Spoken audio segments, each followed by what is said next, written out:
Hello, 1212. Are we on? Hey, Streams is in. Can you hear me? Teckham's in.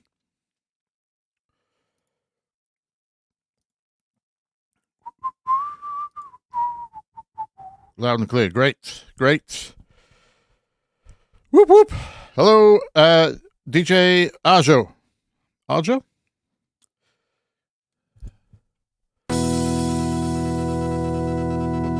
What's going on here? I'll just do that for now.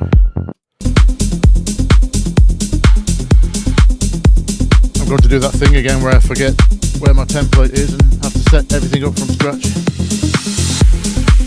Hello everyone. Hello Maxa. Hello Sean. February 2026. Not February the 26th. Does that make sense? Is that misleading? Should I change that? Hi Phil!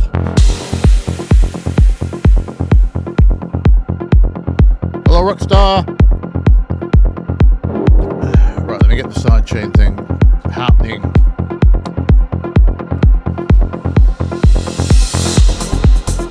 Testing, okay.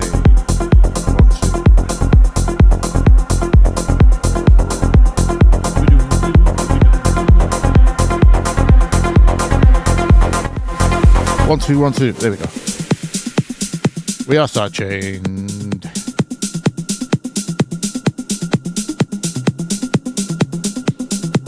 What's the plan for the stream? Great question. Anyone got any ideas? I was in the middle of making my Captain Chords review, and it was going really badly. I actually really liked the plugin, but I was having loads of technical problems, and I was panicking to get the video out yesterday. So I put out a community post asking people if they got any quick ideas for a video while I fix this thing. And then someone said, "Isn't it the last Sunday of the month?" I was like, "Oh yeah." So, yeah, no plan right now because I thought it was next week. And I don't think that far ahead. I just kind of get on with the music, you know?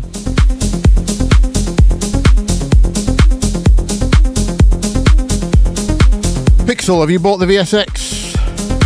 What's the IM1? Is that the new ones or? Apparently, they've always been great. If you're talking about the Slate headphones, is it? With the room modeling built in? I mean, well, the room modeling software paired with them.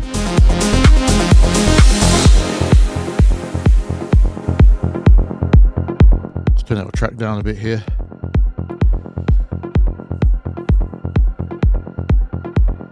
Some more percussive tech house. Because I do so much melodic stuff. Very true. I'm a musician first in the sense of I do think in terms of harmony, so I do default to melodic. Yes, absolutely. First instrument I learnt was the keys, so it makes sense, doesn't it? Hi Bjorn. Oh, Ewan's in. Hello, Ewan. I just grabbed your. You didn't call it Flora. There you go. I just grabbed your new plugin. Yes. I might put that through its paces today, actually.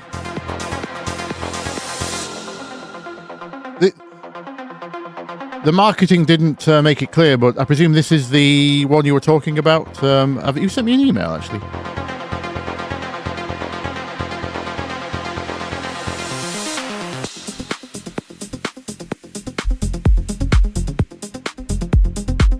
Forward to seeing that perform as a sidechain spectral thing.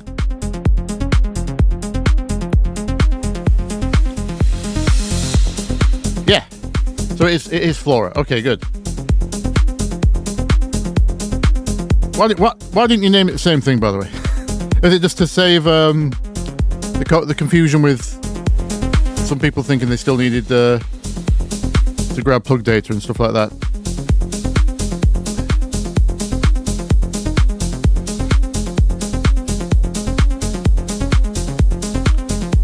Meanwhile, DJ Arjo, if you can think of a percussive artist, percussive tech for me to reference, I'll lend my thoughts on that.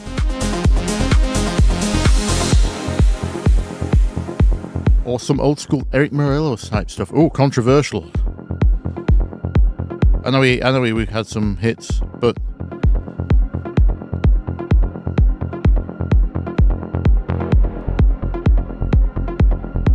we need jungle, I'm afraid. Has that been said in every stream now? Never fails to make me laugh.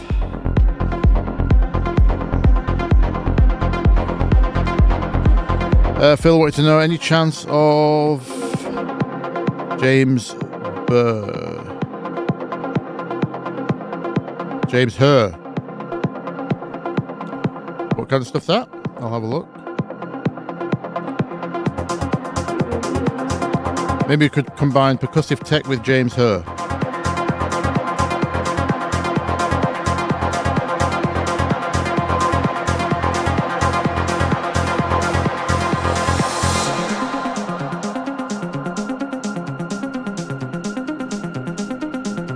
Question, do you spend the money on the Core Game 1? Ooh,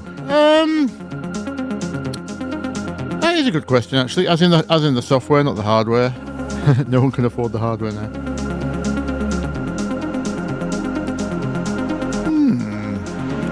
Is it worth it?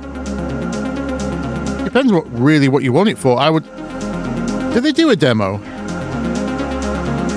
Obviously you get the famous Organ 2 preset, but I've remade that within Vital pretty successfully, and I've already shown a video how you can get the free piano sample. So it depends. If you want a good retro just collection of general key sounds, sure. But if you just want it for the famous sounds, it's not.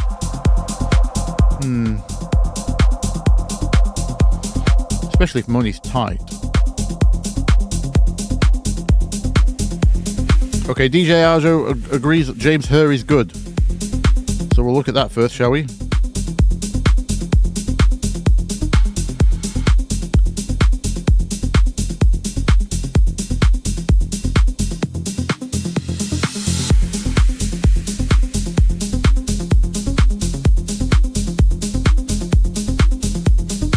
Hi Spiral, you were hoping for FL Studio. Anything specific you want to know? I mean, not that I can probably answer. Somebody in the chat might though. I own it. It's not installed right now, I don't think. Actually, it is. It might be installed. But I'm planning to do a completely blind video. I say blind, I used it about, 20 years ago when it was actually Fruity Loops, just called Fruity Loops. I want to do one of those videos where I just fumble around and film me basically failing. I'm kind of waiting for. I might do face cam at the 100k, unless I become a VTuber.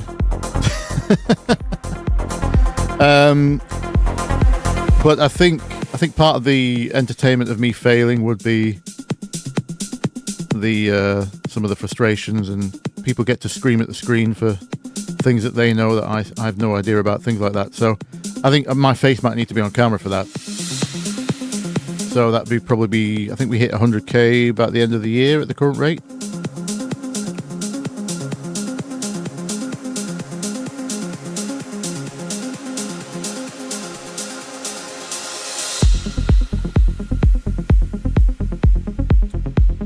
Let's put my highlighter on.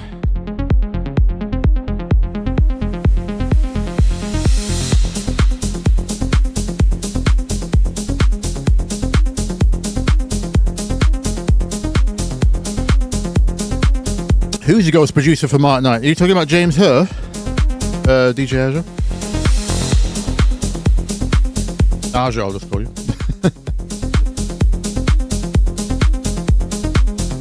Oh, thanks, Ewan. Yep. I will check it out, yeah.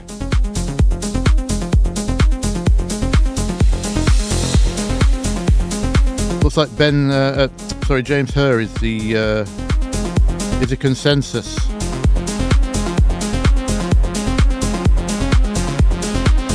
Oh, Carlos chipped in with it. Oh, thank you. The 20. A chance of a STMP style melodic bass house song.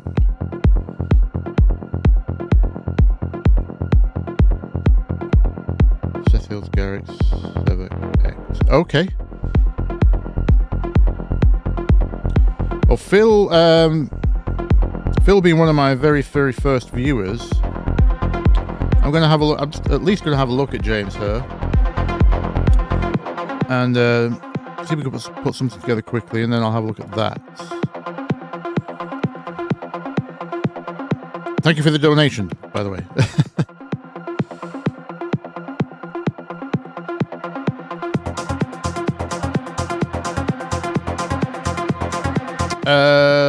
Love Together, you reckon? Okay, let's have a look.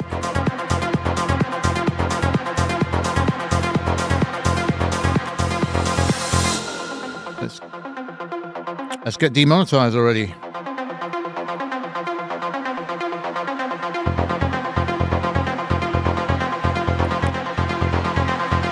Love Together extended.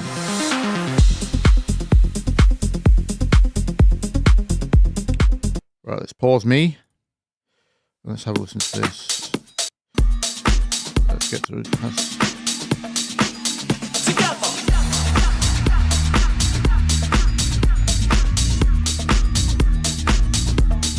That's a messy low end.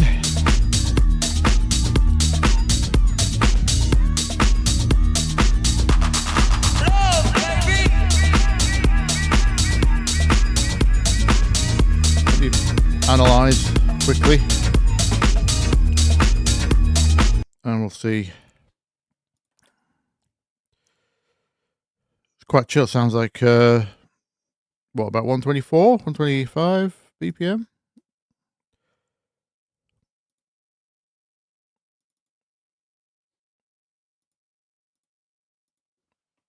James Herr.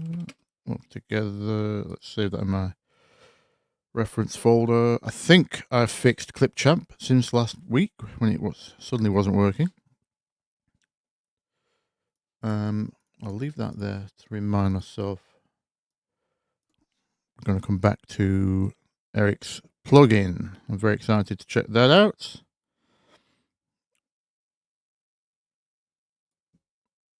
Right, let's see if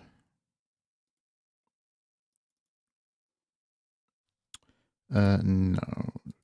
Open target folder. Is that? Yeah, okay, we got it.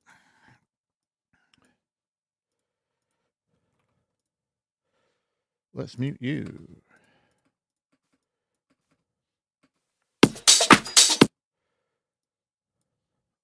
I'll bring the chat back on screen. Sorry, I lost you for a minute there. Is there a plan for today? We have 2 plans so far, Joseph.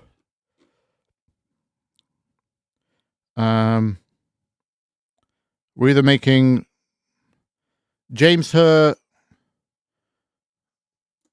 with a percussive tech twist. And then Carlo has asked me for stamped melodic bass house. Whatever that is, I'm going to have to listen to. Obviously, I know what melodic house is. Melodic bass house is not immediately obvious to me from its. Right, so what?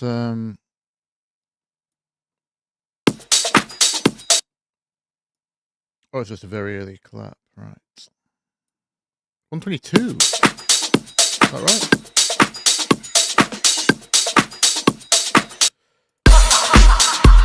Appears so. That's one of them extremely low flabby kicks, isn't it? Yeah.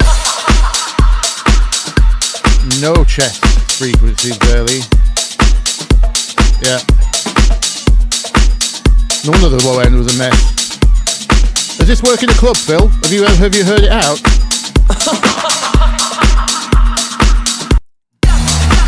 I'd be very hesitant to copy this low end.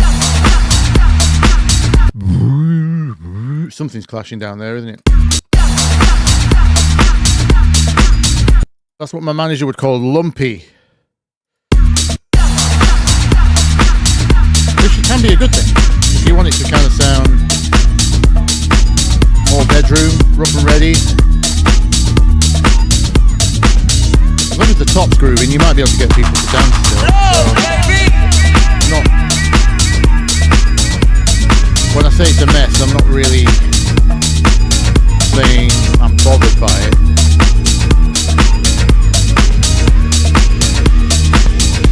We'll have a listen.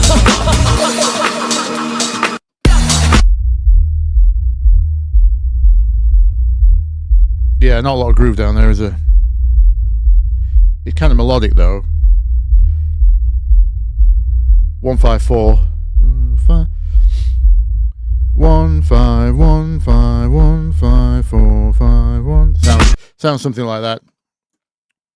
Don't know what key we're in yet, but that's the bass lines on 1 4 and 5. 1 5 and 4, really, that order.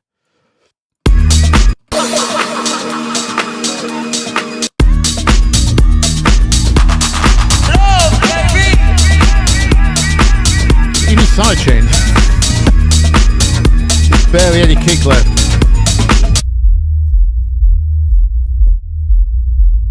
That sounds like it's been squished at the master to try and cope with that flabby kick and that sustained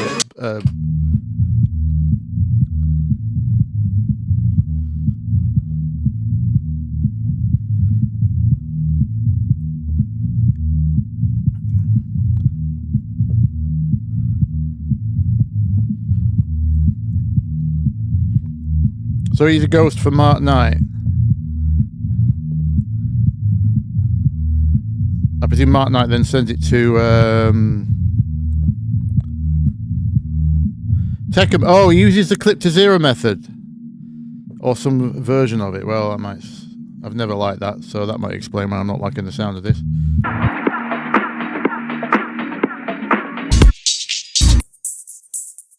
Ugh, yeah. I'd say this has been ozoned or something. I might blame the mastering engineer on this one.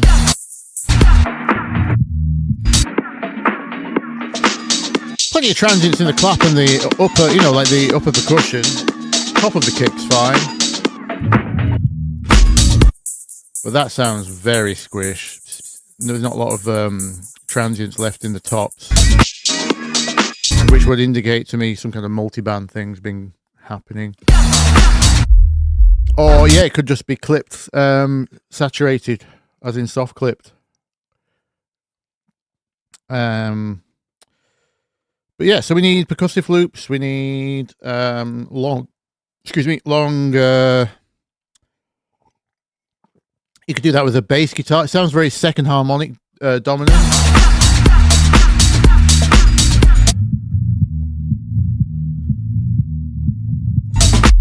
Which is why it makes me think of a bass guitar.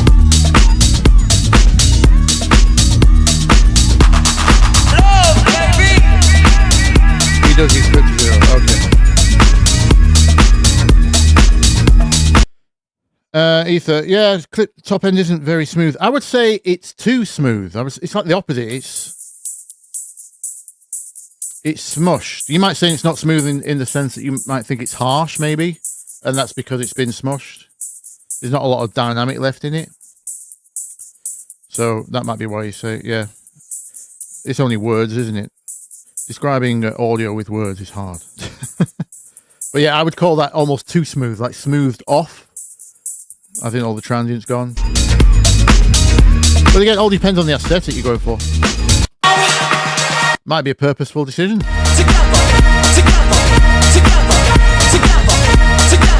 Because it's not tremendously loud either, is it? As a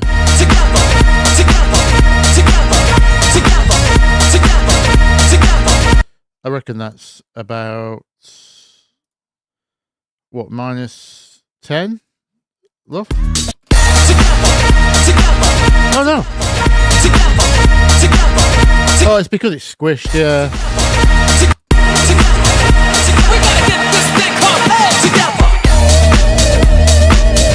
Oh, so it is loud.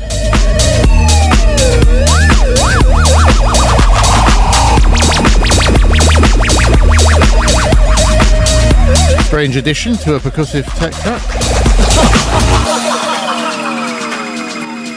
Lasers. What's the sample? Is that brass? I can hear organ. So raise higher. There's no chord progression. We're entirely in the one, aren't we?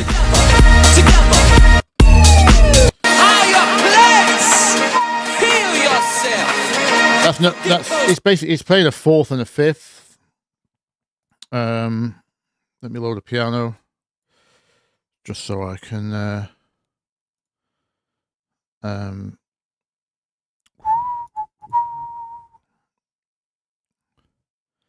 where's my piano tech? There we go. Let's find out what key we're in.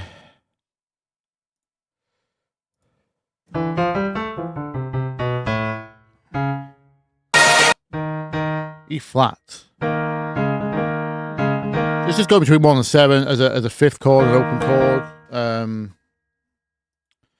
Looks like this.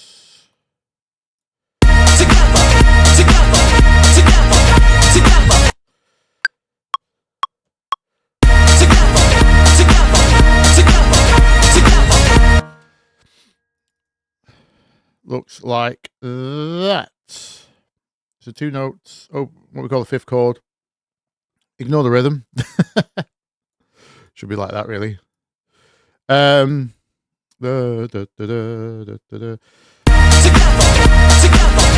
one's pushed every time, syncopated. Yeah, so D sharp. Technically minor. I don't think it's either minor or mixolydian. Is there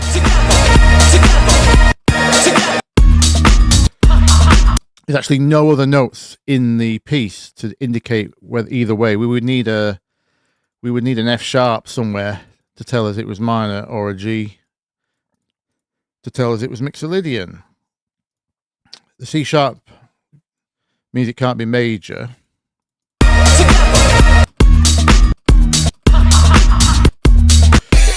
But the good thing is, with doing it like this, no actual major or minor chord in there. It's just an open chord, a fifth chord. I suppose it makes it great for bootlegging with acapellas, because you could get away with anything in D sharp minor or D sharp major, or adjacent keys, if you were going to pitch shift it. So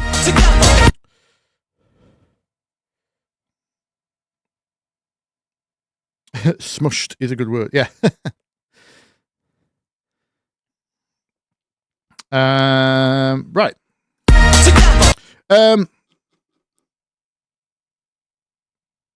Wait for it. The kitchen sink, yeah. I was about to make the kitchen sink comment when the lasers kicked off. Funny you should say that.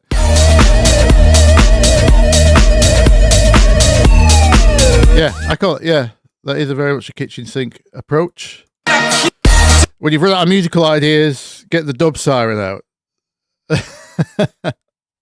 Basically, start just pitching a load of, well, that's kind of a distorted square wave, it sounds like. Very dub siren-y sound system culture, which is at home in club music. No complaints there. Got to set your span to high res mode. Yes, but the frame rate takes a dive. And it's not my computer. It happens on every single system I've ever done this on. Yeah, you can put your block size as high as you want, but then that happens. It's internally frame rate limited. And there is no... unless there's an update. You know, I've not updated span for a very long time. Did he update it with the frame rate choice?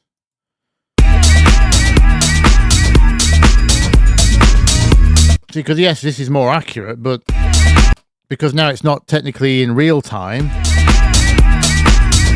in some ways it's a lot less useful. I can see the peaks of keys, so you would be able to tell just from this that it was in D sharp, as you can see there. So at the top, 79 hertz, D sharp ish, but that's why I don't have it like that. That's about as fast as it will go whilst being useful to a general. If I want more accurate low end, I just turn the time down. Accuracy levels. But again, that's almost not really how the... About 300. That looks like it sounds to me. That's all I'm going for. I set the slope to 0, and then I set the timing based on just what I think it sounds like based on my ear training, my environment.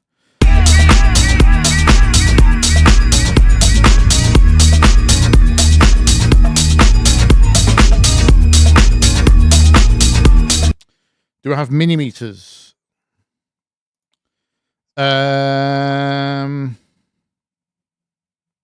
No, what's that? Anyway, let's crack on with some music.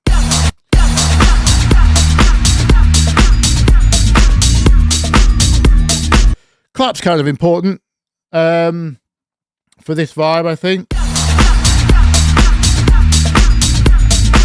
It's a clap snare hybrid, sounds kind of like an acoustic snare. It's quite sloppy.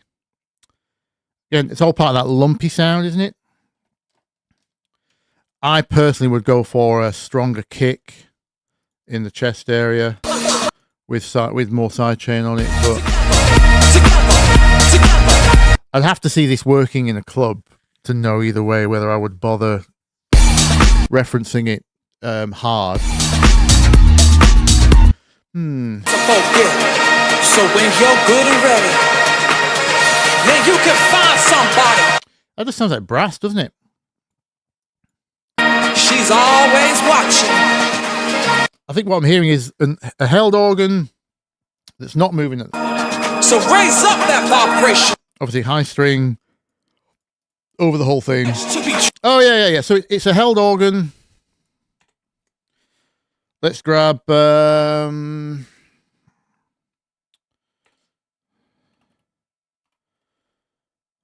I've got one in contacts. I'll do.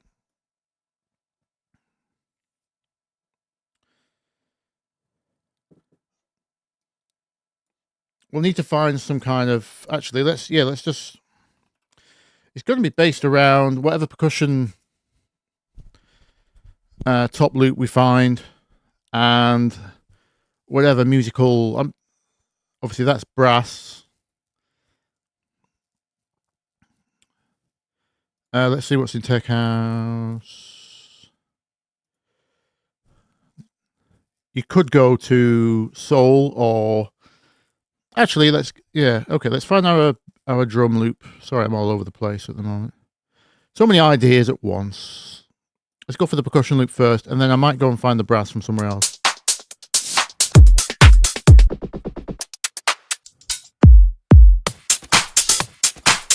Something with kind of bongos in, sloppy. Let's listen. It's got a bit of a disco loop over the top, hasn't it, as well, actually? Actually, it is kind of a disco loop.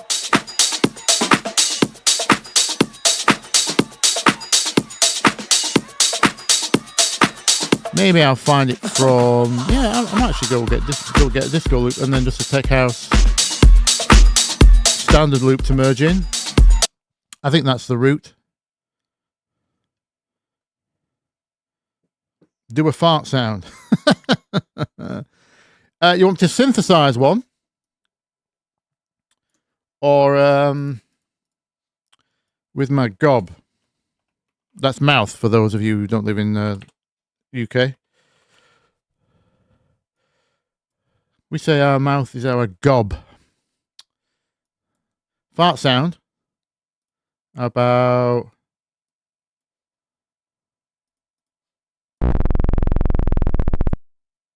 Any good? There you go. Request fulfilled. Back to work. Vintage organs. And I want to start on the basic.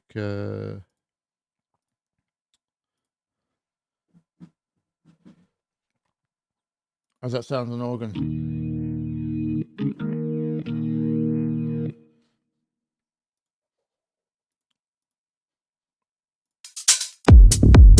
Yeah, let's go disco. Actually,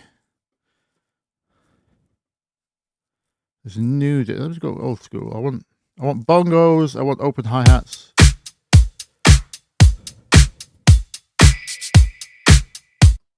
Well, there's a sloppy clap. Don't mind that at all. I already own that one, actually, so yep.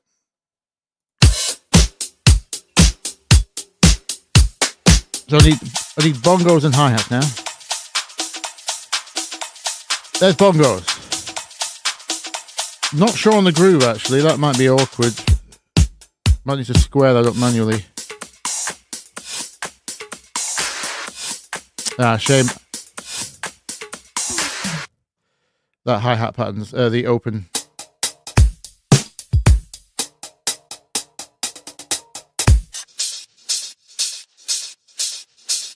There's our open hat. On its own, that's good. It means we've got control over length.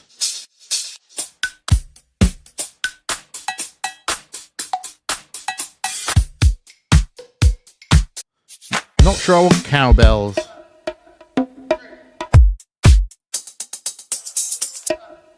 Is that?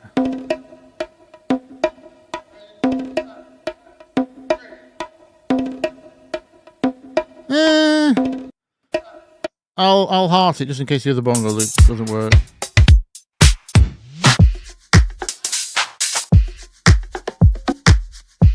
Strange clicky clack.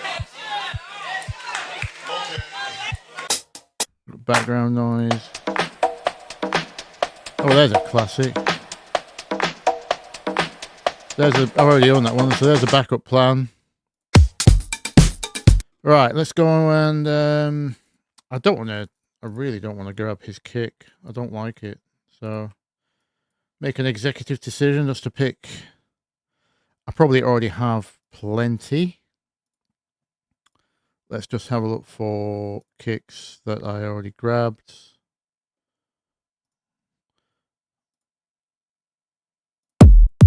We know we're going to have a sustained long bass, so I don't want what he's got, which is a long tail. I want short and punchy.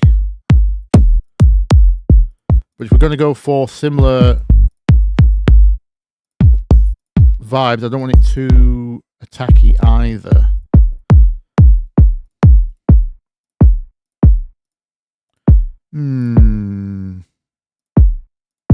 Not bad. I'll mark that one. Top kicks. That's 2909 techno for this vibe. That's got the chest, but not got enough at the low end. Actually, let me put my headphones across. 1 second.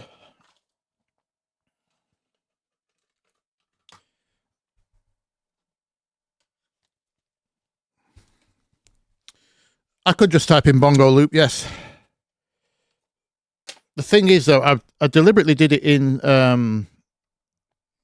inside of disco because I want.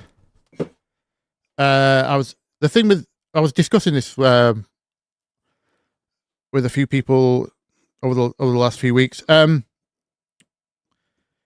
lot of people struggle with making their drums sound like records, like existing tracks, and usually it's because they're trying to build all the individual elements themselves, which is fine. That's a noble goal, don't get me wrong, but the reason it doesn't come out the same is a lot of these top loops are, even if they're sample packs, they're sample packs that have been used on a record and then resampled, or went to vinyl or tape, or might have had a ride cymbal or another loop layered with it, merged with it, then resampled again, then sampled again, then put on another record and then sampled again. And 30 years of that, things are going to change. Sound degrades, sounds changes, people EQ things, vinyl chops off, does weird clipping things, tape does its own things as well. It's just years and years of manipulation and damage and sound design. So, and it's things like reverbs in the background of other records and that have been merged with new ones, and it's just lots and lots of process. It's very hard to it takes a lot of, it can be done, it just takes a lot of work to get that vibe. The vibe is very important in your own records if you're trying to make it out of individual sounds. Doesn't matter even if you get the patterns exactly the same, it's not the patterns. There's nothing that complicated about a 1-bar drum loop, right? You could put in the bongos on the do whatever, and you know where the hi-hats and kick snares go. It doesn't matter if the patterns are all the same. It's the vibes of sample manipulation, degradation, all that kind of stuff. You have to put in, you either have to resample your own, then repitch them, then resample them, then tape emulation, noise. It's possible. It's just a lot of work to get to a certain mood. And if you could just legally grab a top loop from a sample service, then especially for like I'm just showing how to get this vibe. we're not going to spend that long on the whole project, so I really don't want to get into the weeds of drum sound design. We'll be here for the entire evening just on the hi-hats. Right.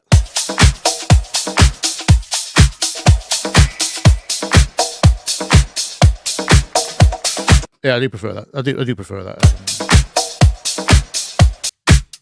Right. So that's we're going to high pass. In fact, we're just going to group that. High pass the lot. I'm going to put a new kick under that. And then we'll get our bass line in. And then we need to find some kind of soul sample or something. Oh, thank you for the 5, Hunter.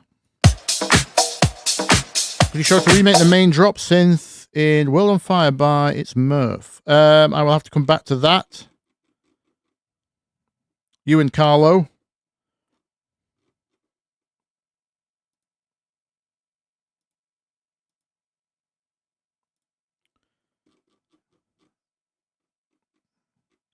If we get time, yes. Thank you for the 5. I'm writing these down.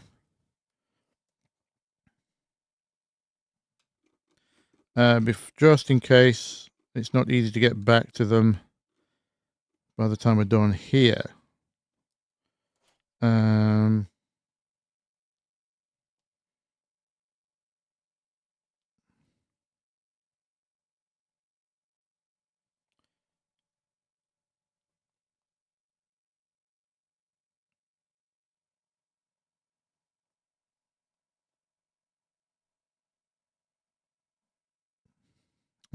Seth, Garrett,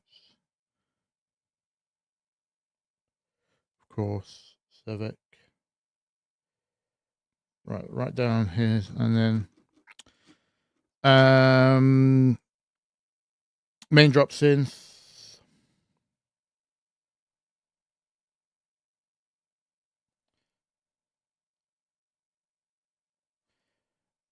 I'll have to hope I can read my own handwriting when I come back to it. Has anyone else gotten to that stage now? Where they've used the phone for so many years, they've forgotten how to write?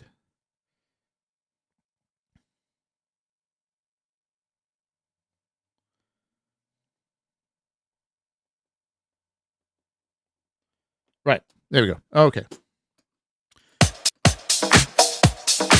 So I'll keep some on the top of that kick because it sounds like it's got Good vibes. Let's grab the kick drum. Which one do I want? See, that's way too hard.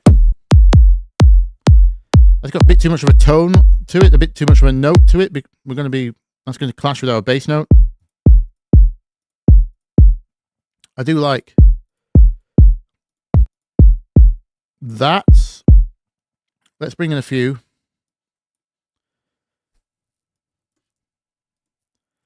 No, to group to a drum rack. What did I press? What did I press?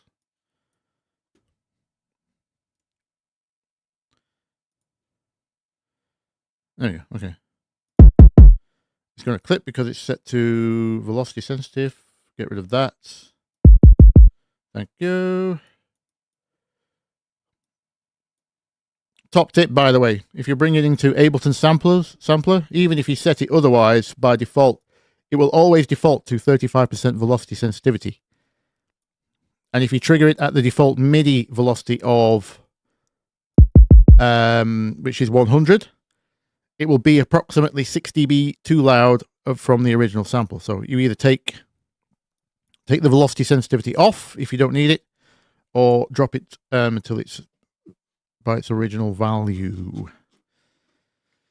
I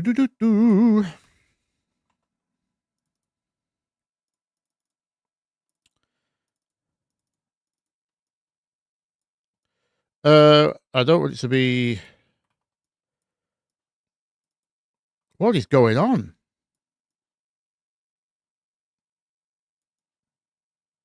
It's very laggy.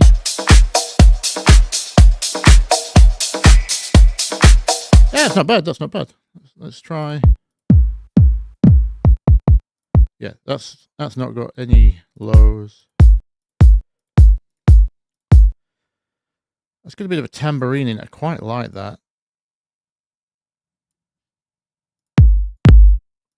Too tonal, too long. Too tonal. A bit too hard, probably. Again, too tonal. Same.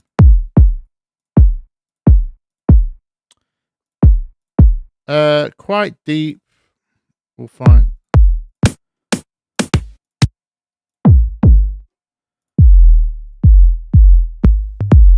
Say problem.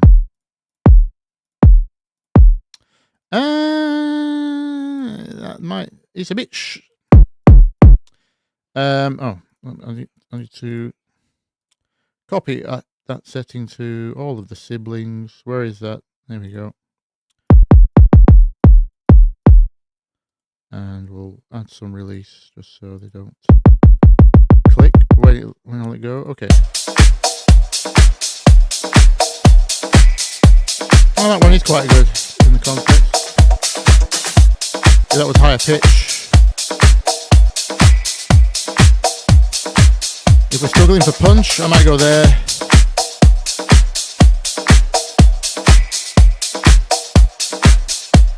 Okay, so that was. I'm going to stick there for now. Let's get the bass in. Actually, I need to find the sample so we know what key we're going to be in. Do a look for brass samples. What do we?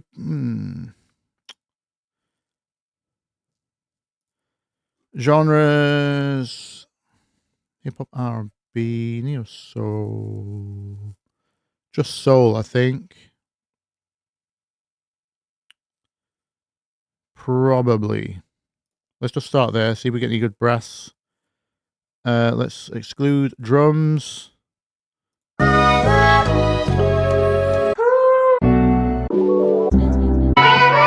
Might be too chill.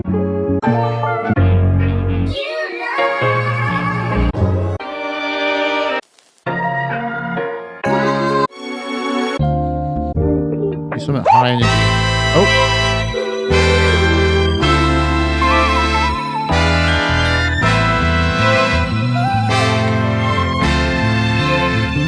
All right, for the sake of speed,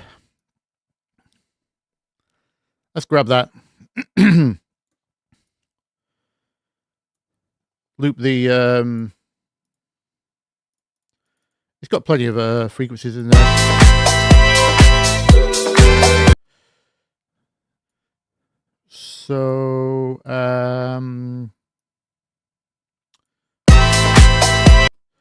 we're going to nick his rhythm. We're going to end up with a disco track here, aren't we?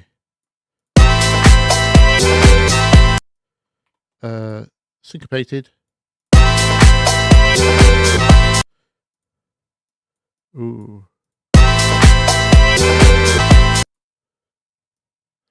Okay. Let's put that on MIDI so I could trigger the rhythm with a bit of swing.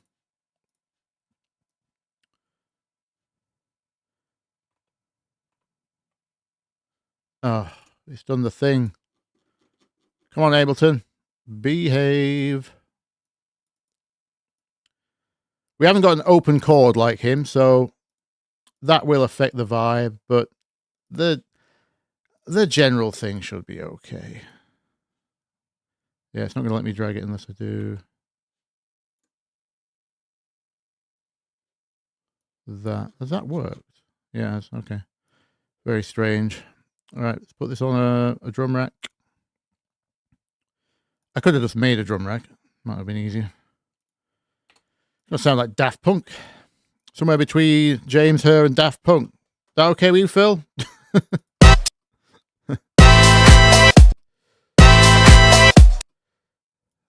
I might need to stretch this out, actually.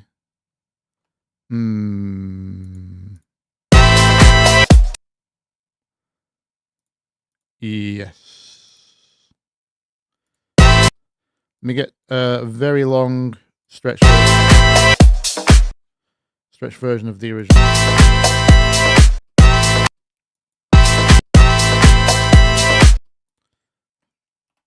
Render that as a new file. Bring that in. And then we don't need the other one for that long, so that should be fine.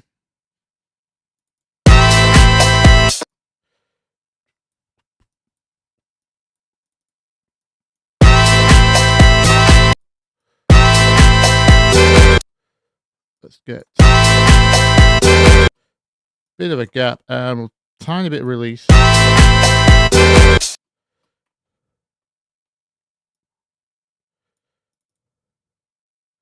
And then we need a loop.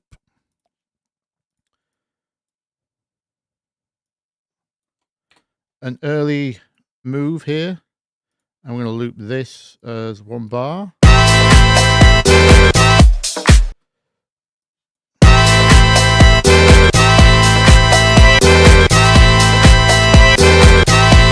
Do we need to be smoother?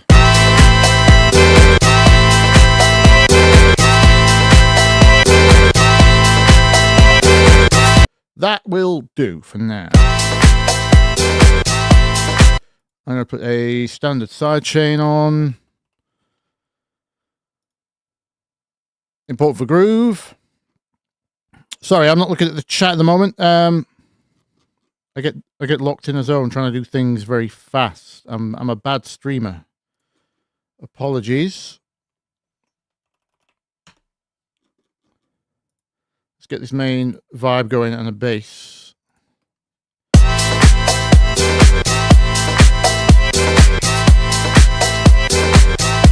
Okay, and obviously we're gonna need a filter. Do do do do do do do. Woo woo disco.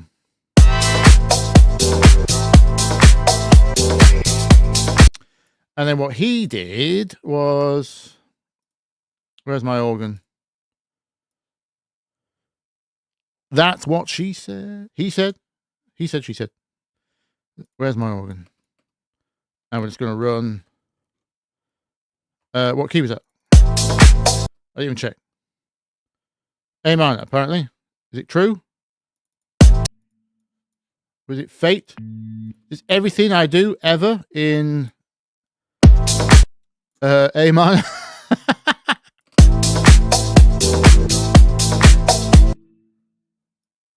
I was going to do something similar to what he did. Well, we need to put the correct organ sound in. In fact, I'm going to put these music elements in the same group and put the sidechain on that.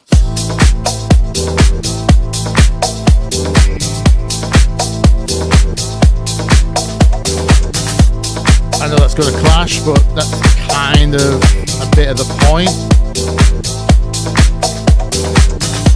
Because otherwise it's going to be too musical. Right, let's go through some organ presets because I can't be bothered. Actually, is it this one?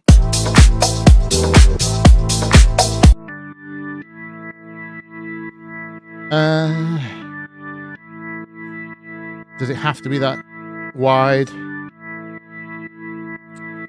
I'd like a bit of drive.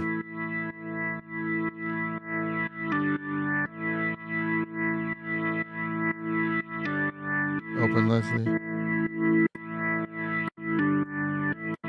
Yeah, we do need balance the top. Definitely not speeding up the rotary. Not bothered about the reverb. It's fine. I will. Just need to check that in mono. Is it? Oh, it's fine.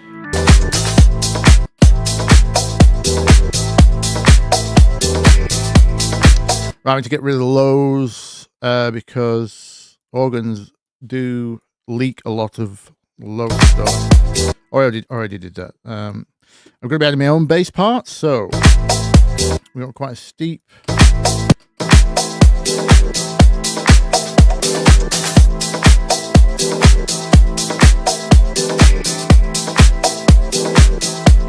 Okay. Let's get the free bass guitar from Ample. Should do the job. I've got the paid for one. Same thing. For what I'm going to use it for. And we could try Ewan's plugin for the low end side chain. Get the P bass. I'm going to do it with this. I might change this to a synth. I will see. I might layer this also with a. I'm going to put my own independent bass line in. Something classic 157.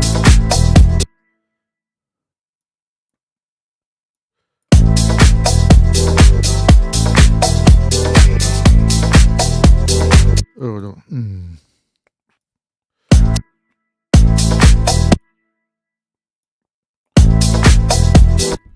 I think it has to be the same offset loop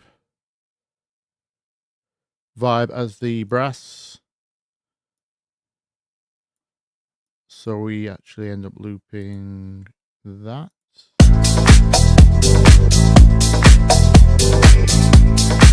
So I can go before the bar without it restarting.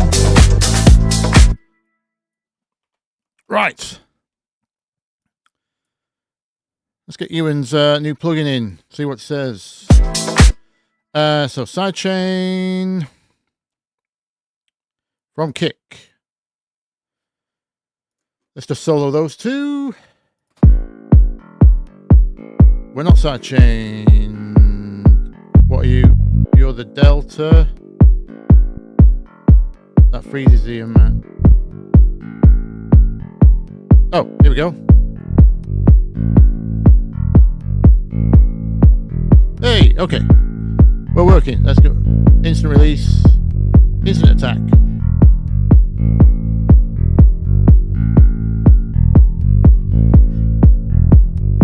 That's alright. I'm really not fussed about those upper bass frequencies at all. I think I'll shelf those for now instead of filtering them. Let's phase.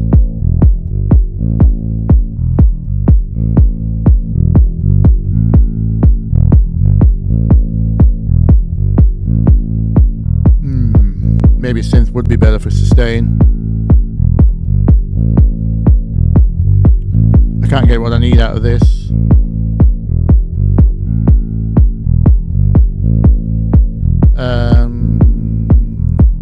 Let me just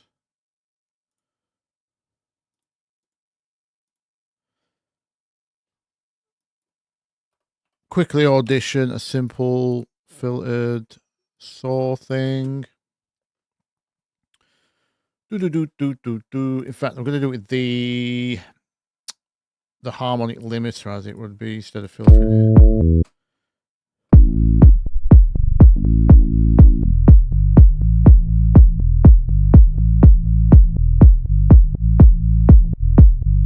Let's give me the click.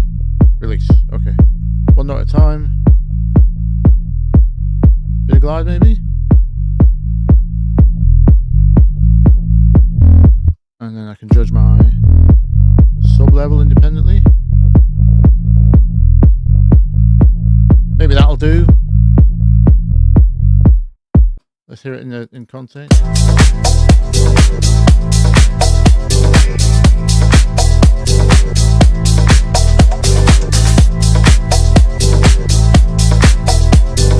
Okay, not bad.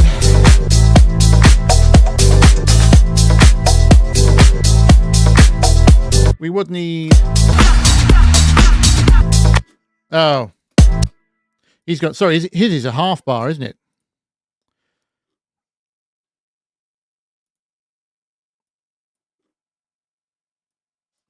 In that case, I'll do the classic Latina Tracio. He's gone. It's higher energy, isn't it? That's why mine's sounding a lot slower, even though we're saying.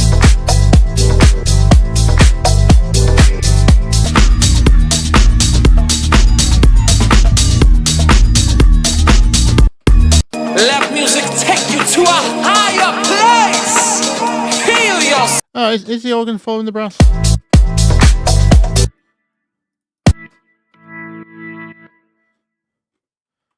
Yeah, I don't need as many high stops.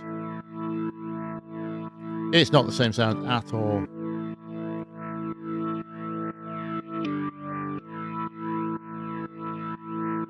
Oh, obviously. My penchant for distortion is. Where's the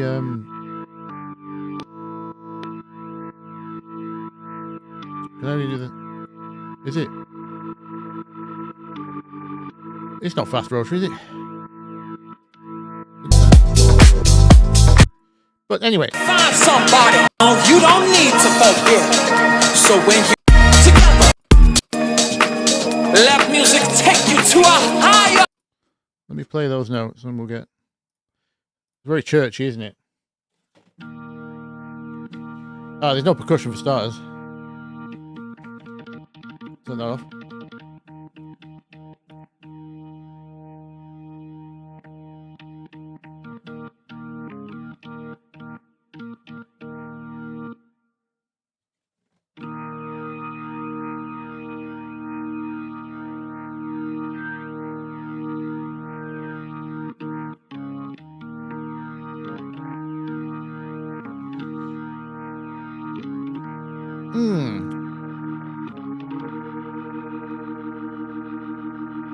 I don't think the vibrato is it vibrato or not? Oh, it might be vibrato. Okay. Sorry if everyone's already telling me the answers, by the way.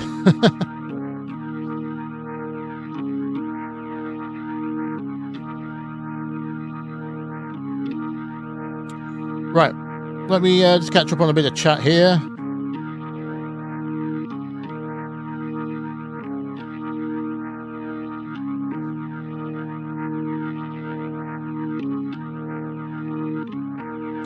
What's the difference in loading the drum rack?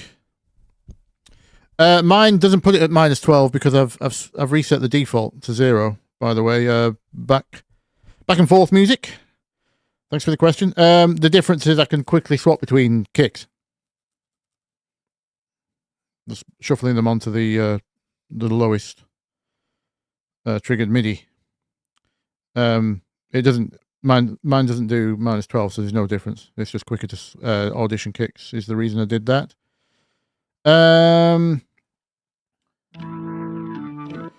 I suppose, yeah, it's fine. It's fine. I will move it with the. I will move it with the brass.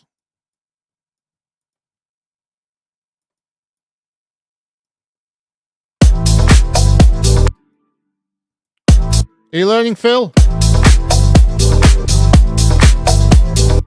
So we just need to loop that section.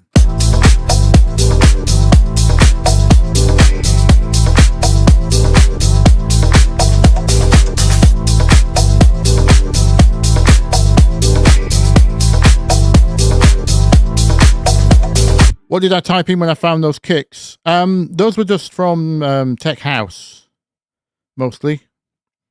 Some in Splice. Actually, those are ones I'd already collected. So,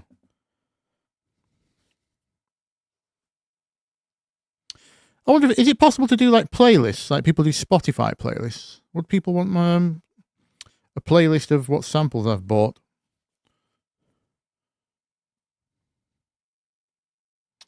Oh, thanks, Carlo. You didn't have to pay again.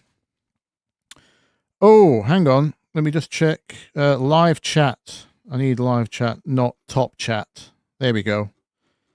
Thank you, Carlo. Knock 2. Okay.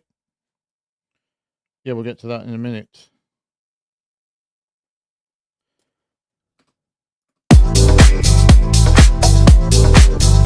And then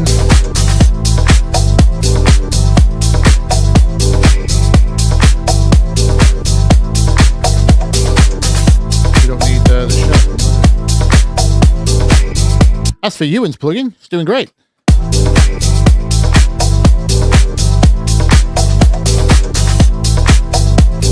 Let me label some things here.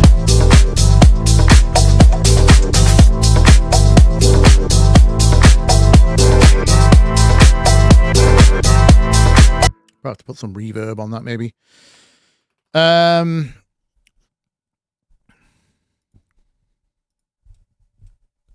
Question is, what flavor? Plate. Plate's good for brass. Vintage plate vibes from Right Sound. Too long.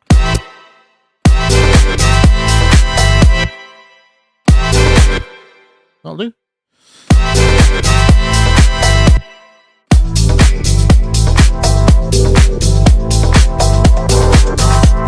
I suspect your arrangement would be mostly built around building that over and over, but never actually letting it go full open. Phil, are you still around? Any specific questions while I've got the vibe going? Kind of. Oh, in terms of, I just heard a big. You want a big reverbed clap and crash drop, don't you? Where's my thing here? You want one of them? Obviously. Let's take the warping off.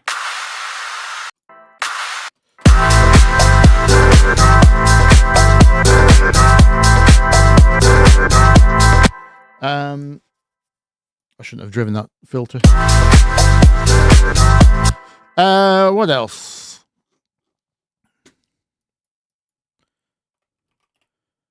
Generic crash.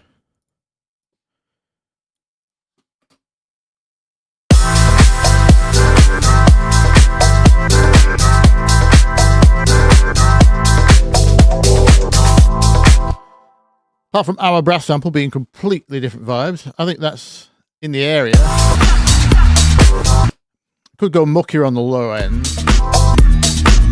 A problem is I've found a sample in A, didn't I? Tell you what, let's drop this sample by 6, just so we could compare low end in the same key, and then I'll talk a little bit about how much of that low-end mess I would choose to emulate and how much I wouldn't. Let's go -6.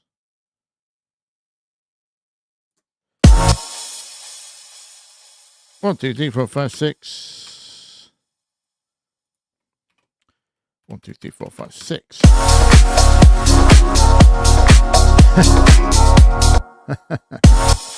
Right, bass octave is yeah. Sorry, it's up on the bass. He's had to go up.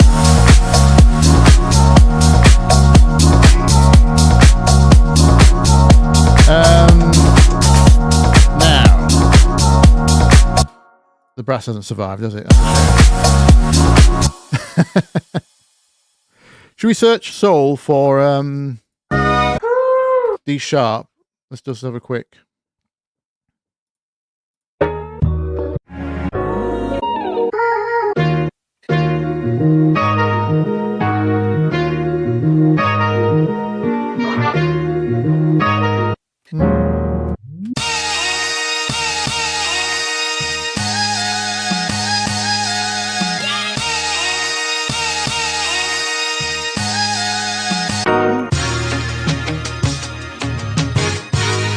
Smooth.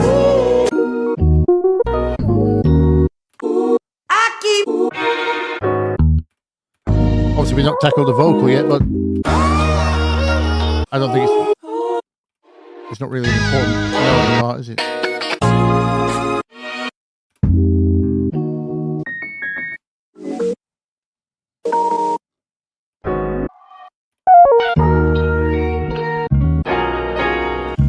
All right. I'm not going to stay forever, so it's... Actually, let me just search for brass. That is not how you spell brass. There we go. Brass in D sharp.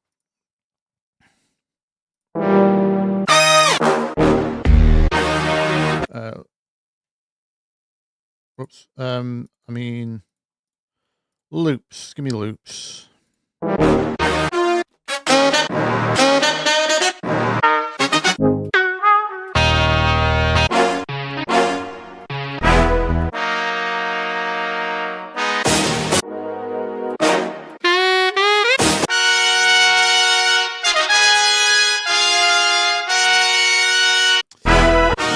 Bit high.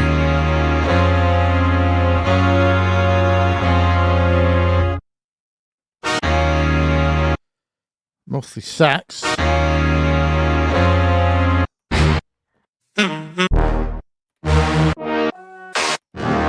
don't mind the chill vibe of the. I don't want orchestral brass. That's not much better than the soul sample, is it? That's kind of all right. I can just re-trigger that at 2 different pitches. Like 1 and 5 would be fine. Let's do that for now. Hello? Are you going to do it? Thank you.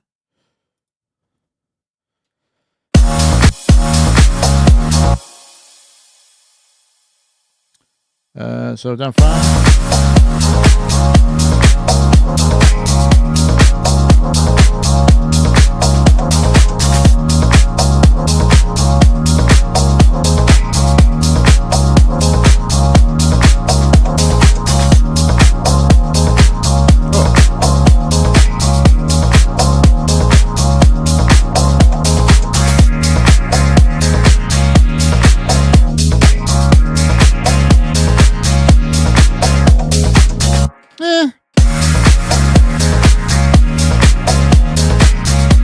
Same energy as it.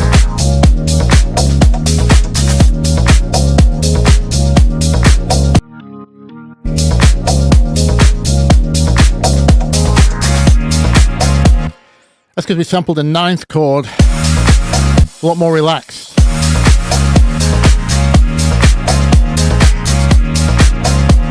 But anyway, it shows you what difference the sample makes to the vibe, I hope.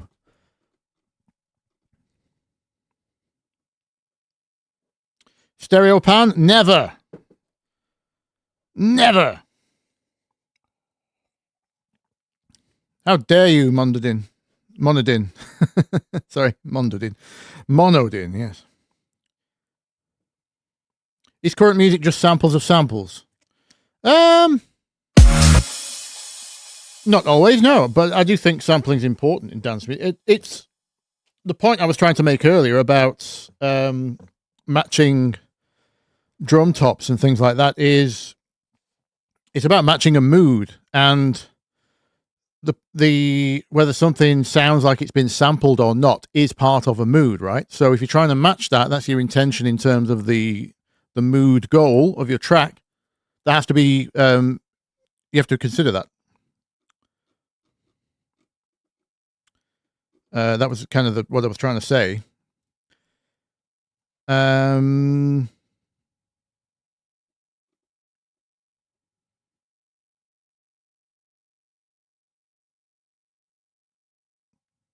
432.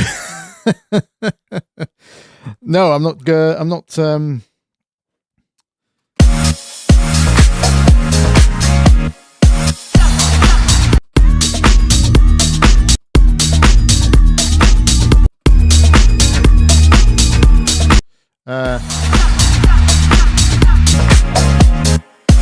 Right, so low end, what can we do to match the low end? Obviously, is this where I actually do need a flabby kick?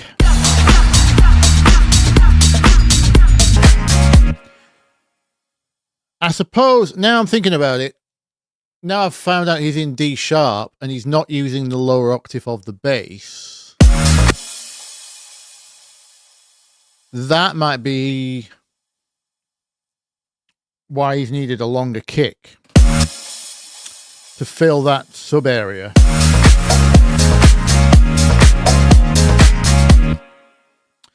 It was fine in A, but as soon as you, yeah. So my alternative to that would be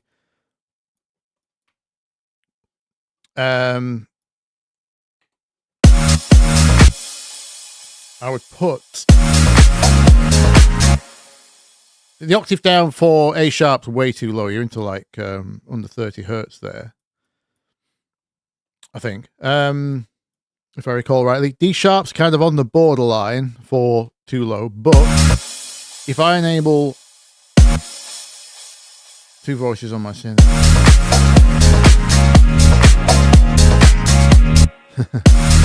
do we get too much of a ground?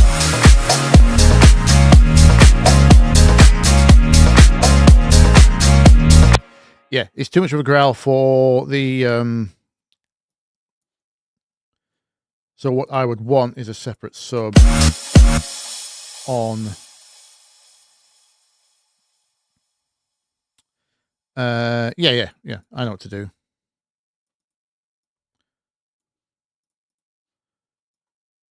Ableton is being strange. It won't let me copy. Something's being. See this? I can't drag this. I'm clicking a hold. Is it my mouse cursor nonsense? Let me get rid of that. No, it's not that either.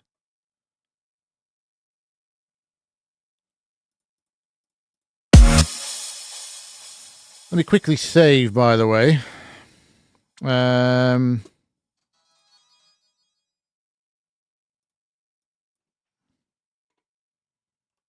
Before, whenever something goes wrong like that, I just instantly get spidey sense that it's about to crash or something. So I'm going to save before I lose our current position.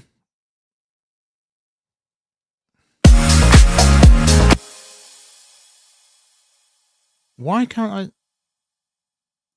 If I could do that, can I copy paste? Yeah. I can't click and drag anything. Something's stopping me. There's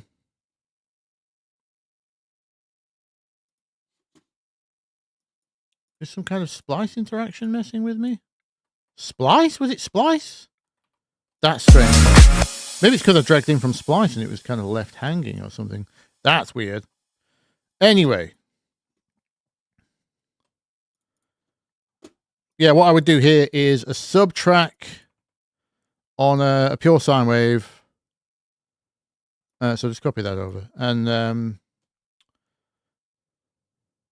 this is my equivalent to not using a stupidly flabby kick drum.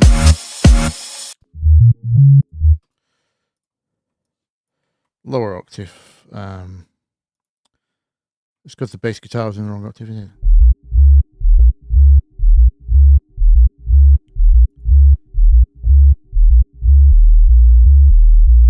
We might be a bit more lax on the side chain as well. We're going to deliberately lump this, and then I need to take that harmonic out of the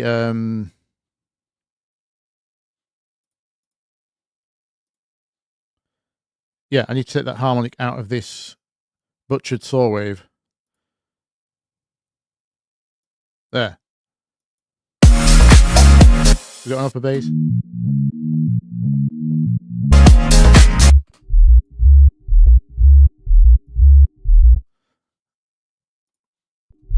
Actually, I could put both in now. Let me make sure I'm on polyphony of 2. Ooh. The clipping is real.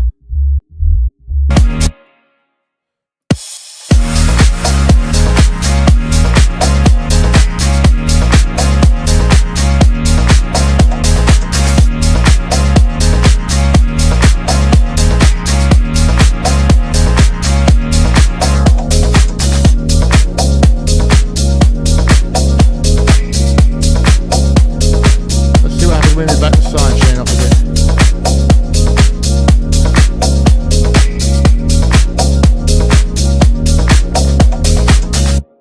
Yeah. Let's get some of that low end mess back.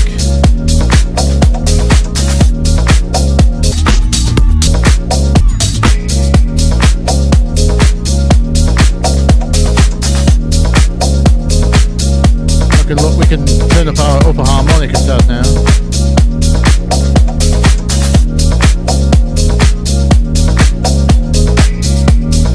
Depending on how forward you want that bass line to be.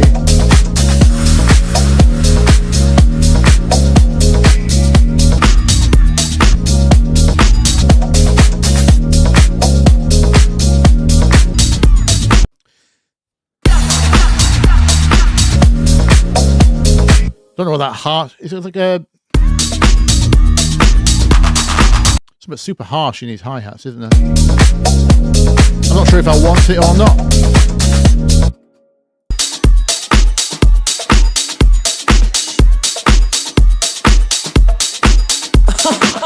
Oh, he's got the crowd thing in the background. We passed one of those loops earlier, didn't we? What you could do as well, quick tip. I don't think I would personally do this, but you could take a I might do a video on this, I might not. There's a couple of free EQ match plugins now, which are quite good. Spectrum Thief is one, ZL EQ does one as well. But again, if you're, this is one of those methods, if you're using your own drums and you can't get the vibe, you can do something like this. So record the target.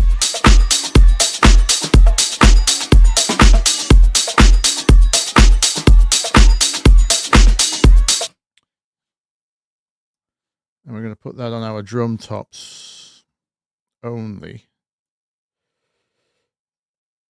Actually, no, we're going to put it on the master a second, and I'm going to solo our kick and our drum tops. And then we're going to record us.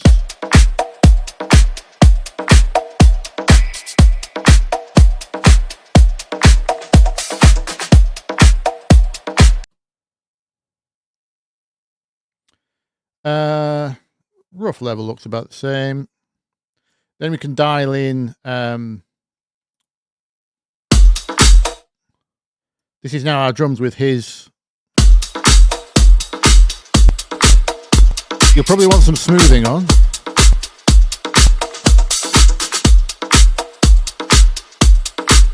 And probably not all of it.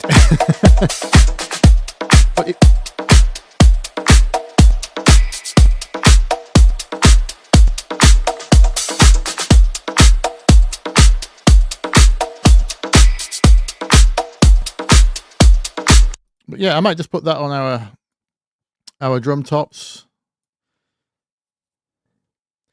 Now, the good thing about this plugin is you can actually disable highs and lows. So you're not see this cliff here. That's just MP3 artifact. That's where the frequency limit is. If you don't want that, you can tell it to ignore that. It might be part of the vibe for all you know. So obviously check with and without. And then you can ignore especially the low end as well, which is very important if you're matching songs which aren't in the same key, because you're going to end up with peaks at the notes, right? So somewhere between the smoothing and disabling the lows stops you getting the wrong low end lumps trying to match keys with these kind of match EQs. Something even the Ozone one doesn't do. That's probably too harsh for me, but you get the idea, right?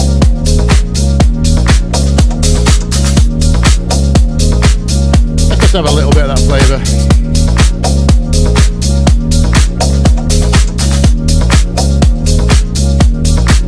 Might turn ours up so it.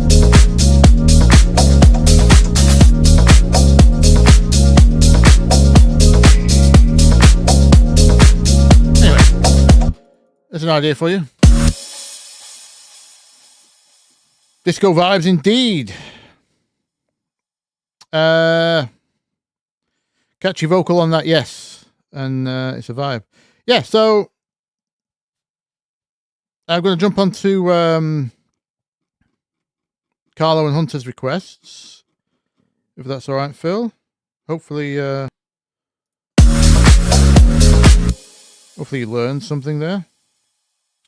If you want that kick drum, by the way, you actually want to match exactly his vibe. Like I say, I've made a personal preference decision there on the low end that I'd rather do it with a controlled sub than a long kick, and then a bunch of saturation.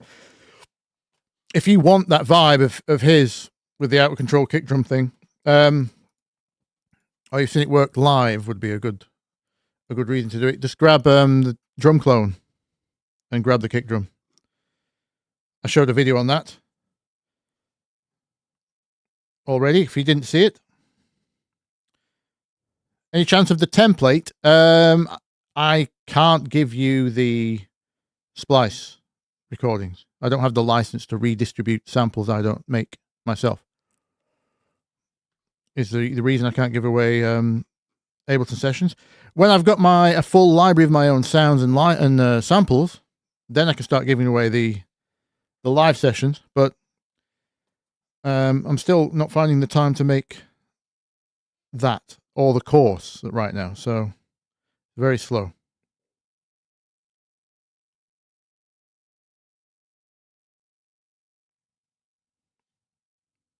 Splice is weak. I disagree.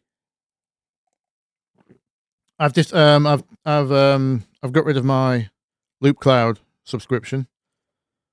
I always found Splice was better on 99.9% of every search I had. The only reason Splice has got stigma is because it's so good and it's got so many samples. We're talking literally millions at this point. Is that everyone keeps hearing them everywhere? That's how good Splice is.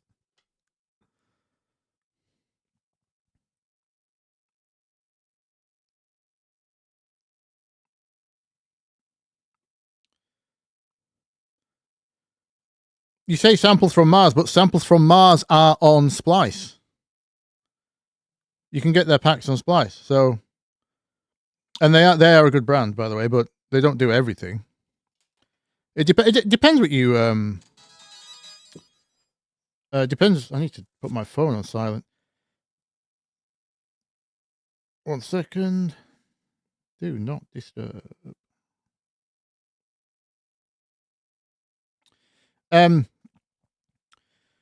Obviously, for someone like me, who I do a lot of ghost production, I'm asked to do lots of different styles. Something like splice is essential, especially for speed. And I disagree. The splice samples aren't heavily compressed. Not all of them. I completely disagree with most of your points there, Brady Beats. It sounds like you've not used a lot of splice from what you're talking about. Or do you work for samples from Mars?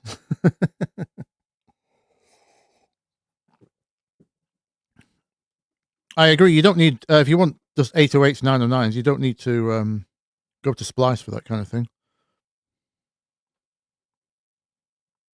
The fact that you converted the samples to 432 tells me everything I need to know. We'll say less on that, the better. Chris, no clipping here. No.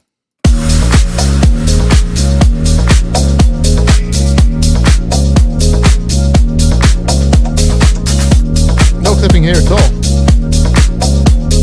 Should we check the high score? I forgot to do this last time.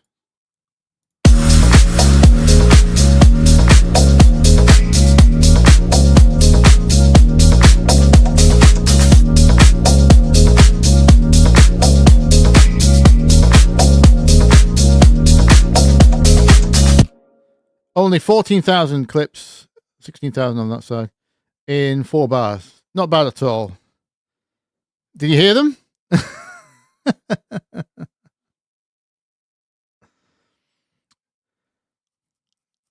If there's millions of samples on Splice, why do you keep hearing the same ones? Because people just are lazy and sort by the top samples. Also, it's a free market, isn't it? It's like saying if you bought all the samples from Mars packs, why do you only like 5 kick drums? It's because out of any sample pack anywhere in the world by any manufacturer ever or artist ever, there's a few good ones and a bunch of ones that you don't care for.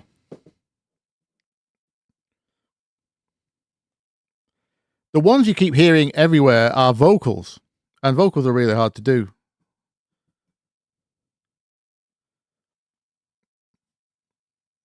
If you heard this top loop, I bet you wouldn't bat an eyelid, think it was another one from Splice.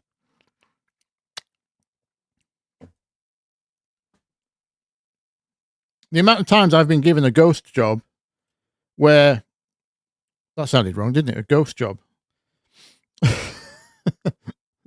That counts as necrophilia. And no, where a ghost writing job where the original producer had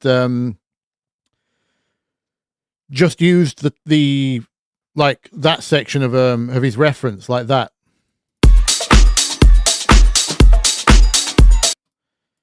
And they just put a high pass on it in their own kick or whatever.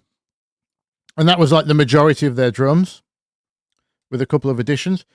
My job was to go and find all the sounds and replace the drums so they're legal.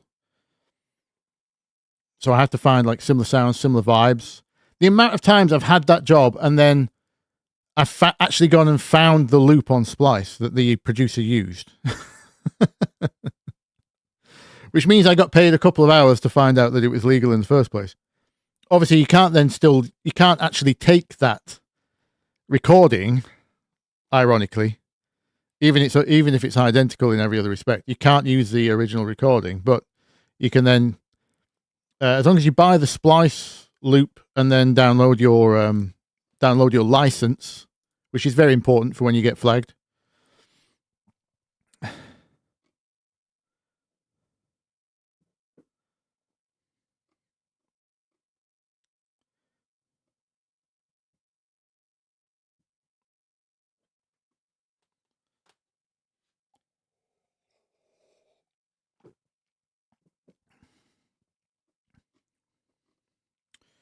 EDM Ghost Market.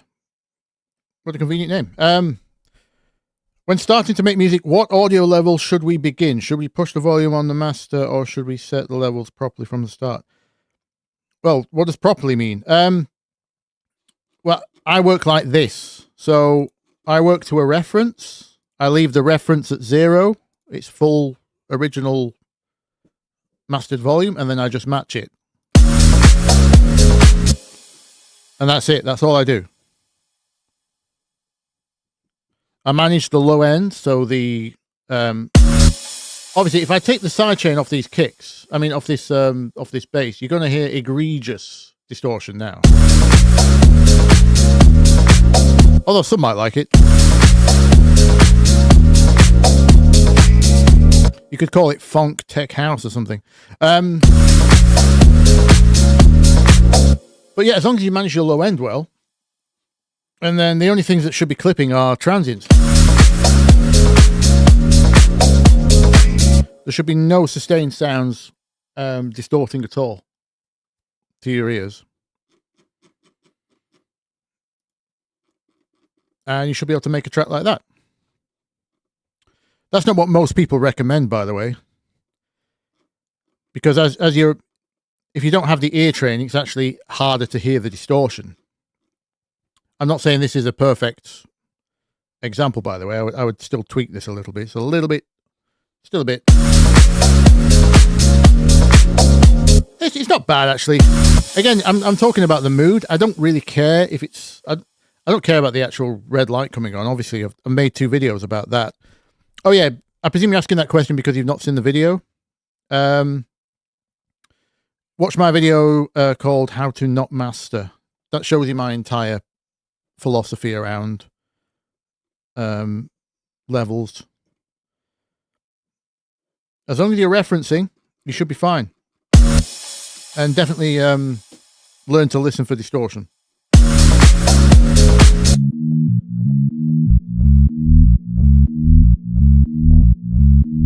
You see, the lower harmonic here, I've deliberately gone for that rough on the, because I'm trying to emulate some of the messy low end of the James Hurr remix. Again, I'm not sure I would go all this way into emulating that, because I'm not sure it would work in a club. But that's why that's down there. But some people would mistake that for distortion, but it's not.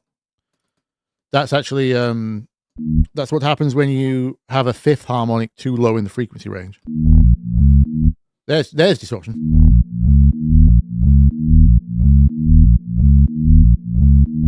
Oh, it started and then it went away.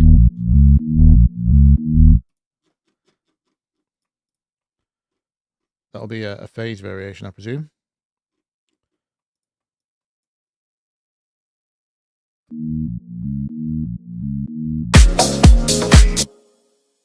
Anyway.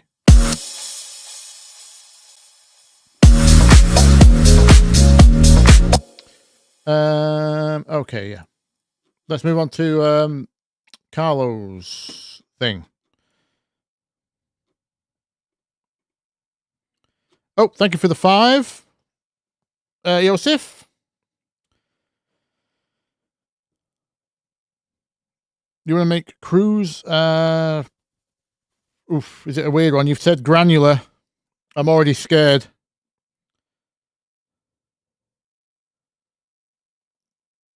You know me already. If it's not a saw wave, I can't tell you what it is.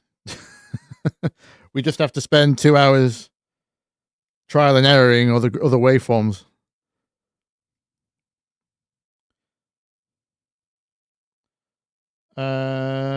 So scruz, blush, 55 seconds, synth.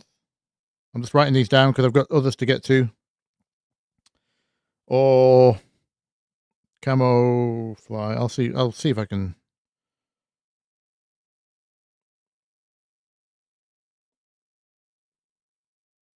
Might be a chopped sample, you say. Okay. I'll love you. Oh, thank you. Love to you, Sue. Synth. Just write that down. Right, so Noctu Melodic bass house. Right, let's find out what the hell this is.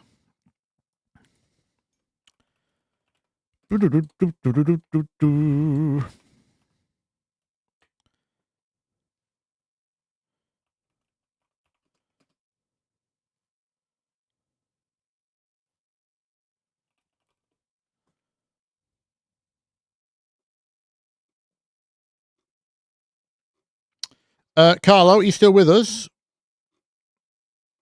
Who is knocked to the artist or the name of the track? It's the artist, isn't it? Yeah, there we go. Okay, I found them.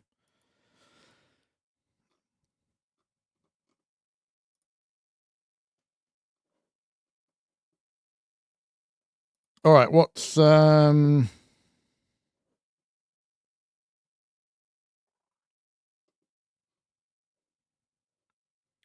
have a look at this one. This has done good numbers.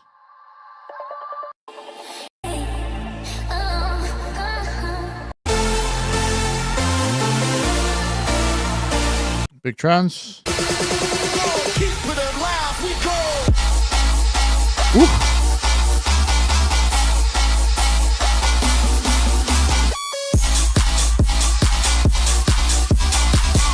I see what you mean by melodic bass house now.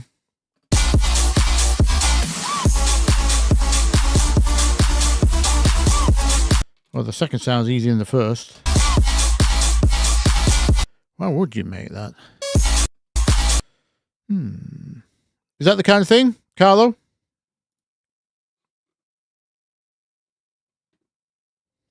Cool. Yes, the artist. Oh, sorry, my chat's a little bit behind.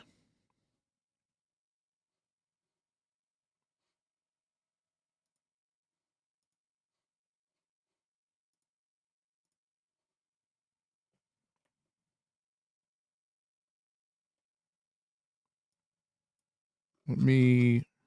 Oh no, the chat's not behind. Okay. Does that sound a good example? Would you say?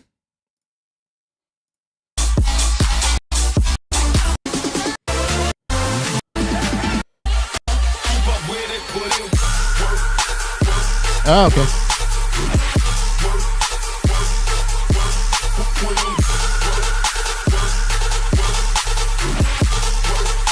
Now I can see these lot using the clip to zero method.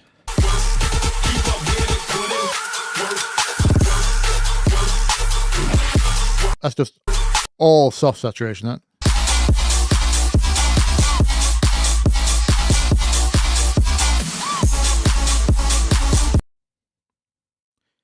Is that the drums that have got the white noise on, or is that the bass? Drums. There's some extremely bright white ride cymbal in there. All right, let me grab that. The hard bit's the bass. It's not an easy one. Again, complex sounds. They're not standard waveforms. It's a chord. It's a major chord inside of a bass. So when you play the bass line, you get the rave thing where it kind of shifts the chord around. I would call that chord 5 and 6, but you could just easily say it was like a Frisian dominant thing, 1 and flat 2. I'll explain all that in a minute. Let me grab it.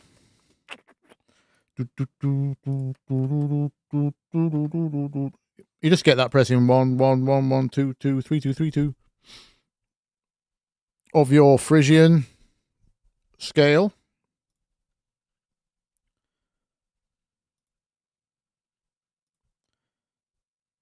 Okie dokie.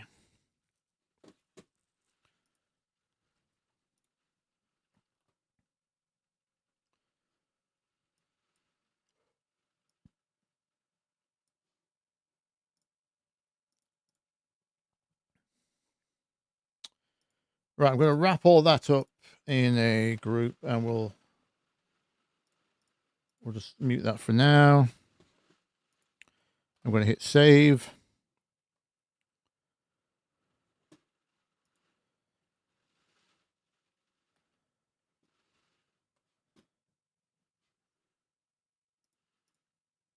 New track.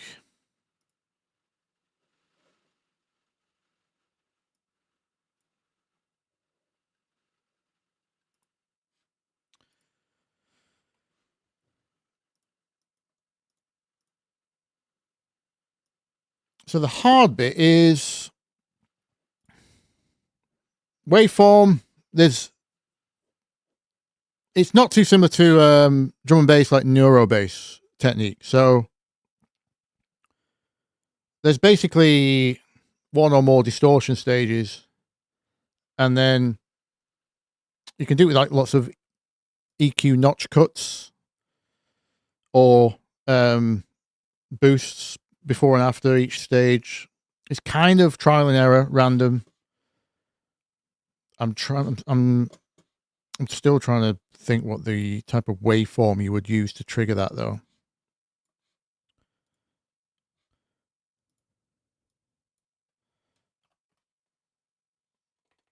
Knock to. Why aren't you coming up in? There we go.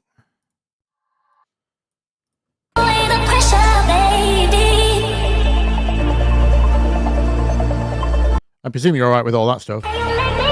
Standard pad, Reese, fake Reese.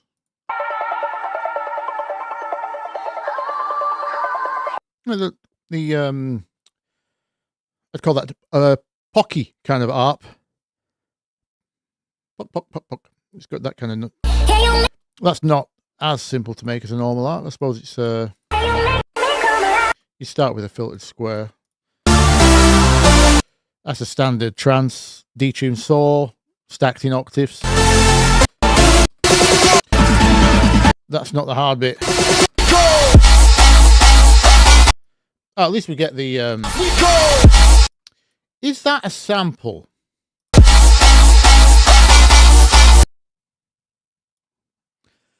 Am I hearing 3 or 4 sounds? I can hear. Obviously, we've got sub. There's a normal saw type buzzy bass about an octave up. Actually, no, it's not normal. It's been it's got fold distortion on it. That's wave folding distortion, I think. Hard style vibes.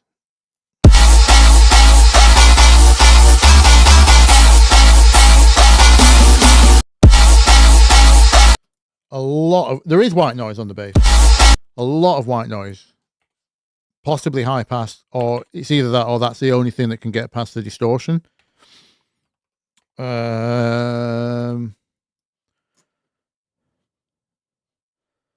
Let's do some detective work here.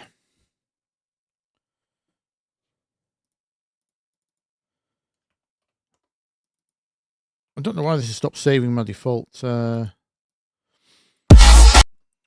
things. Right, this is to the side channel.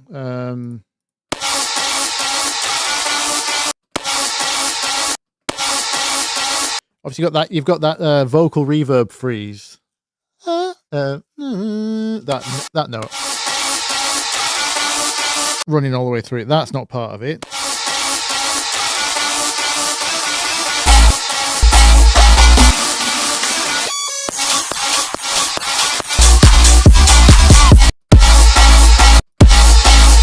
No clues from the left or right, separate. All we know is that the bass is mono. Quite wisely.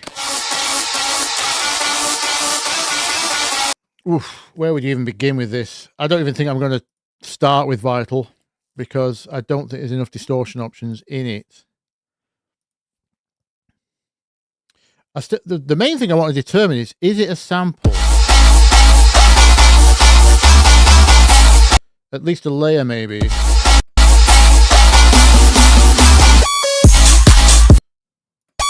That's not in there. It's a separate fill.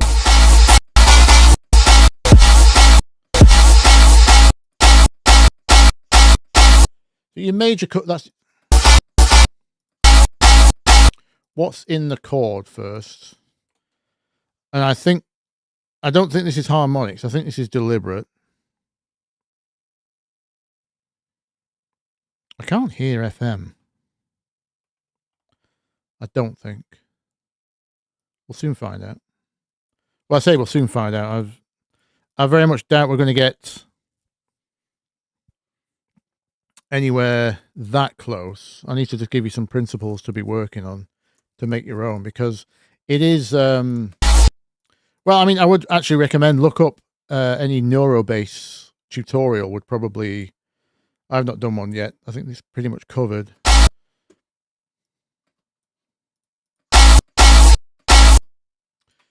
But the oscillators involved are, what note is that, by the way?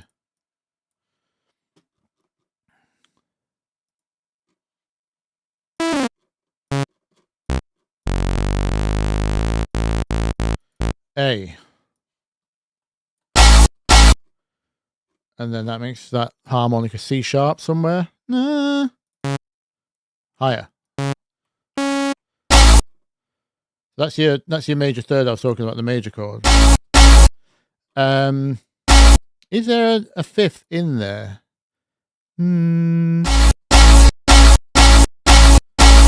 I don't think it's.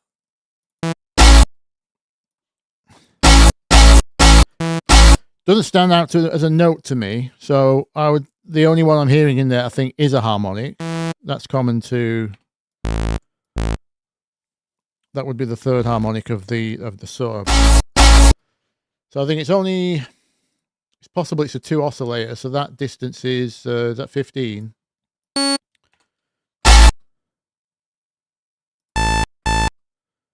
Oh, sorry, that's octave. You can tell I'm used to vital. Oh, they don't. It's +4 +2.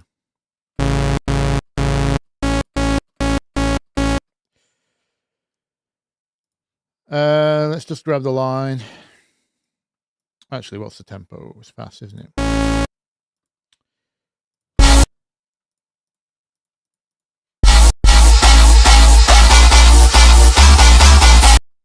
We want you to be on beat 1.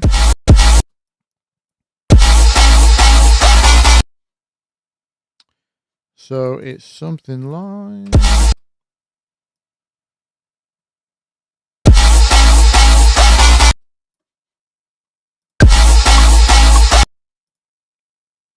What the hell am I looking at? Oh, that's not. I've gone the other way.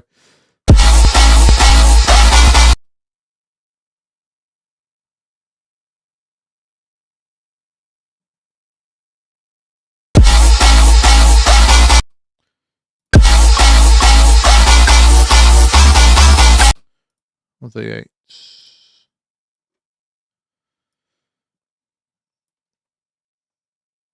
Could do the line's the easy bit.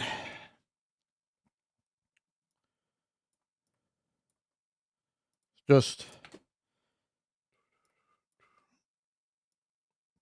actually, it's not full length notes. We can see it actually.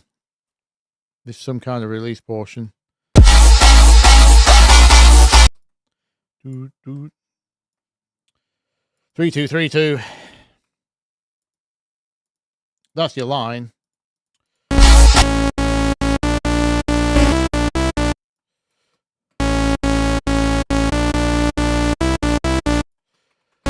Right, what do we do to get it to bark?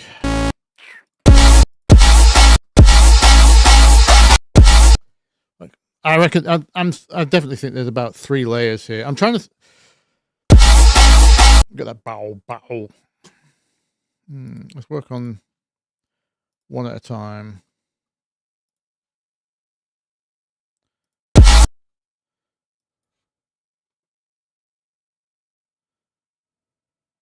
Hi, Cook.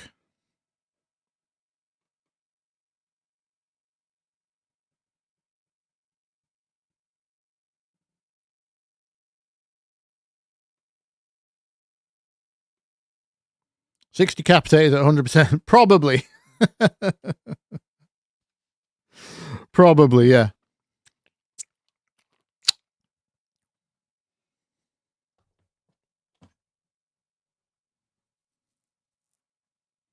Might be worth seeing what Faceplant does with this, actually.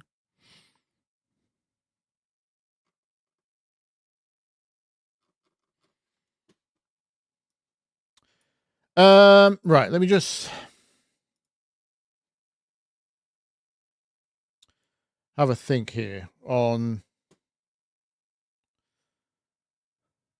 let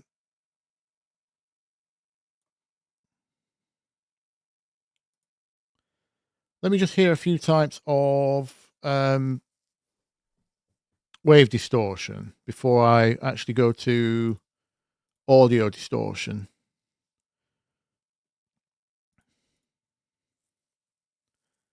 Turn this down for a second.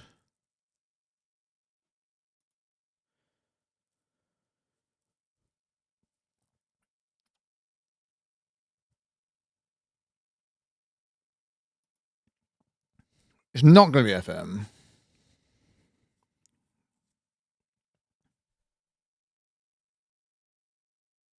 I don't think ring mod.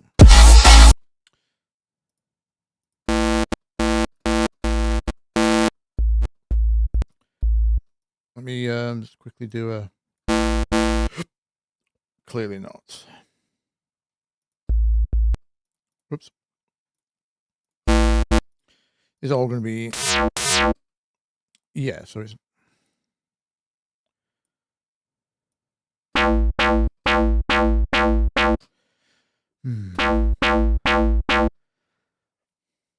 I wonder if it's part of it is FM. That's in there on that second bass layer. I was, the bark.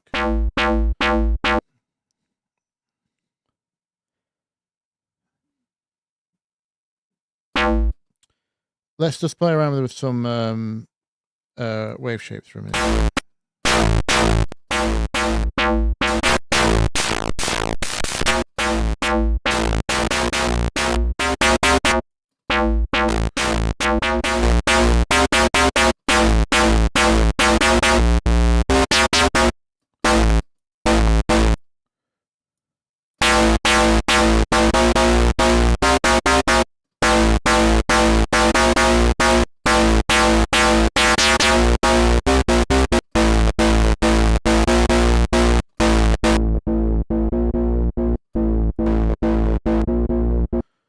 Is there?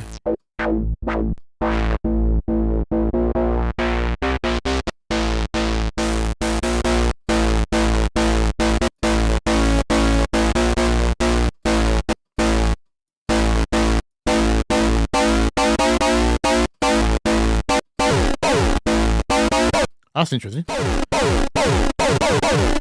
What the hell's happened there? Is that a cancellation? That's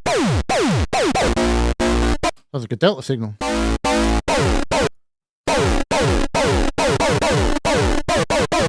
No, it's not.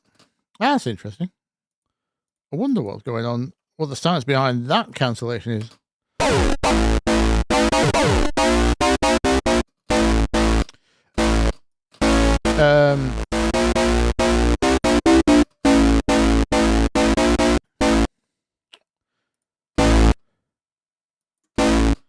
What happens if you just change?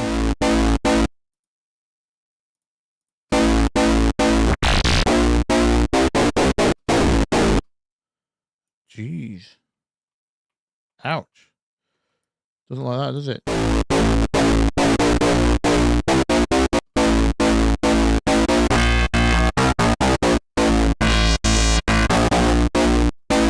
You would need that as its own signal.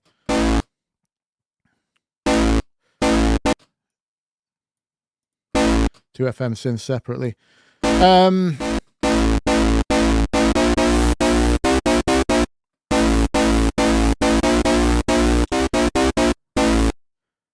That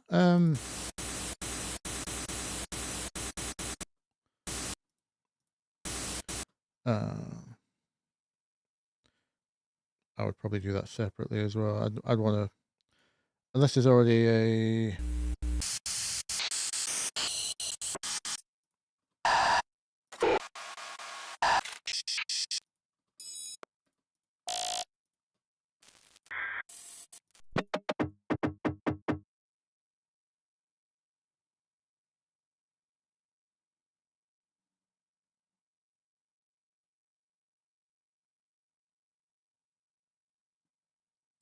Oh,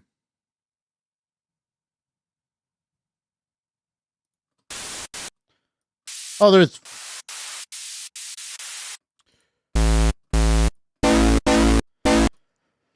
Okay. I'm still not sure I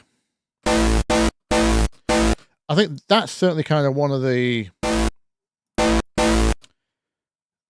that's like the upper bass in the background. You still got a separate sub, by the way. Can we go direct with that? Oh, we got heavy cancellation.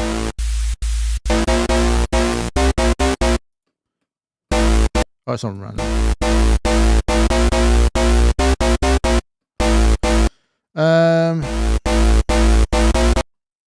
What else? We're still trying to think what the upper thing is.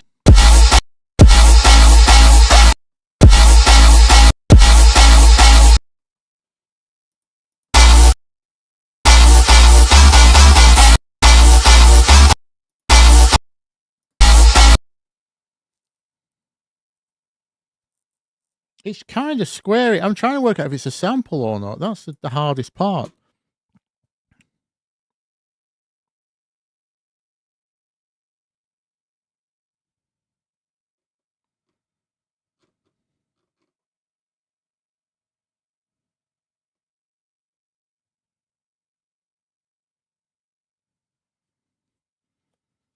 Glad you wasn't the only one. What, that can't work out this kind of sound?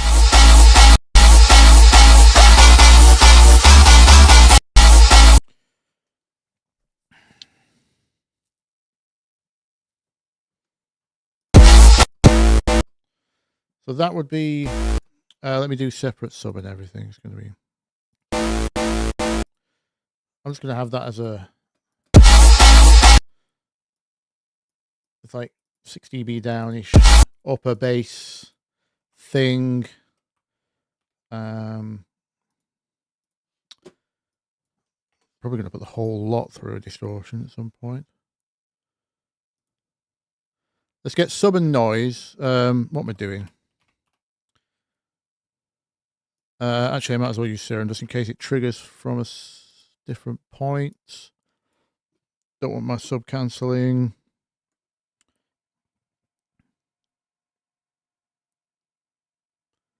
So random off. Sine. Is that the correct octave? Yes.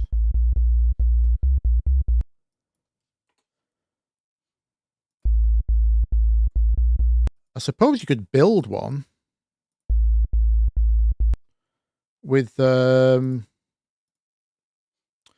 I might attempt that in Vital actually as well. Let me have a few goes at this major third harmonic synth thing. It's probably is one preset, but this is how I'm going to segment it. I need a slight bit of release on that envelope. It's clicking on me. Monophonic while you're here.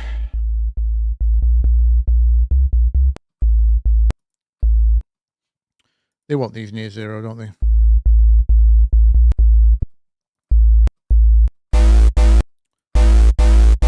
I'll get rid of the noise out of this.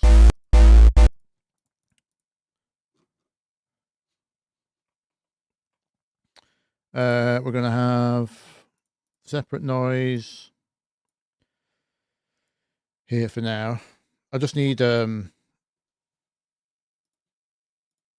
parts I can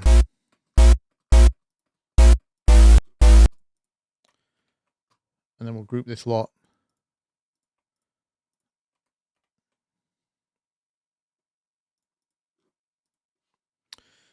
Let's start squarish. So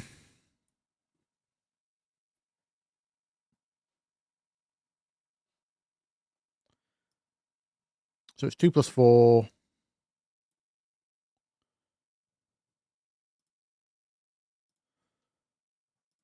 let's have a...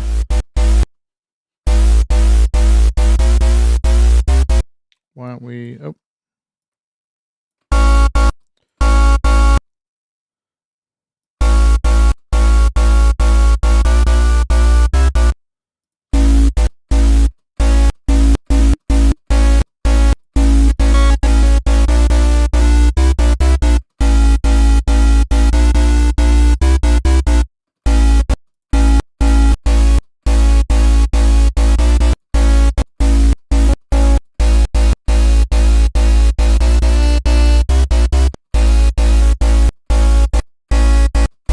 Here's where waveform roulette comes in.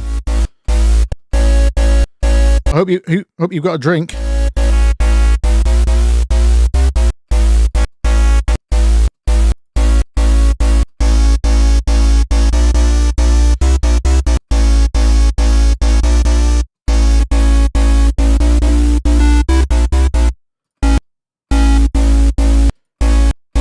We've got... There's a lot of chorus on it. I don't know if it's on the whole signal. Let me put that on so I can...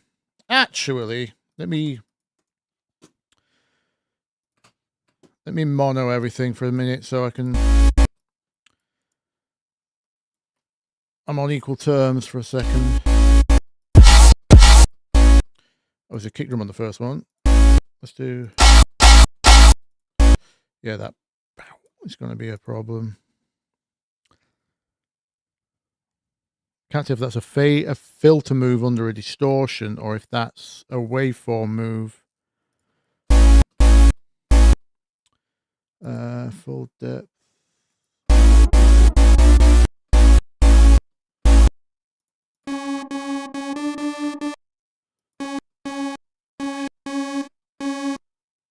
Low pass filter.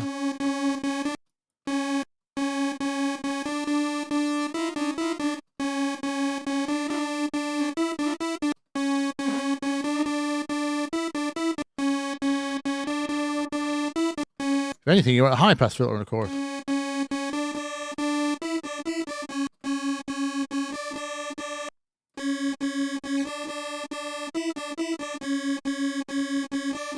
Ooh, you know what?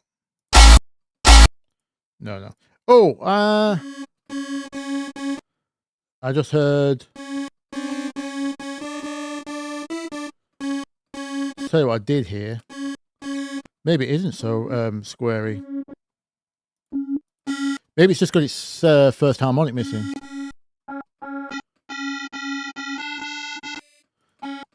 I did hear...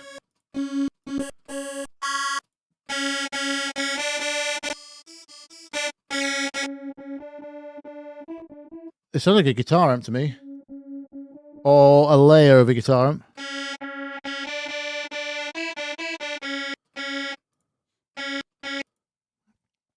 Speaker maybe, just a speaker.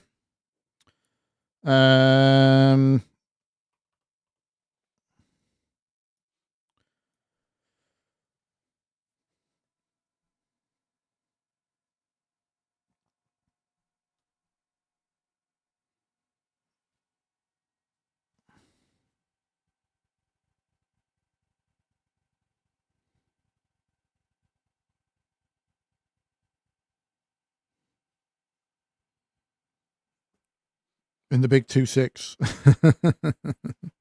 Why? How old is this track? I didn't even notice. Oh, it's a year ago. Or is it a re-release?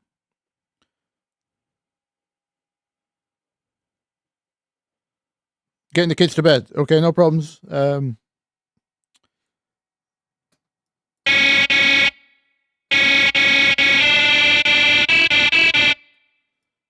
Now, let us not use the amp just yet. Just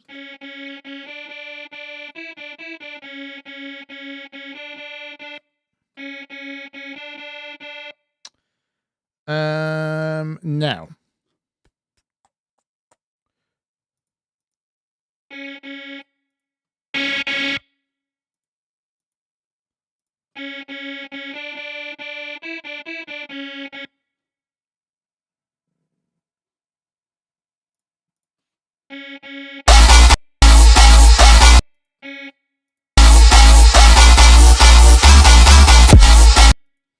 Obviously, envelopes thing.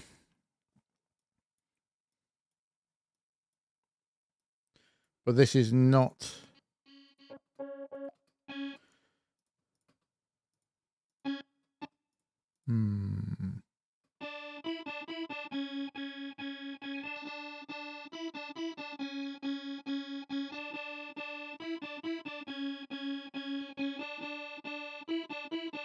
I'd want the chorus after this, which is a shame.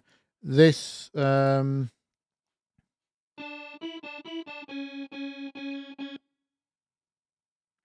it actually make it stereo? It doesn't. Okay. I can't be bothered messing around with that for now.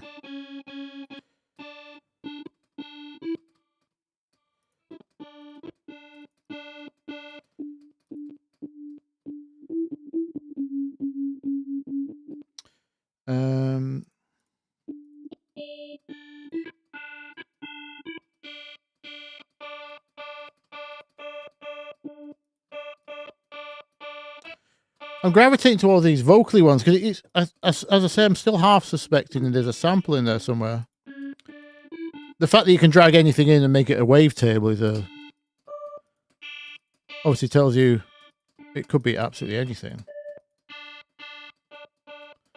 I mean, like halfway between a square and a voice. I'm just listening to that upper.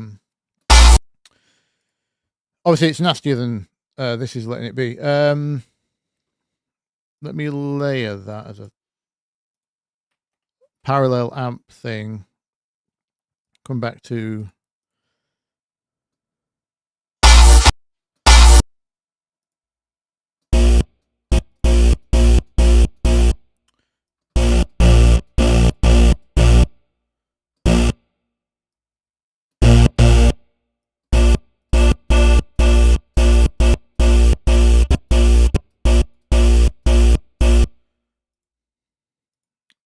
Wouldn't help.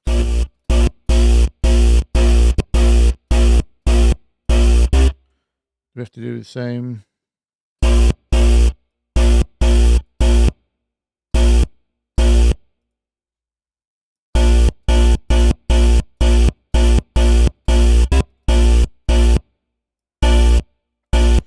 Let's get.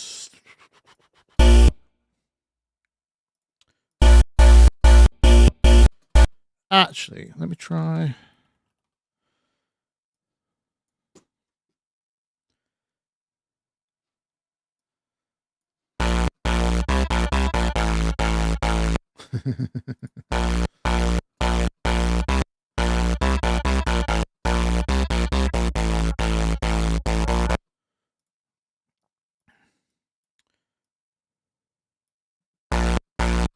Where would you get the bark from? I don't think it's the top layer, but I'm going to do it anyway.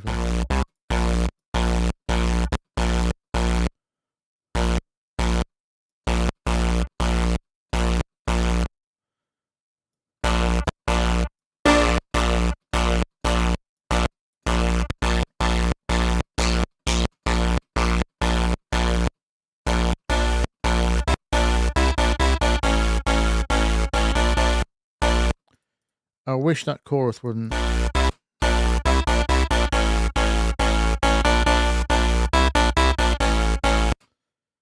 Echo. It's on zero feedback. It shouldn't. I don't like that chorus. Let's do it with D2 instead. Don't like you.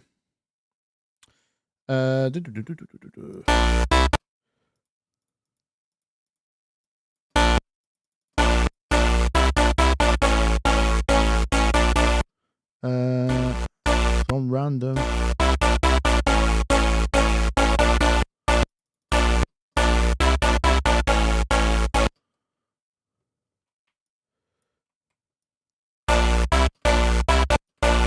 Welcome to Trial and Error. Sound design.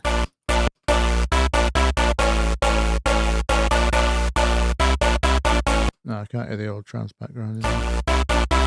It was worth a try. Hang on a minute.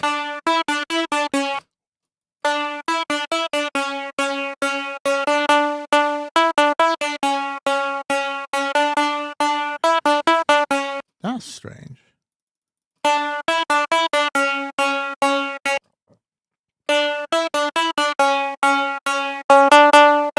That doesn't sound like true random.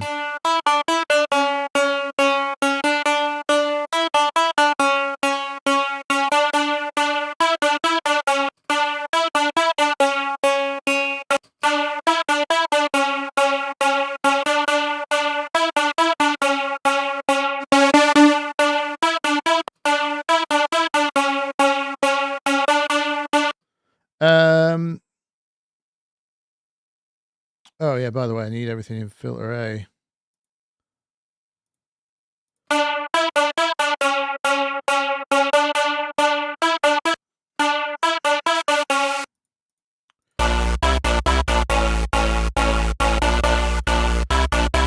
Except the sub.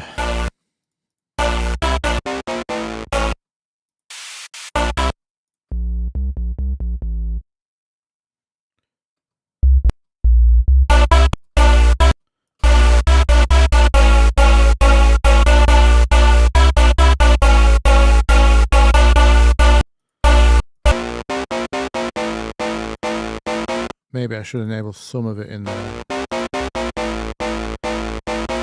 Because I need the distortion to give up.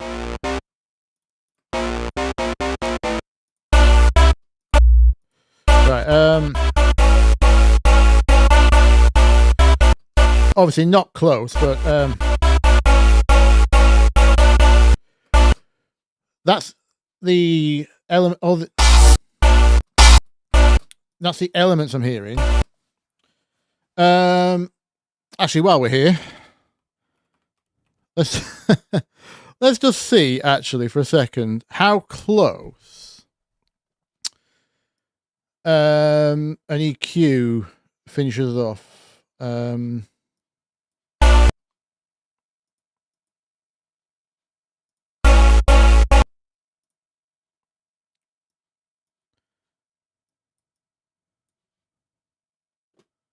Whoops. Angry wasps, yeah. Source. Move you onto master for now.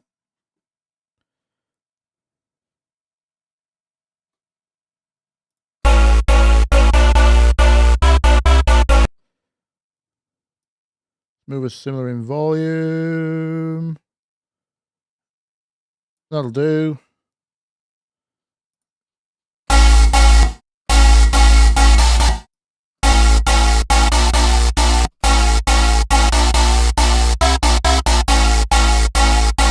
You could probably you put that on your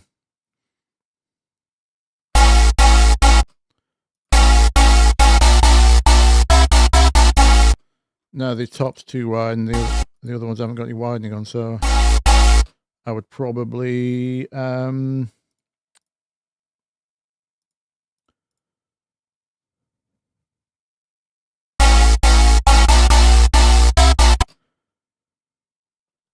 can someone remind me where total width is on? I don't suppose it matters. I'm just going to do it like this.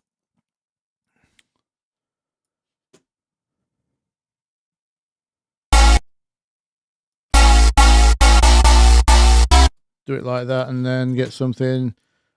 They're not going to do it in a sensible way, are they? They're not going to use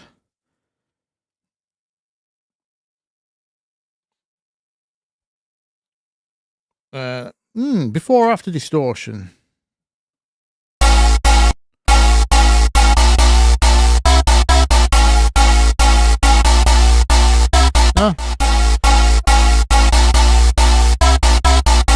I don't think it is that method. It's not the phase. It might just be better with the simple method. Some reverb, obviously, at some point. Oh, I know. We should use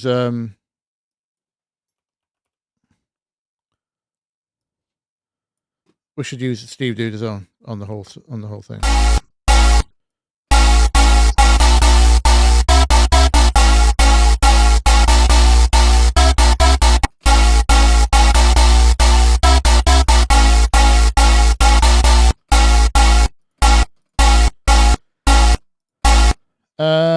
else? I do want to hear a good chorus. Multiply. Let's grab. What do you do?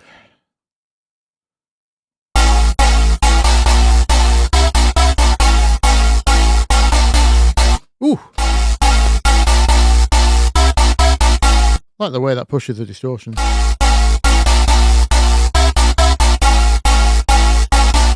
But anyway,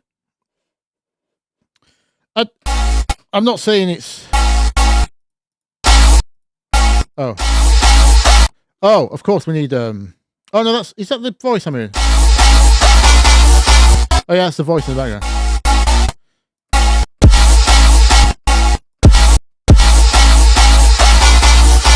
Right, so more noise.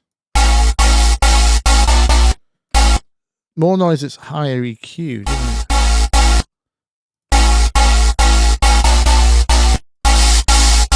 Yes. Because the noise is only... well, it could be due to the distortion, but... I'm actually put a bit of release on the noise because it's coming through after...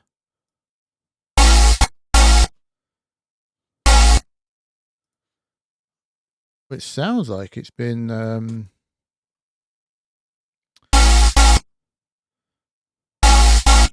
like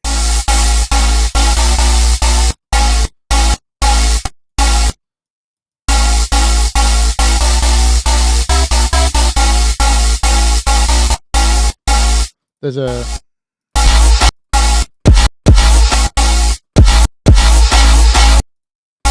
still haven't got the bark. Bow, bow. I think we have to do... Maybe we could do like an acid.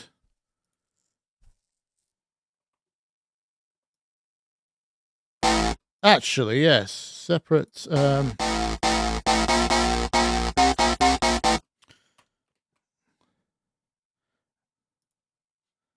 can hear how you would...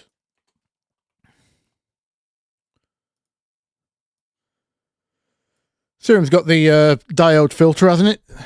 The good old...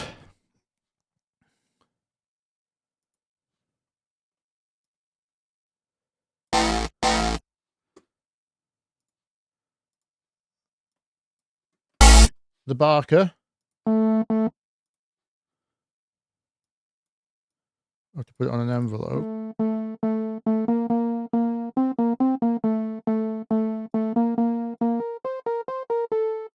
We'll see what Moog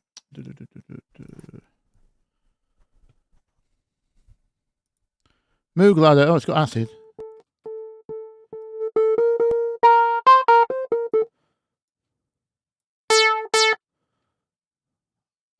D-tune. Oh.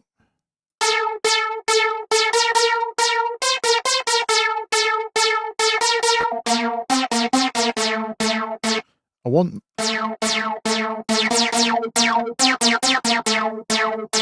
bit of attack. I want more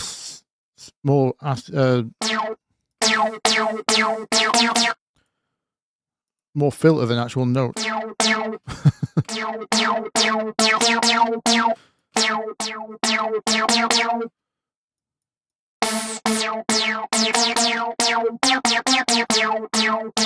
Not that much.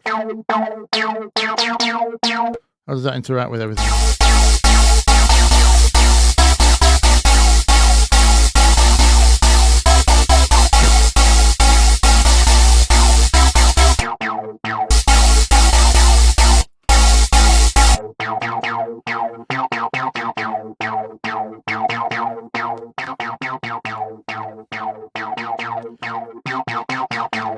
I said I heard wavefall distortion, didn't I?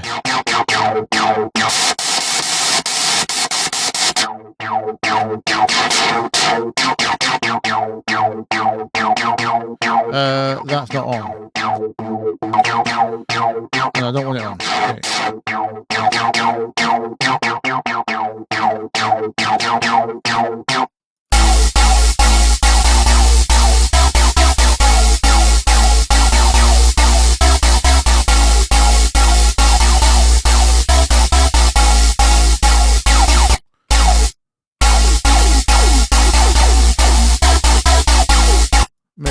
Maybe it's the whole starts resonant, goes not resonant thing.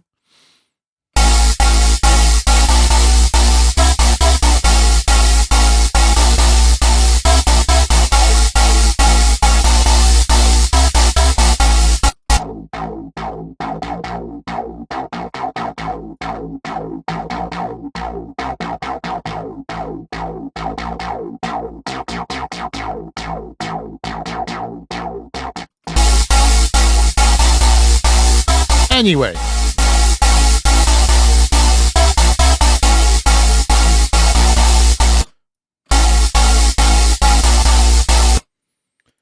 it's obviously not the same, but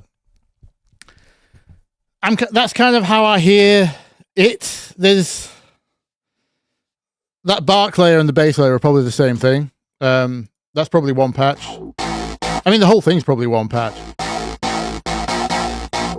But obviously the waveform on the top's not right.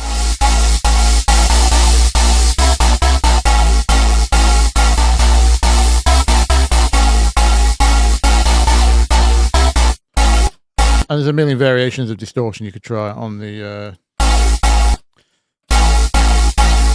yeah, anyway,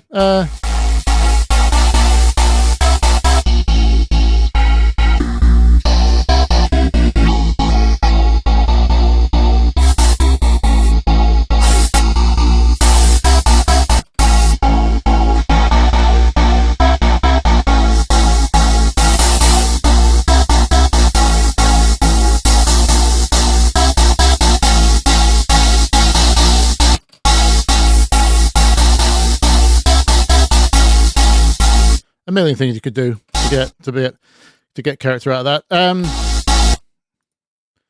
I made that worse. Oh yeah, because we matched after the initial. Anyway, don't know if that helps at all. Kind of what I'm hearing as a concept: bark, noise, that major third, detuned, everything through, lots of EQ and distortion, cheat with frequency match.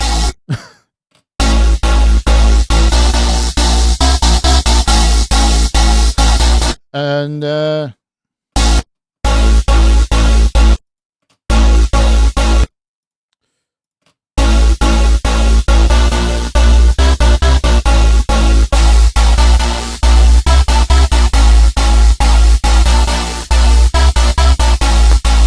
that matches a bit better.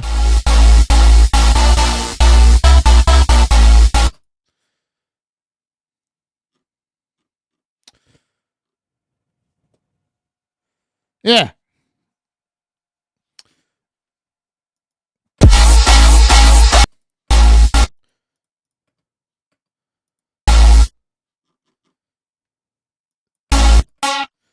Obviously, this is not. There's something going on with.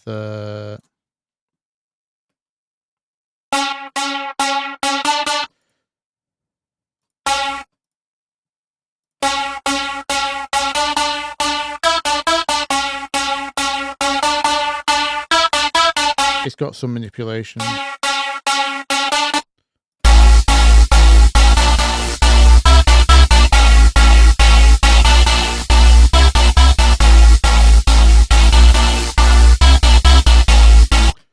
Obviously, it's probably just a different waveform, but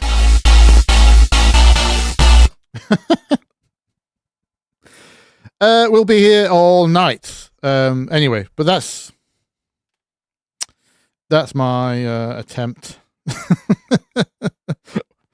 Whilst under pressure, whilst on headphones. Excuses.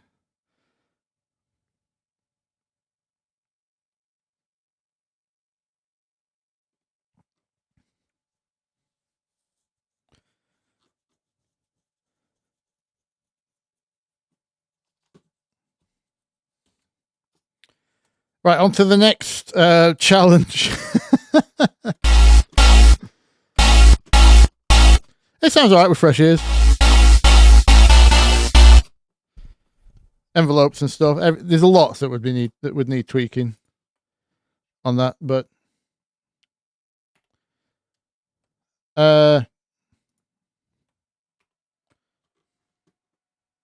that's how I would do it. Is there anything else you want to know?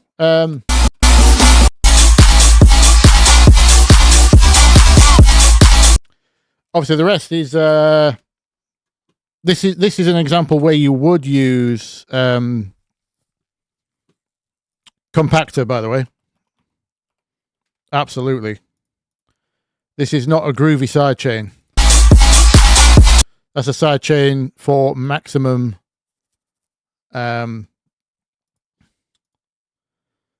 maximum LUFS. So you would definitely have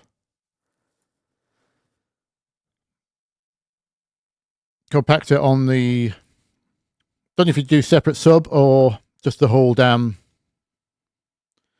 bass.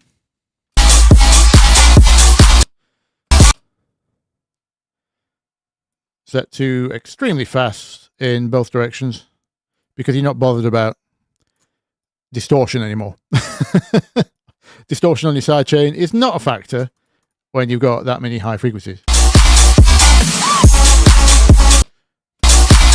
Slight sound change here for that top changes to a saw. It changes actually to a low voice detune saw. It's like a wide 3 or 4 voice. That's what's it changed at the top there, which also makes me think it is layers.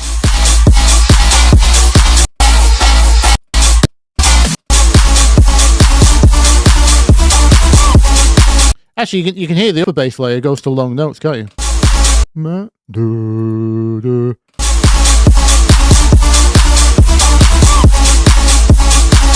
Yeah, it is layers.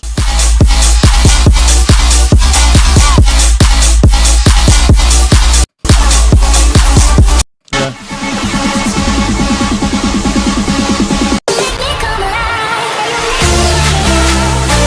And standard. Lots of voice detune saw plus octave. Playing chords 1, 7, 6.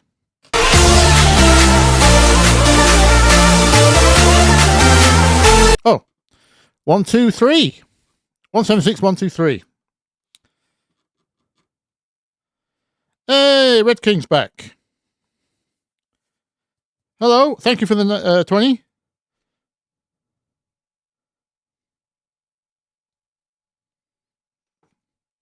Raspiness Quality 2 Lead Synth Moonrise Evolution. Okay. I'll write it down, Red King. I've got 2 to get to.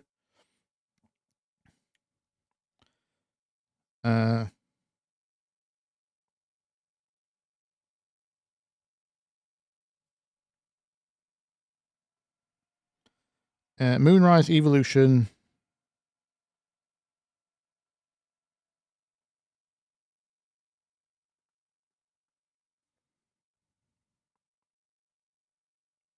Forward. Okay. 320. Thank you for the timestamp. Very important. Right, let's go on to Hunter.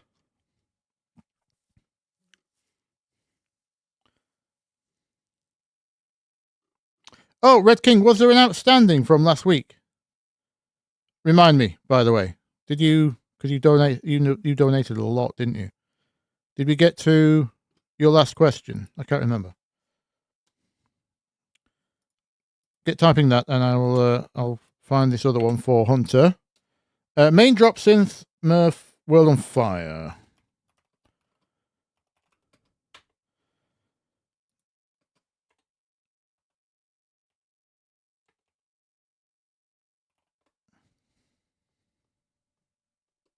It's Murph. Let's have a listen. Take me to a sweet escape. Can you take me?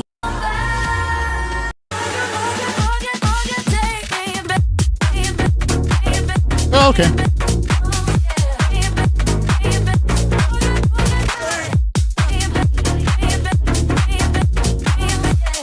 take it you mean the stab, yeah? Yeah. That's not too hard. That's just, that is a filtered saw. You need it to get the vibe is you need the cluster chords. That's important. And filter choice and envelope amount of, it's a resonant filter on a filter saw, detuned. Not sure how much exactly.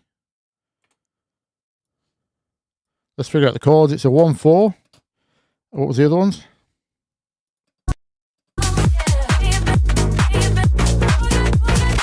It's a 5 altered.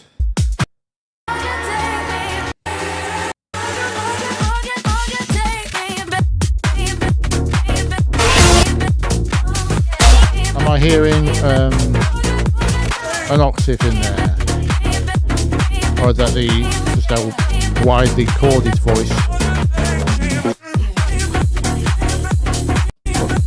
Oh, it changes voice in there, doesn't it? Okay. So we're in what? D sharp.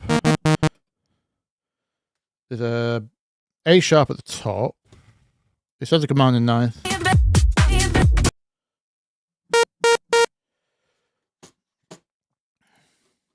Heavy swing.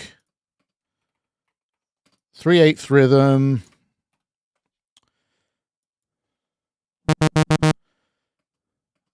Starting on beat 2.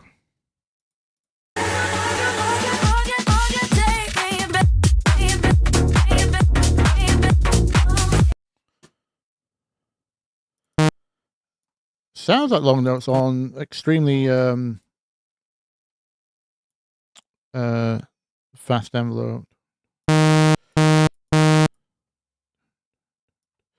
And it's a duh duh duh duh duh.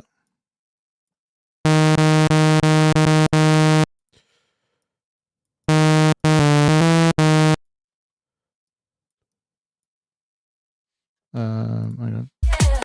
Is that the right timing?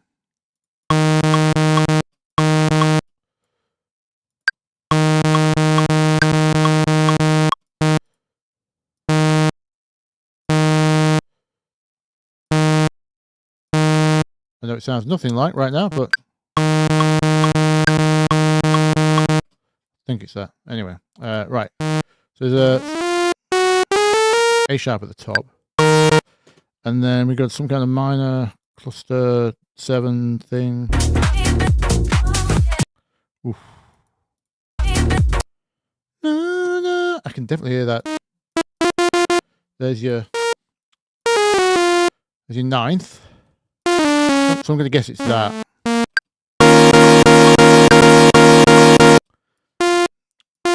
Actually, I think it's clashed. Think it's that. So your filter envelope needs to be, let's figure this out. It's resonant somewhat. I don't know whether it's laddered or needs some ramp on it.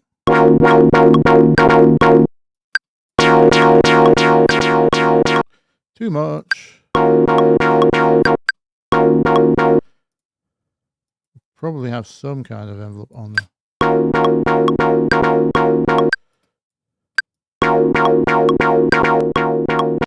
No, better without the ladder.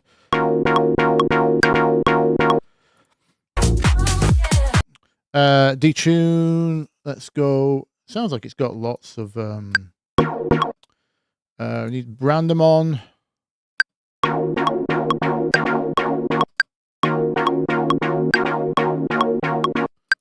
Oh, do we? Yeah. Let's just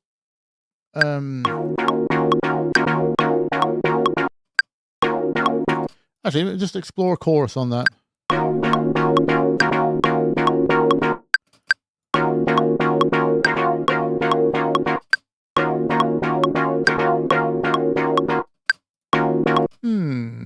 What is it? How does both sound? Oh, we need a bit of release. Definitely need a bit of release.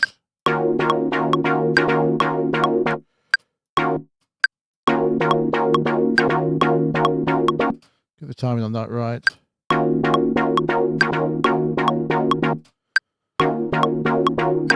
In fact, I've just heard it does that at the end.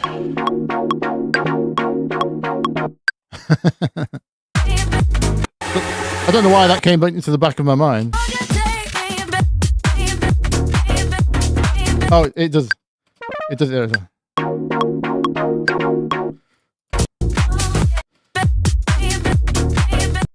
well. Heavy side chain, obviously. But yeah, that's all. That's all.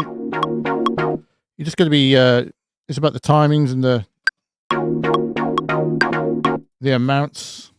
I think it's lower, isn't it?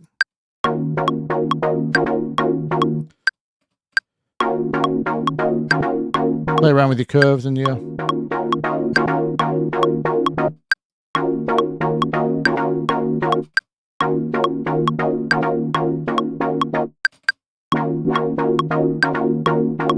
Hey, it's all in that area anyway. Oh, what have I pressed? Oh, okay.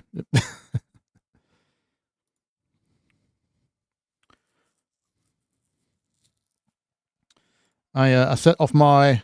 This is one of my own sound design challenges. I found this channel which does self-playing MS-20 patches.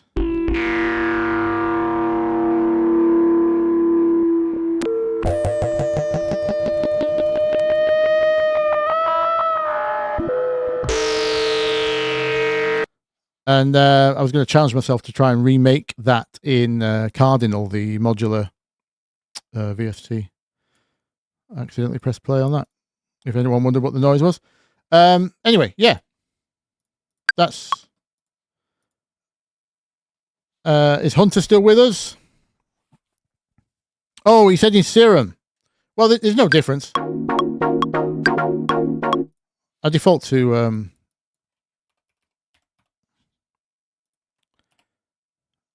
I default to Vital because there's absolutely no difference apart from obviously just where things are, and then it just takes you slightly longer because it's an awkward interface. But has anyone had the bug, by the way, when you if you resize Serum and then reopen it, sometimes you get the old window size back, but the graphics are still big, so you can no longer reach this. It like crops it off, like here, like a default window size, but it's actually this size, so you can no longer get to this. And the only way you can reset it is unloading the plugin and losing the sound. Let's just go with that. Envelope 2. Filter, let's try. We want a 24, by the way.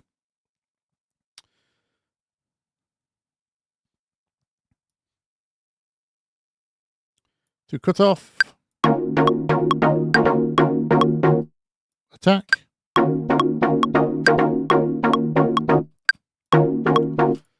Yeah, I'm not sure if it is. I really don't like the chorus in.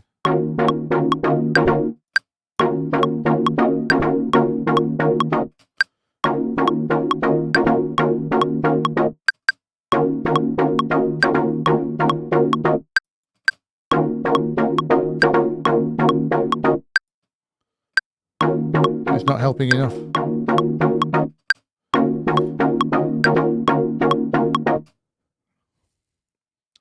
Yeah, that's all you need to do. Oh, sorry, hang on. I listed both here, aren't I? Aha. I thought it came together rather fast. Whoops.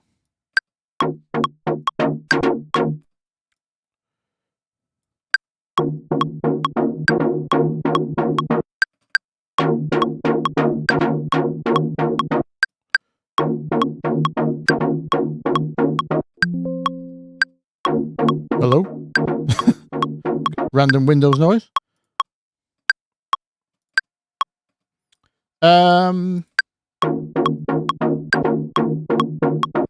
Why has my filter become bipolar?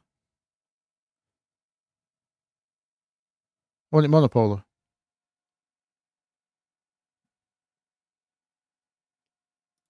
Have I clicked something?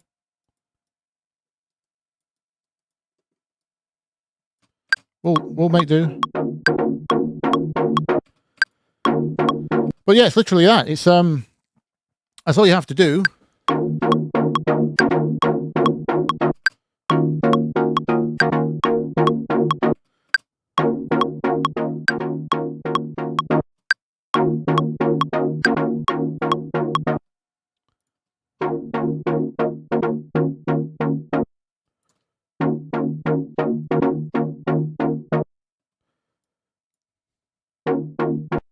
Might need a bit of release on there.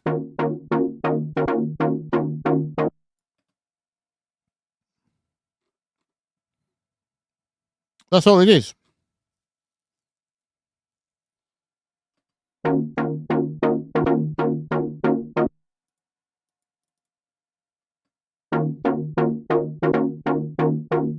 Yeah, thought it was. Not sure why it's behaving that way, not the... Is that... I swear that's not default, is it?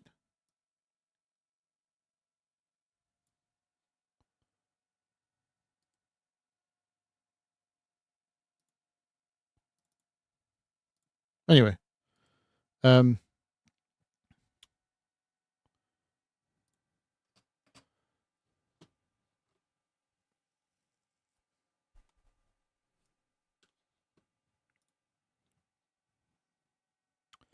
Is that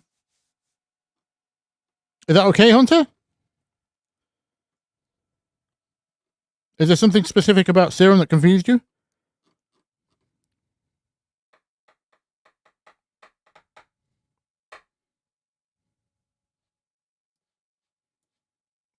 Because a saw wave is a saw wave, for all intents and purposes. Yeah, the only question is whether there's. I did debate whether there's an octave in there. Send that to the right filter as well. That might be in there. I'm not sure. Blended.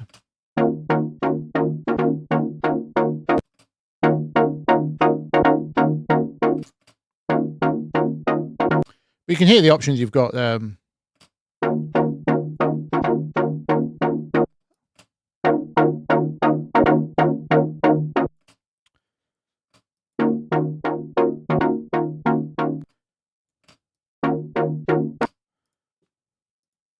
It's just that kind of thing. It's just what you have. Yeah, but Vital's free. There's no excuse. But yeah, a saw wave is a saw wave. They're identical in almost every way. So Serum has a lot more options, obviously, but I don't care if your sine wave is analog modeled, it's still a sine wave. Most people aren't hearing any single difference. And it doesn't have any functional use to most of us, especially if you're at the type of level of making music that you can't hear the difference. And yeah, so don't get me started on that whole synth snobbery thing. Yeah, Serum's great. It's got lots of extra options, but for the thing is, the other reason I default to Vital, apart from the interface is nicer, is about 90% of the time, all of those extra quirky things in Serum are, well, they're more for things like that. It's when you get super crazy with sound design, is when Serum 2 comes into its own. For standard virtual analog and wavetable stuff, just, yeah, I'll always default to Vital. Sorry. Right.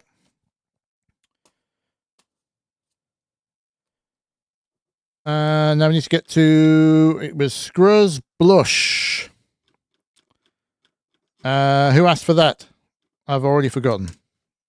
Have I written that down? No, I've written you down as Scruz as well. I don't think Scruz asked for Scruz. Apologies. Anyway, let's have a look at that.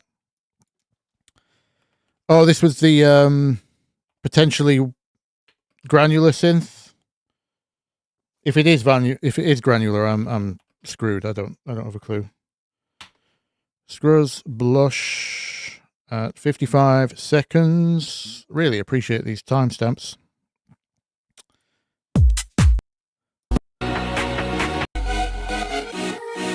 Oh.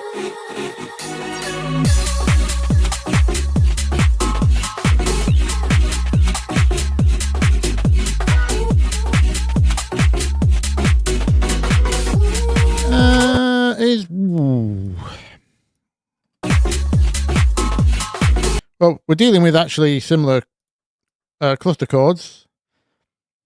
Is that a sidechain on it, or is that the actual attack envelope? And if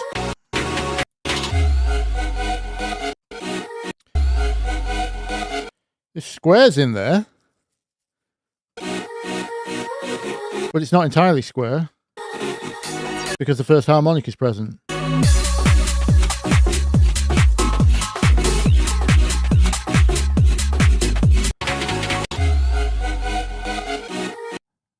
And is that the same synth? I don't know if those two are the same. That's very squarey. And then that one's got more saw in it.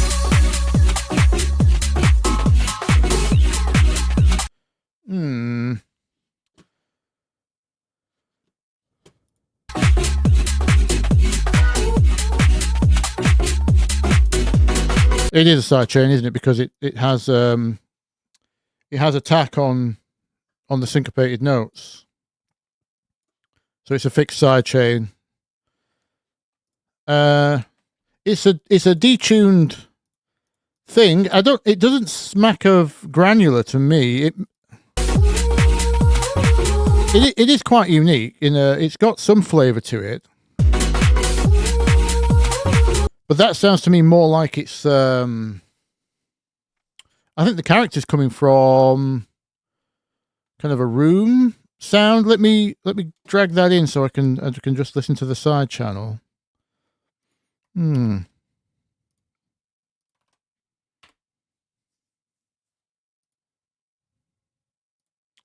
definitely get there with EQ match.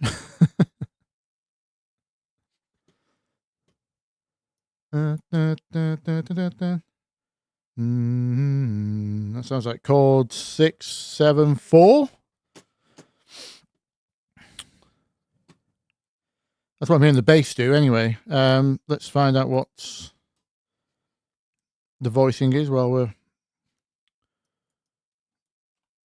we bring it in.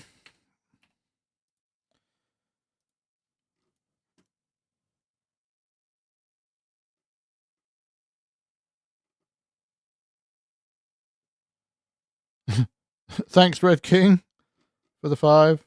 Saws are just spicy signs. Well, if you saw the video I did where I stacked 100 saw waves, 100 sine waves, it became a saw wave. So technically a saw wave is just lots of sines, if you want to break it down that way. Not even that spicy. Technically, all sound is made up of sines. If you really break it down, thanks to Joseph Fourier and the fast Fourier transform, FFT, what all of our analyzers use. That's essentially what it's doing. A reverse engineering maths equation that breaks down anything into its component building blocks or frequencies, i.e. sine waves.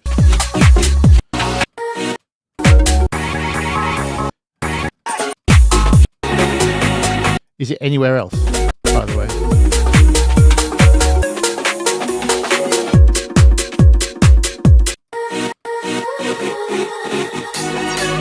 Oh! Strings. It sounds like a string patch. Cellos. Or just generic string ensemble. Possibly layered. Chorused or detuned. Maybe the square is a layer. That's what I'm hearing. Monumental erection. Thank you for the 5. How was my day been? Oh, good, thank you. I spent the day panicking that I didn't have a video ready. I put out a post asking people for ideas, to which someone replied, "Isn't it the last Sunday of the month?" And I was like, oh yeah, I'll just go live instead. So semi-relieved that I don't have to panic to get the video out tonight. That panic is now offset till next week. By the way, I'm doing a Captain Chords video. I think it's very good. Apart from some strange technical thing that I don't know if it's actually the plugin's fault yet. That's why I'm holding off. I need to do a little bit of sleuthing, investigation before I go accusing Mixed Key of unreliable software. I'm going to do a little bit more testing on it, but my first impressions were very good. So we are, let me just, I might be able to phase cancel this.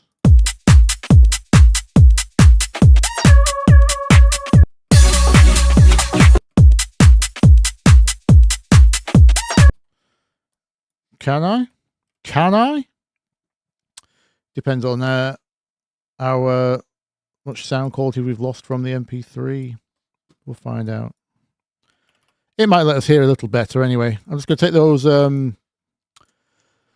intro drums and reverse the phase, and then we might be able to... Yeah, we can hear the drop without the drums now.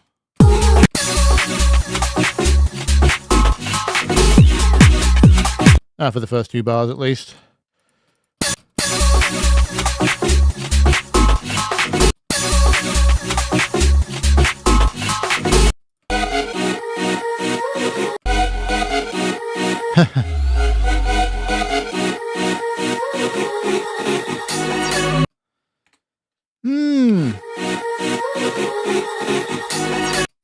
Let's just do those chords. Yeah, I'm hearing string sample layered with bit of square, bit of saw, the squaw, a bit of squaw layered. Although the saw might not be necessary because real strings are very saw-like in their waveform.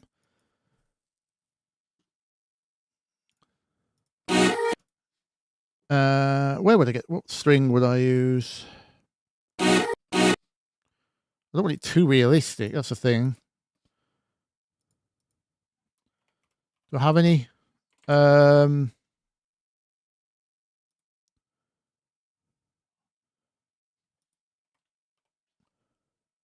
What's this?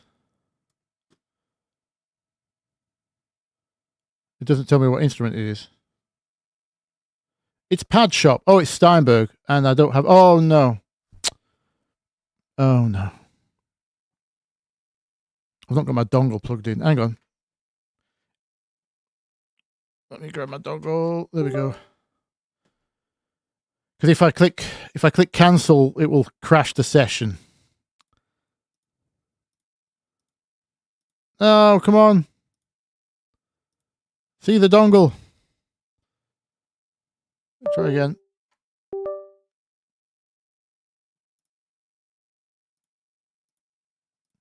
I do have a license for Pad Shop. Oh, Steinberg, I hate you. All right, we're going to have to crash the session, and I'll come back to it in a sec. Ableton should resume.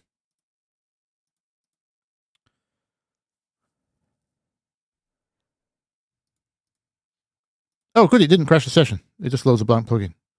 Phew. All right, so last time I loaded a random preset. I'm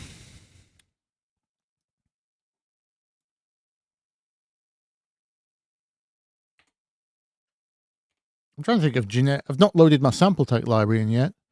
I'll have to grab an old school one from... You know what? Does it sound like a mellotron string, actually? I'm not sure if it sounds like a mellotron. I just want an old-ish... Let's go Triton.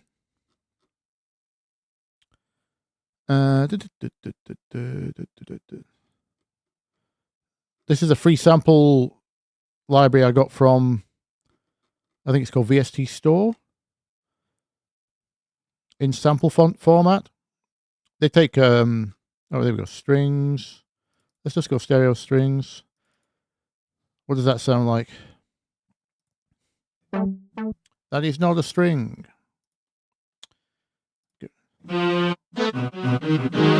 That's fine.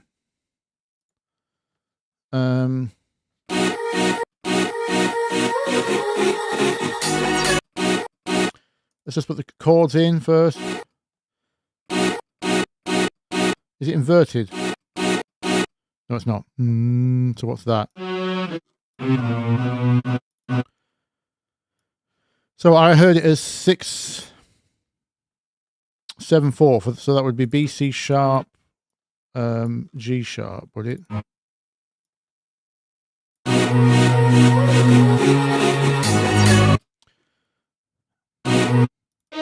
That's your top note.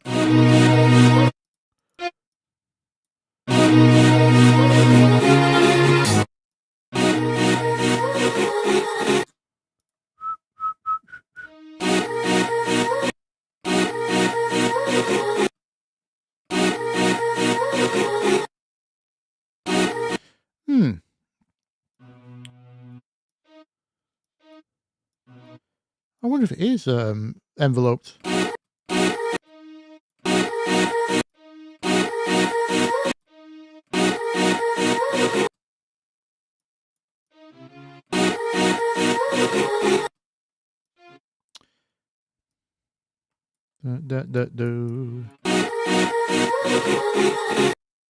Oh, the debt.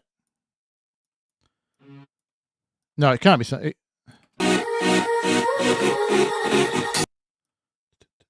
Yeah. It's that voicing that it appears to be.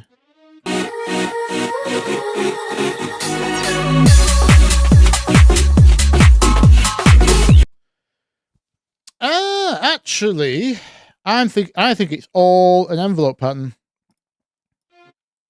like a shaper box.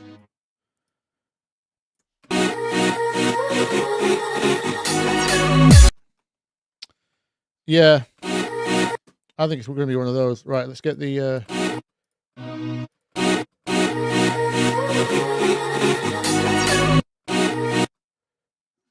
Let's get the rest of the notes in. There's a fifth. That's the F sharp, right? Yeah. Okay. I'm not hearing any extensions.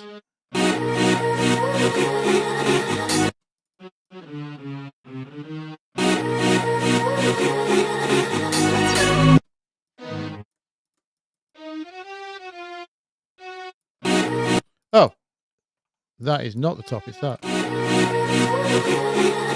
Oh, it's a drone. Okay. I tell a lie. That is indeed extended. Suspended extended. Add 11. I'm not sure add 11. Right. Let's layer that with what's it doing?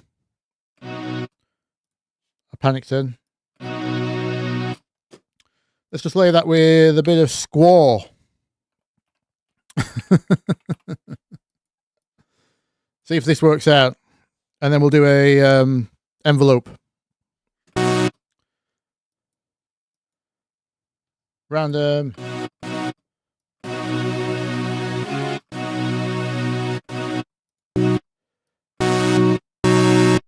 It's not. Let's do a little bit of top and tail.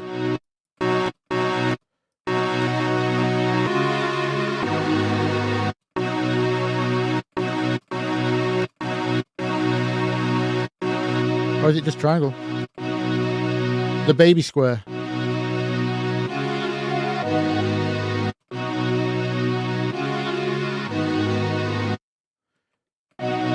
No, I think it's the thing.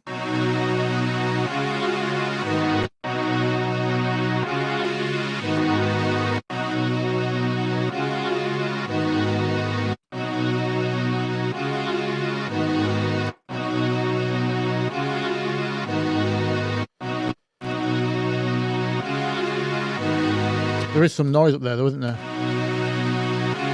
Maybe I'll do it this way.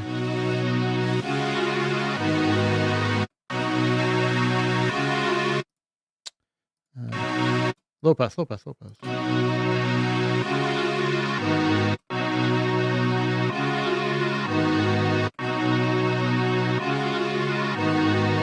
Just to the first few harmonics of the square. And then let the saw be the noise at the top. Unless there is actually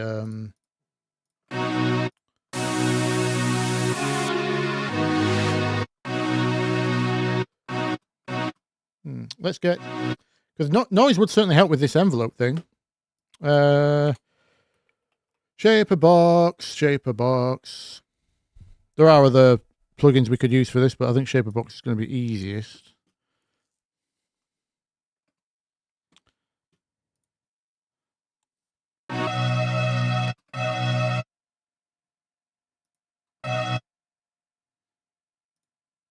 No. We just want volume. Can I have 2 bars? So it's like, oh no. Don't give me the spline curve. Can I have no smoothing?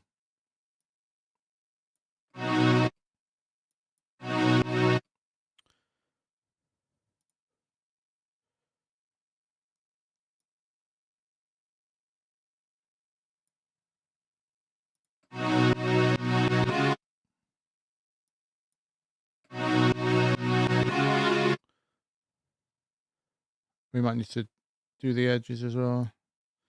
That's not the rhythm.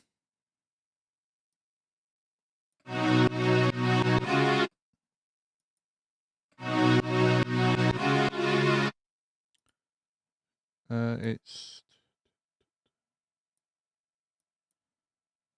I need to get rid of you.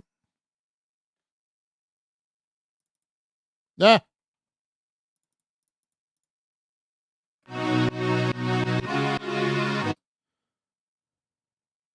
That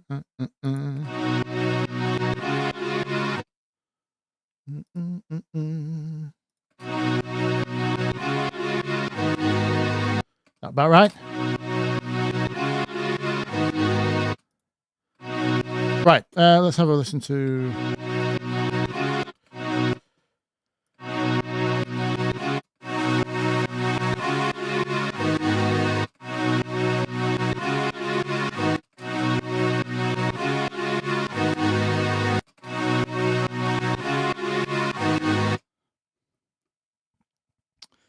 Sorry, I was on a mission. What we chatting about?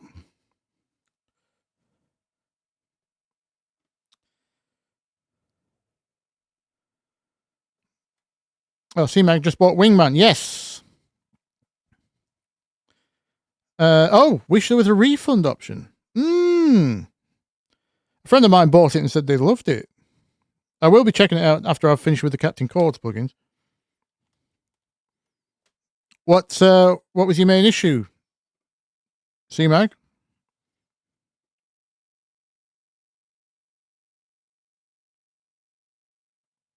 How many synths is too many? Jesus, no time to make a melody. It can get about that way. You can get that way, yeah. Well, I don't suffer from too many synths anymore because 90% of things I do in Vital. Right, what's so we need there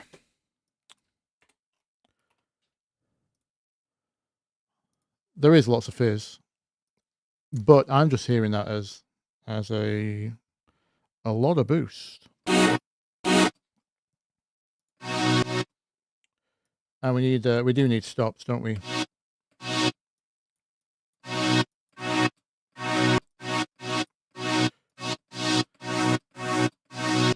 So what I meant by the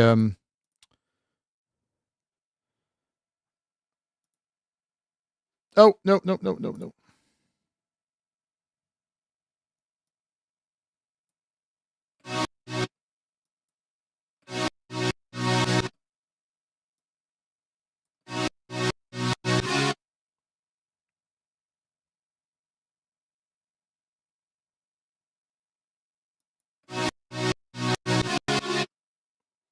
Not you.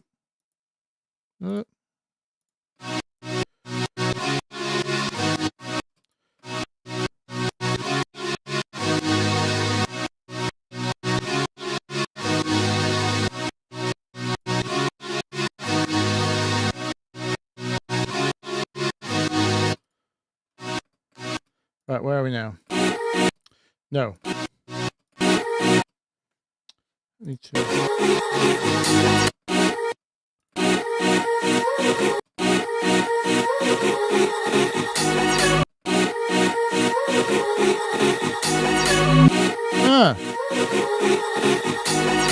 You know what? I think there's some filter automation on that last. I'm only hearing mostly string there with filtered synth on the open. Obviously, there's other things in the background, but in that bit, it's not filtered.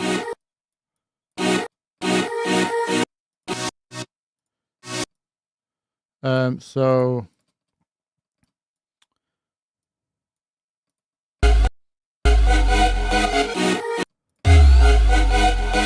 that's the higher octave.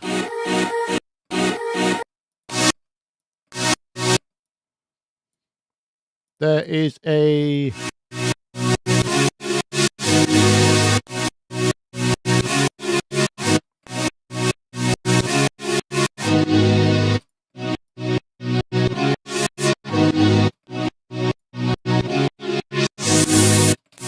let's get rid of.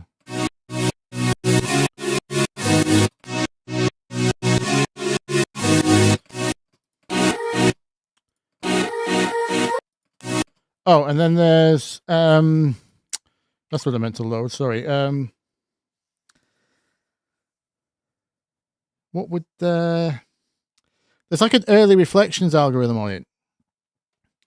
You could get it with dimension, but I don't think it's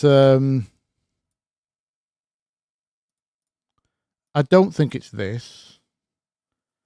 But let's just quickly hear it.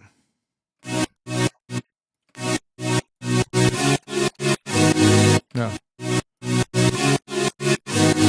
No, it's not that. It's more like what am I thinking of? Proto. Let's do proto verb will give me something in the area, I think. If I filter it.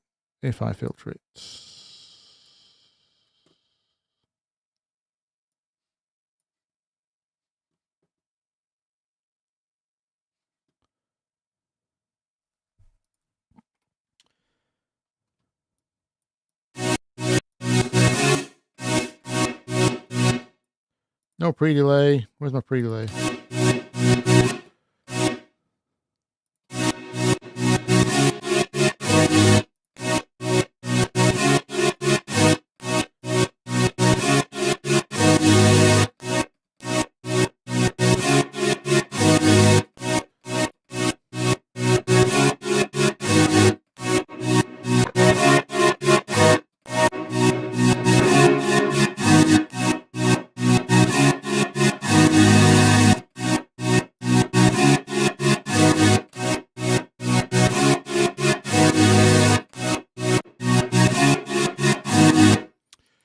I need to lock these.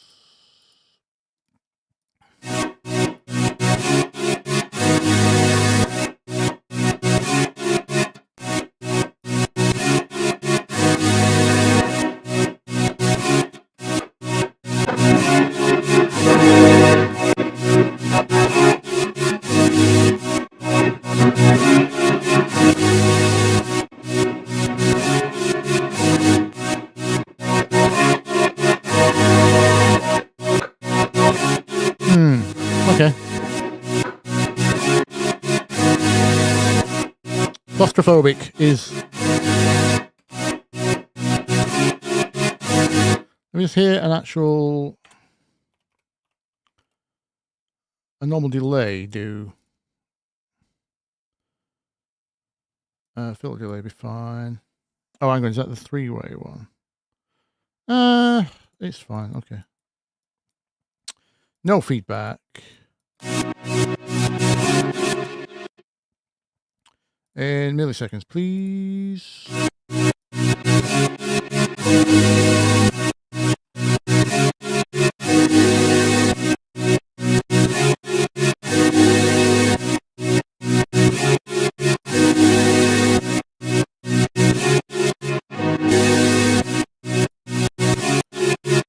That's got a bit of it.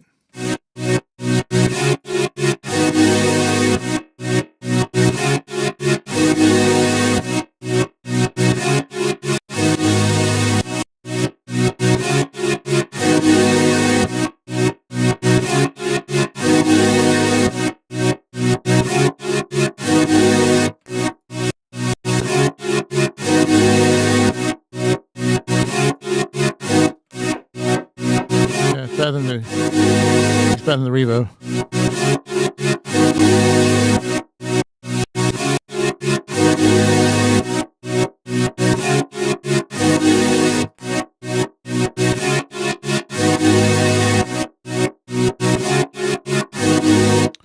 Tuning those would be kind of crucial. And then let's cheat. Let's cheat. I just want to see how close, how far off is the synthesis? Is it just tonal? Is it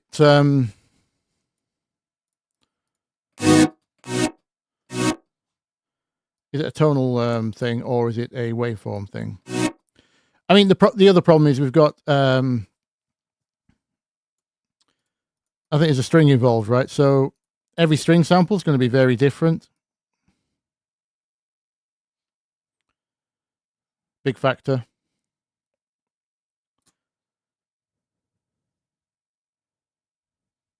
All we can do is really aim for close to the vibe. Let us hit target. What happened?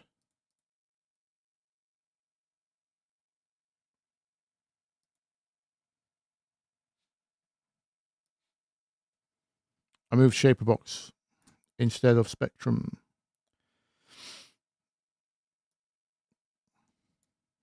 Is what happened.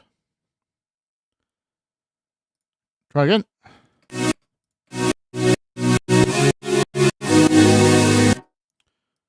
Let's see how much of that gets us in the area.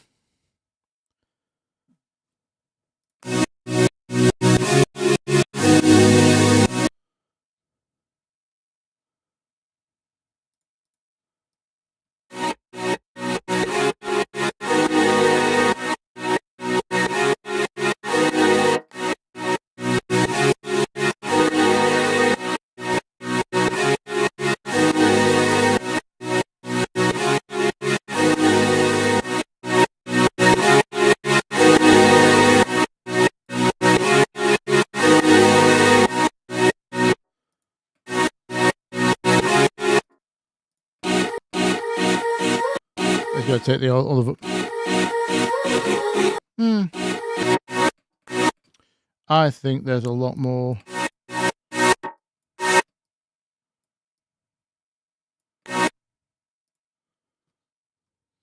Oh, yeah, other way around. Other way around.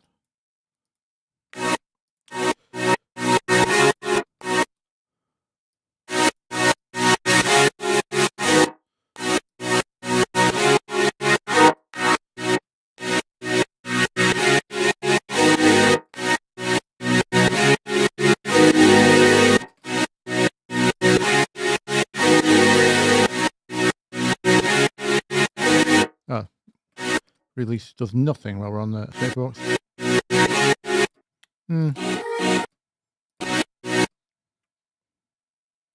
There's a notch.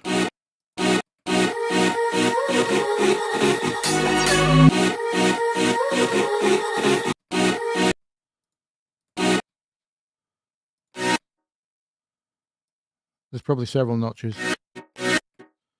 Yeah.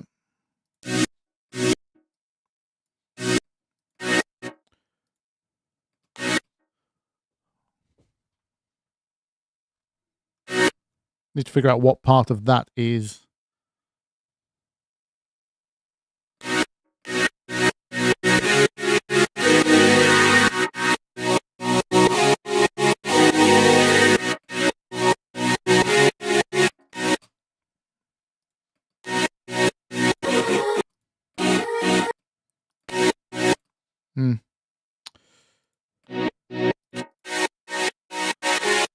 Oh.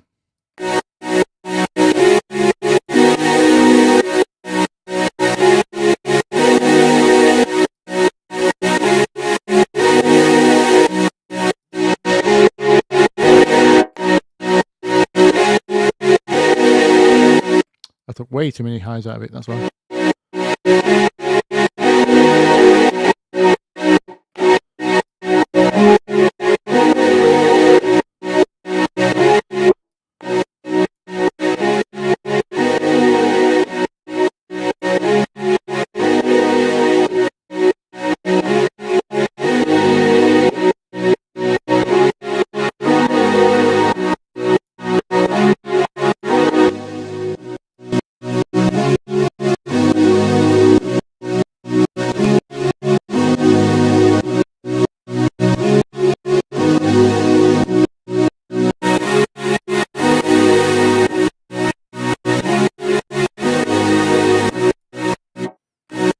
Nasty clipping.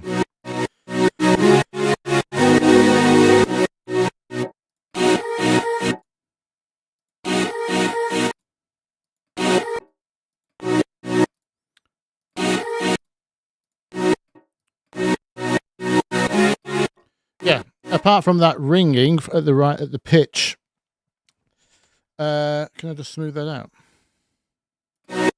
No.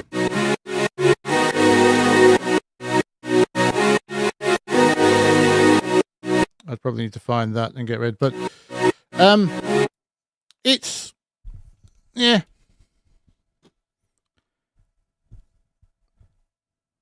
Something in that area.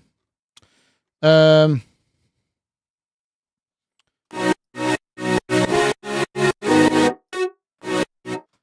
last note gets higher. Multi-paintball man maniac. multi-paintball maniac, yeah. Does it?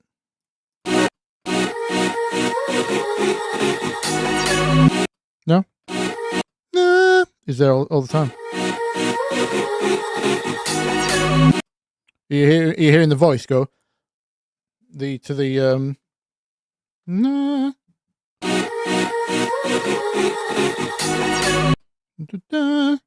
That's the voice. Top note of the synth stays the same the entire time. Anyway, the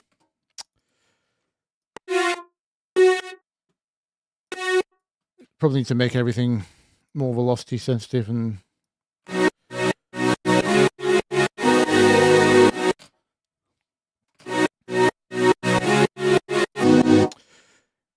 yeah, God hell knows what the actual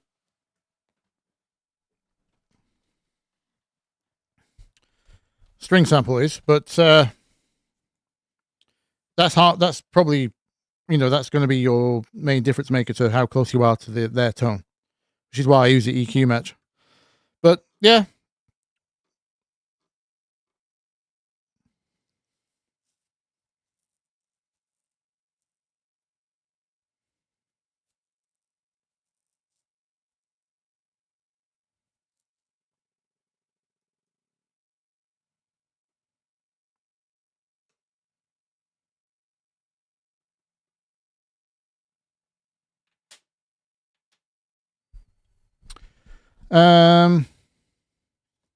Sidechaining is a cheat for bad music production. Disagree. Completely disagree. Well, also, what we're doing here is not sidechaining, is it? This is volume envelope. But if you're talking about in general, completely disagree. It's a rhythm thing.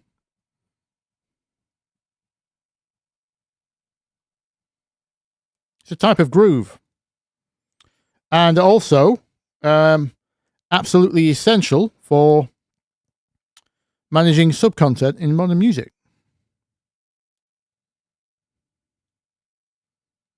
If you don't sidechain subs, you either have to arrange your bass parts so that they only play not when the kick drum is played, and you would have to use much shorter kick drums, which is a completely different rhythm and composition thing. Not necessarily good for dance music. Or if you do want to play everything on a rhythm that you want and have a kick drum at the same time, your entire track can just be, 10 decibels quieter? Which is fine, but no DJ is going to play it. So,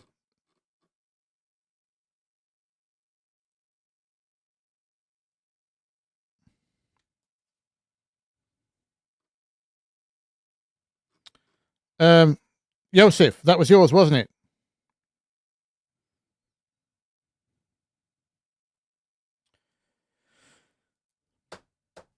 Yeah, it's down to I think it's down to the string. Personally, it might. As I said at the beginning, it might be a mellotron string, which is a very specific tone, or the one might be layered in there. That gets you a lot of that upper mid character. But yeah.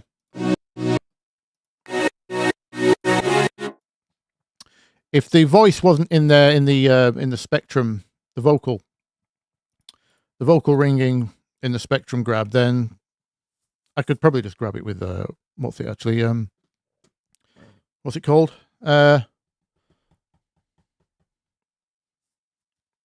ZLEQ. Anyway, but yeah, I think that's the makeup of the sound as far as I can hear it.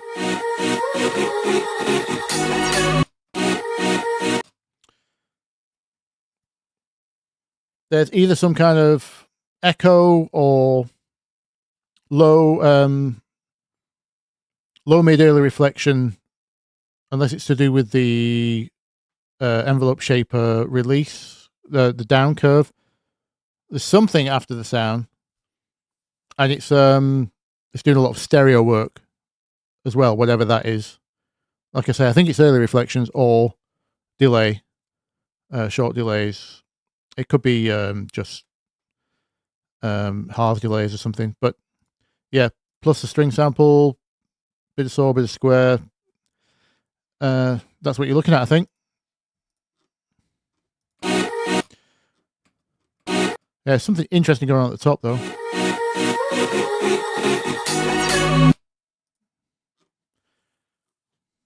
But yeah.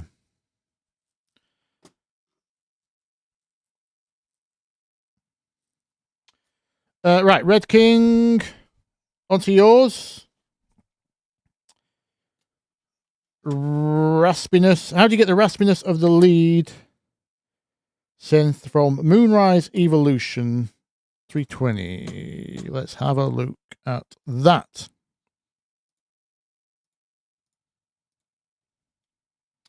Have a look. Have a look. Which one are you? I was speaking to a language expert about this. There's a strange thing that happens somewhere in the middle of the UK where some people say Luke, some say look, and I seem to flip between them. Look, Luke, book, book.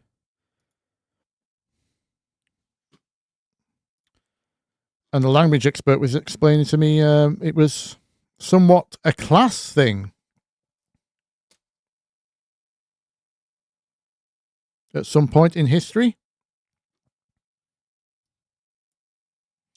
Moon, rise. Evolution. That's the...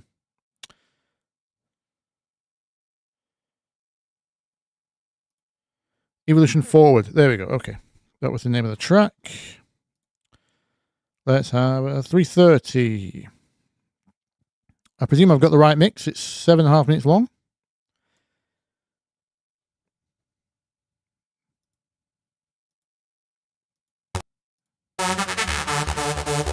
Oh. Phaser. What year was this? I'm already hearing old.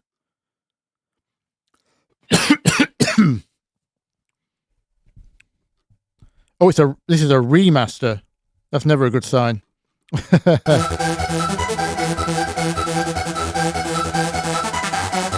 Oh, okay.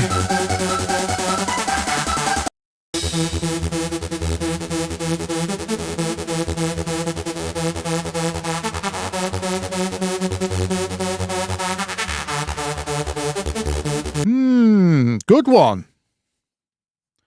Good one, because it's on paper, it's very simple. I'm trying to figure out why that sounds like a parallel band pass filter. I'm hearing cancellation in the middle, but the top fizz doesn't go away when the filter moves, so it can't be a low pass. Sounds like a detuned saw or variant. I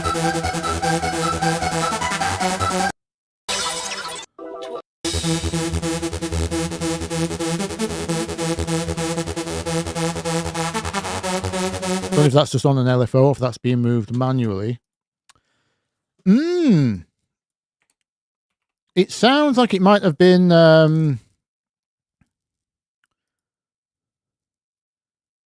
might have a bit of low and highs on it, a bit of tits and ass, as a less PC person might say. Is that how I get away with saying that? The smiley curve, in other words. It's a great reverb. It sounds so old. I wonder what that is.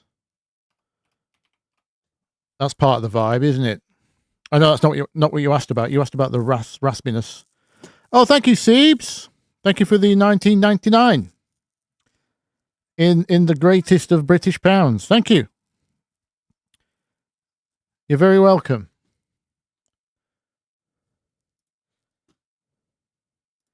Yeah, because if we just put in a saw, there's a detune on it, isn't there?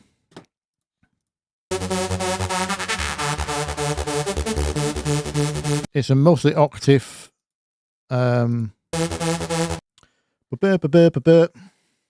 What key is that?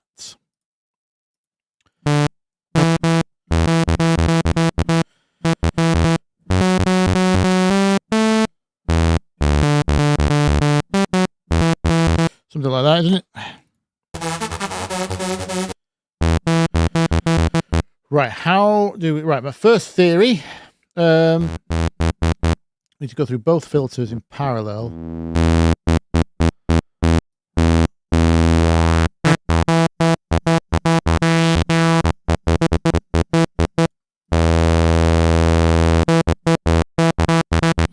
I might need to do some serum. Shock horror.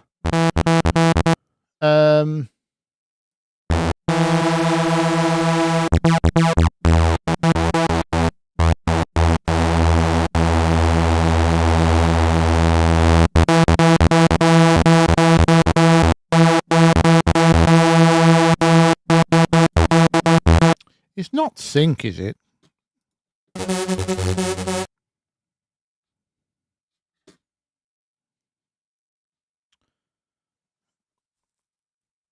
Is it notch into... Oh, hang on. Hang on.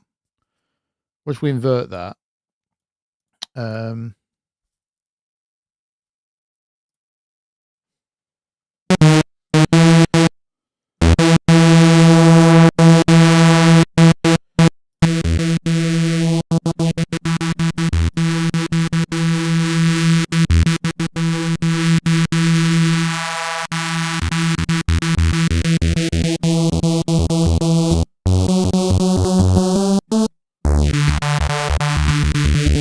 Is it just a notch?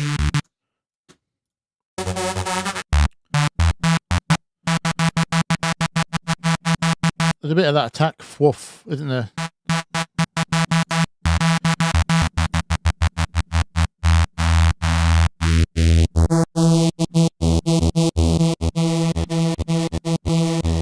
Oh. There's a resonant version.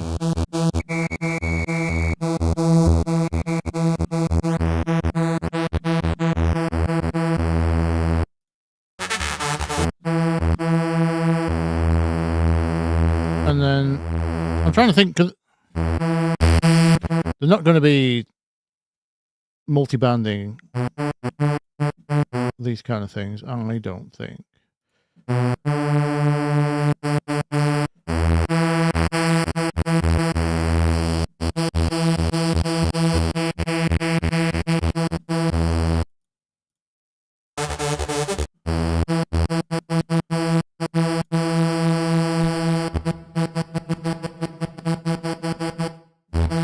See how modern reverb just sounds too good? Not that Vitals is the best reverb, but...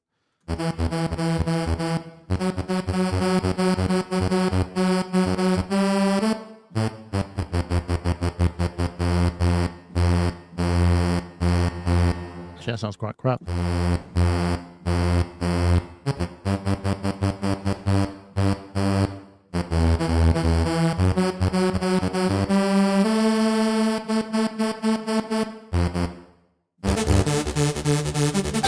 Oof, is it? Oh.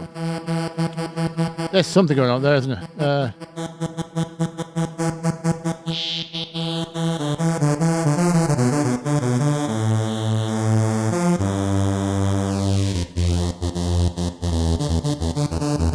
Is it two of them?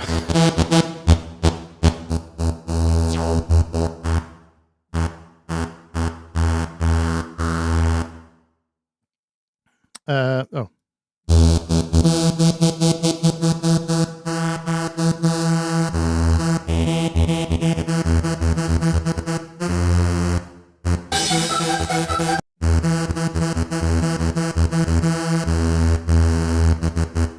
It kind of... I don't know if I'm hearing just the detune being very close.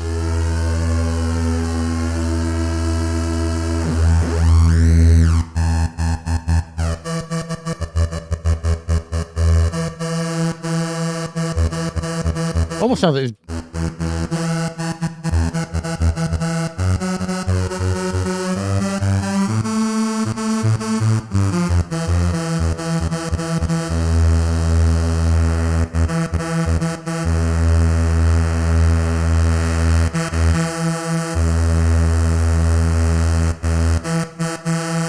And then, because it's old, it won't have everything at the top with it.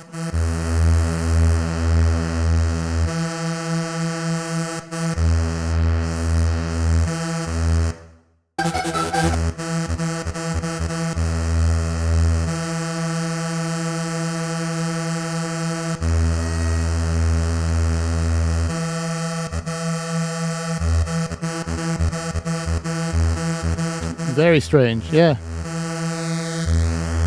And then you get those going on a probably a triangle. Actually, it might be a sine because it seems to linger a lot, doesn't it? At the extremes.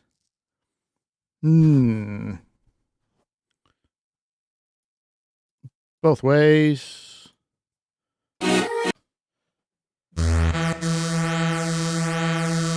Easy, Tiger.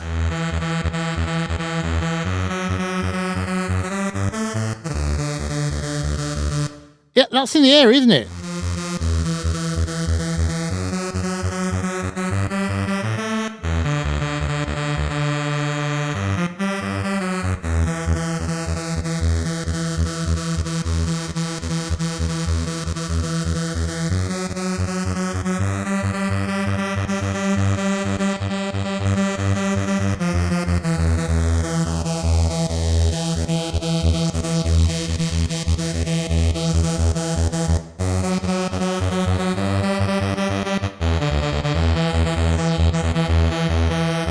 Yeah, I think it's something like that. It's in that area.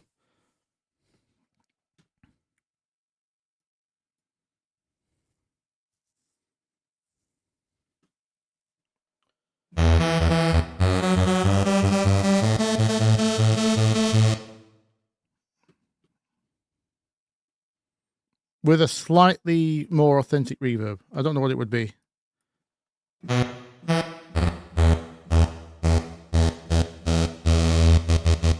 More pre-delay.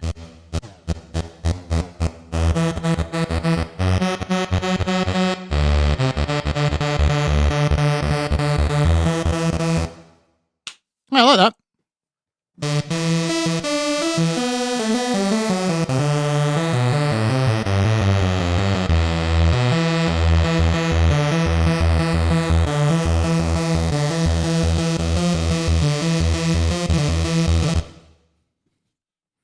Reminds me of old times.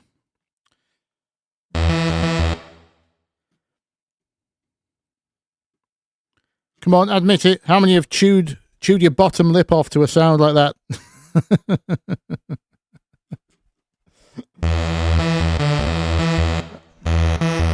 That's what would you call that? Gurner saw?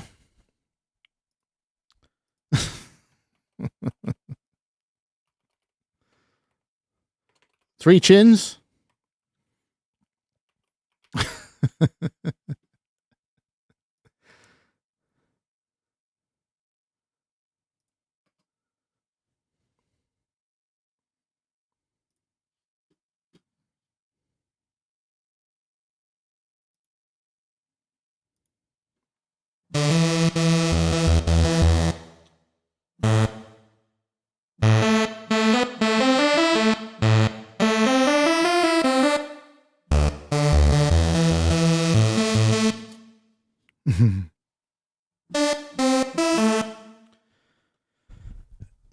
Everyone's chin in the 90s. Yeah. Like it. Thank you for that one, Red King. Hopefully that's satisfactory for you. Not in the area. Yeah. That's a copyrighted riff. Well, we've already been demonetized. I'm here from YouTube. You mean Lazy Jones by Roger Whittaker? Is that the copyright you're talking about? This one?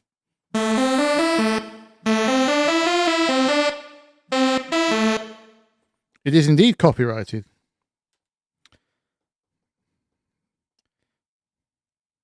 Poor Roger Whittaker.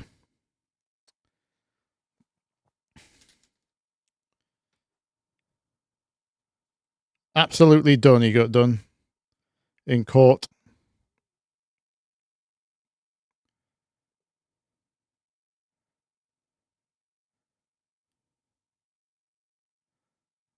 The undercover YouTube police are here. Right, well, I managed to kind of get through all the requests. That's great.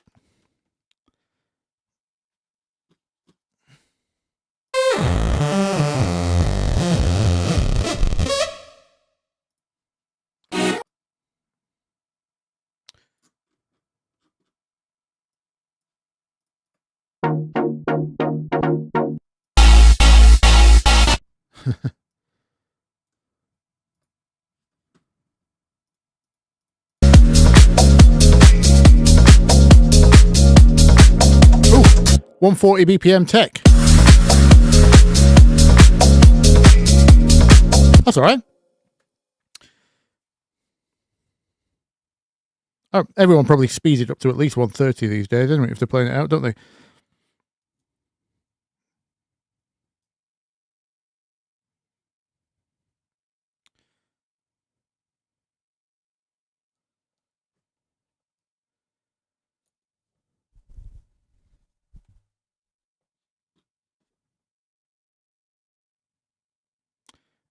Cook, do you get my email asking? Oh, did you send your response through? When did you send it? How was that slipped through?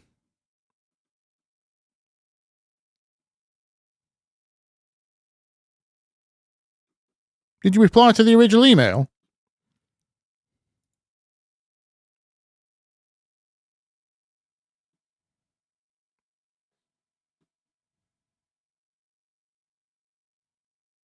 End of January. Oh, I'm so sorry, mate. Hang on.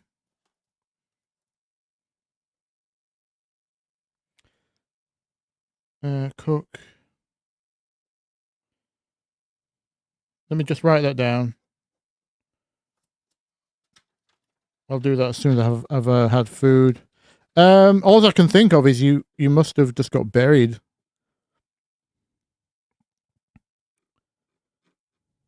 End of Jan. Yeah, I'll have to check on that.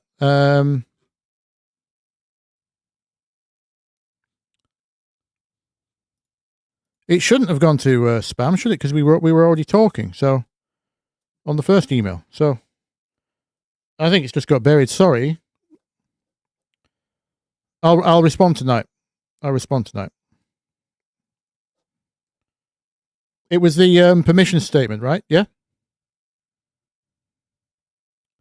I just really have to send you back. If it's all worded as I sent you, then I'll just send you back all good in legal language.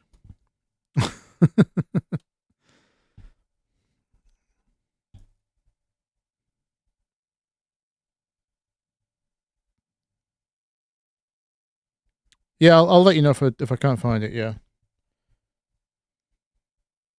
Email. Cool. Okay. Yeah, I'll get on that.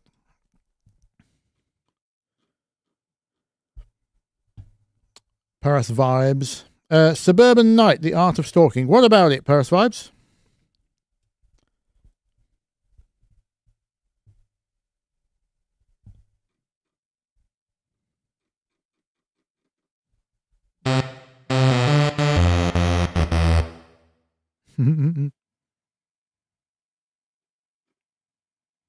Who's so British? The best. I'm not saying the British are the best, by the way. I just mean that was the name of the chap who commented that. Chap S, should I say? Is there a point using Vital if you already own Serum 2? Yes. The interface is just a million times better and a lot faster. I can just get to the same sounds a lot faster.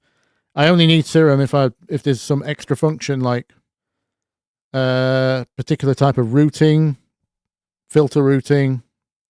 Vital's main flaw is that you can't adjust the volume of each filter once you've routed to both of them. If you route one oscillator to both filters, it's always equal volume. You can't choose. That's its main flaw, in my opinion. Effect selection isn't the best, but I don't really rely on internal effects that much anyway.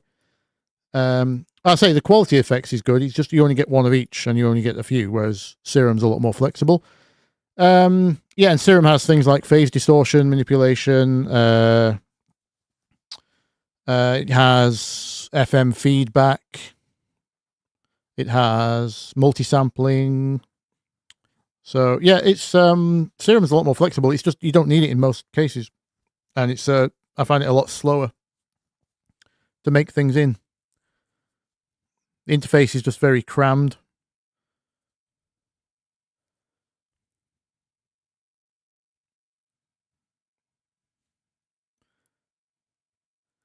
Do I still enjoy the work I do? Oh, absolutely.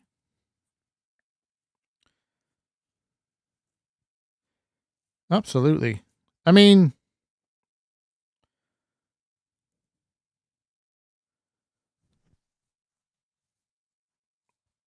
my driving force for doing all of this is I don't want to go back and work in retail because I've got no other skills.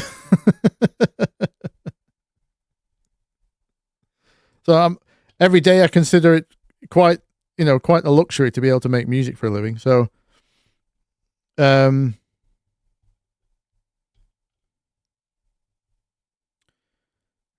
yeah, absolutely. I mean, things do change. It's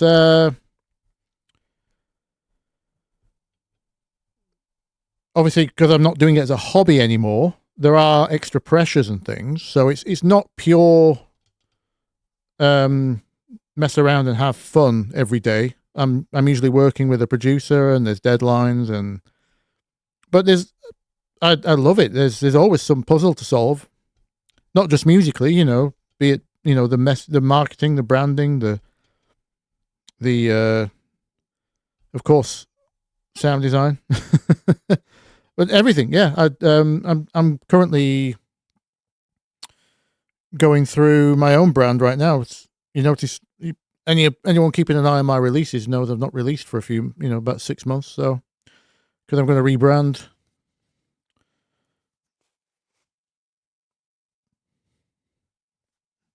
I might even have to start the second channel. We'll have to see. But yeah, I just love things like that. I like how everything's always changing and there's always something new to learn. Is Vital more lightweight on the CPU?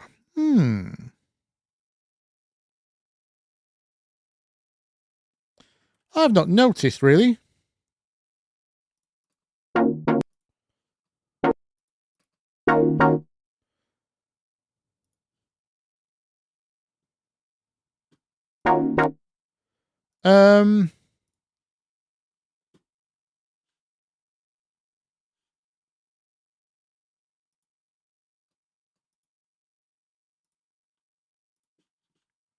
This isn't going to be the test to do it on. I would have to do fresh session. That's a hard one to say because the only time I reach for Serum is when I need a more complicated sound. So by default, I've got a lot more things going on in Serum usually.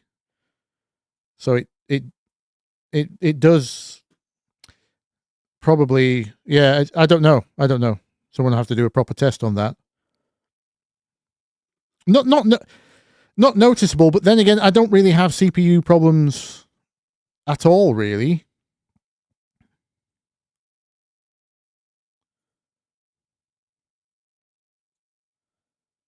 I mean, I do trust Matt Title. If you watch any of his, I nearly said TED Talks then.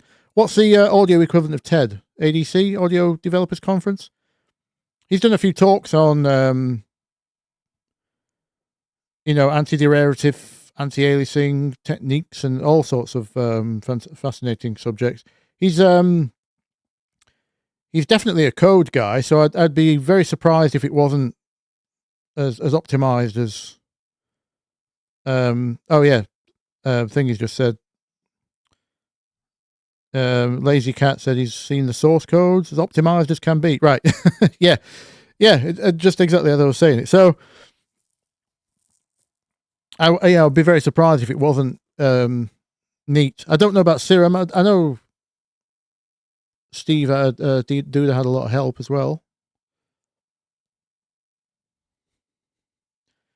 Just being able to code an infinite series oscillator, which is pretty much any of them. So anything past a triangle wave really becomes an infinite series of harmonics, and being able to code one of those that doesn't alias is frankly genius in my opinion, especially one that doesn't have any latency. They certainly know what they're doing. But yeah, I've not noticed a lot, to be honest. I don't run into a lot of CPU problems.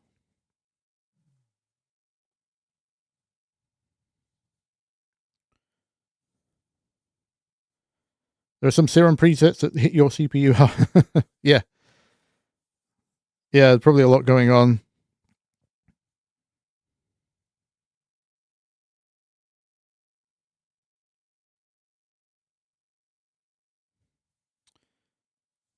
He's made his own UI library for audio, specifically for audio plugins. Graphics library, sorry. Oh, right, okay. Oh, right.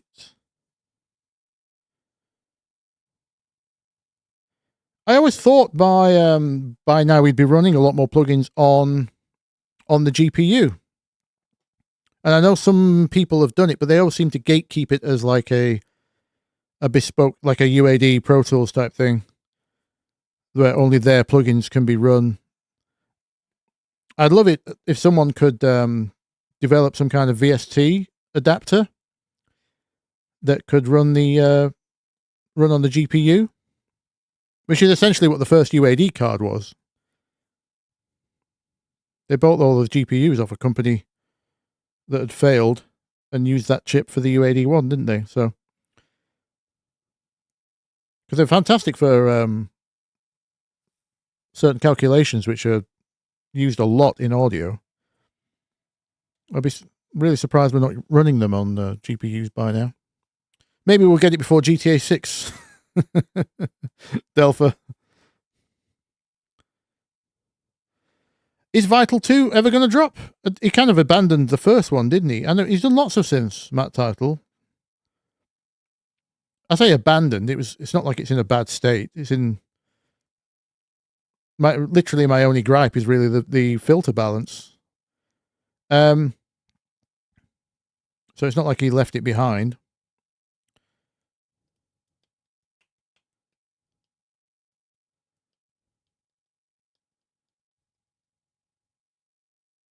UAD 2 was Shark chips. Not UAD 1 was the graphics chip.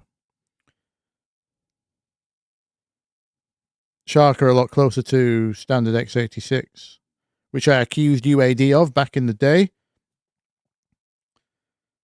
when I found out I could only run a single Neve 33609 bus compressor without running out of power on my £800, $1,000 quad chip. I sent them a very angry letter saying, why can't the UAD card just be a dongle? I'm happy to pay £1,000 for a dongle if I can run some plugins on it, but when I run out of power, please let me run the rest native.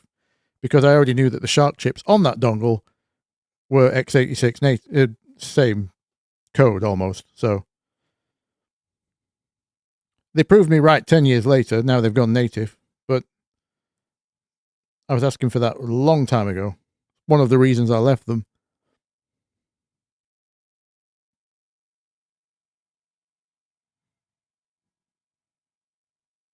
You heard something about the serial nature of audio being hard for a GPU to process. Oh, I wonder. Could be bullcrap. Who knows? That's a good point, actually, Jack. As we're seeing in video games now, switching to GPU would make developers even lazier with FX optimization. Yeah, it's a possibility, obviously, yeah.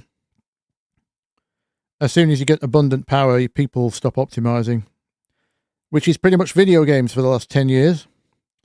We'll probably get audio AI upscaling, so we don't have to run actual upsampling. Or maybe they'll use AI to de-alias the output in place of actually just running it at quality.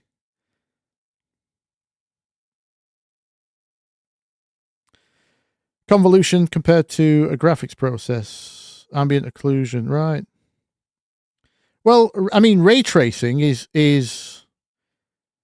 you could definitely do a live ray traced reverb based on a physical room model. I think that would be really fun. They're definitely capable of that.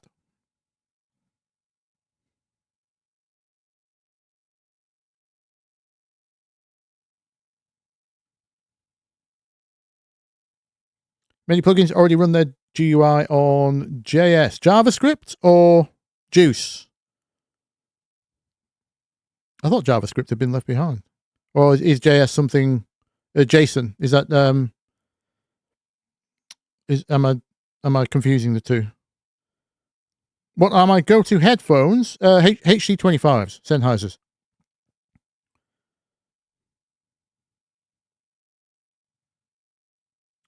Sennheiser HD25s. My pair are probably 20 years old. One of the reasons I'll always recommend them. I mean, I know they're not made in the ones I've got were made in Ireland. I'm pretty sure they're made elsewhere now, but they've lasted me a very long time. Still in great shape. Still sound great. I've got a Mark 1 pair and a Mark 2 pair. Both pretty good. Wearing them right now. They're also very light. I can see why DJs like them. They also just happen to be a great tonal curve for what used to be my shortcomings in audio, which was mud and presence. These headphones will definitely know when you're too far on either of those or not enough.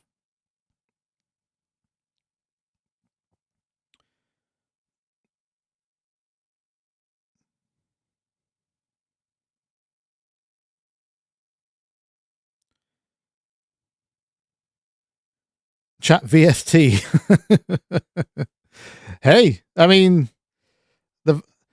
I've thought about asking, probably not GPT, but one of the others to help me code my first plugin. Be a nice way to learn how to do it. I'd be more interested in the code than getting it to do everything for me. It probably can't do anything for me. I've seen someone try to make an audio, to get it to make an audio plugin. I think it technically succeeded. It didn't sound very good, obviously, but I wondered if that would be a good way in to start learning, because I've only ever used visual programming environments like the Plug Data and Flowstone or whatever it was before that. Lexi talked to a GPU audio guy at NAMM a few years ago. Why do this now with ARM chips taking over? And UAD moved to that. He said it was right and it was more for selling the tech. Oh, he said you were right. And it was, yeah, so it is more about platform gatekeeping. Right. Okay. Yeah, because that was always a question back in the day. Was it always done just to be able to gatekeep the software behind the hardware? Back in the day, though, we needed the power. I used to have to have DSP to be able to run normal mixes. If you didn't have any outboard, it was pretty much essential. I had 3 UADs, 2 UAD1s and a quad UAD2. I had 2 power cores. I had the Focusrite liquid mix towards the end there as well. That was an external unit connected on Firewire. I had all the DSP help I could get. And I was building my own PCs to be as fast as possible. So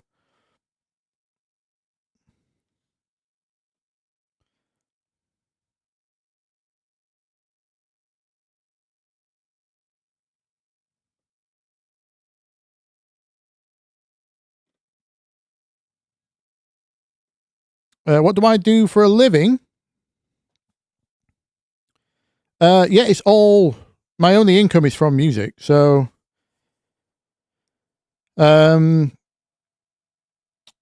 yeah, I do. It's kind of 50-50. So 50% is from my own music, released as Bthelick usually. And then 50% comes from ghost production, helping others out on a freelance basis, basically. I've got a few regular clients, DJs, which I work with, basically. I do their music.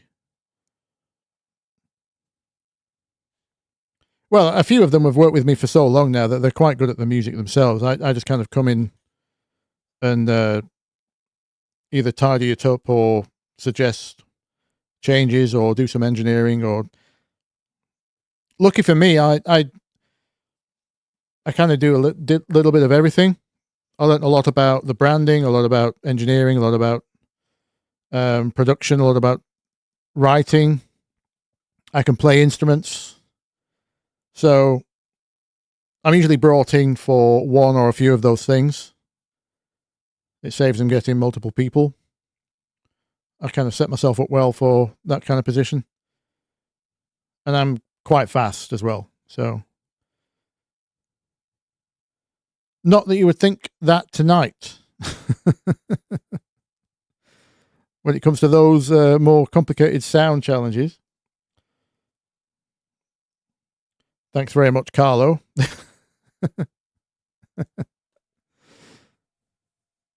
Certainly not fast at those.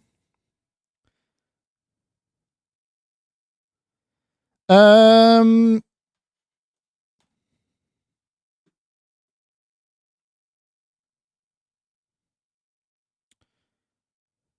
was just about to say I'm going to have to get some food. J. Wills, can you please give me some help on making pads, writing them mainly? What genre are you in? I would need to ask first. It shouldn't be that. I mean, I don't really spend that much time on my pads. I'll be honest.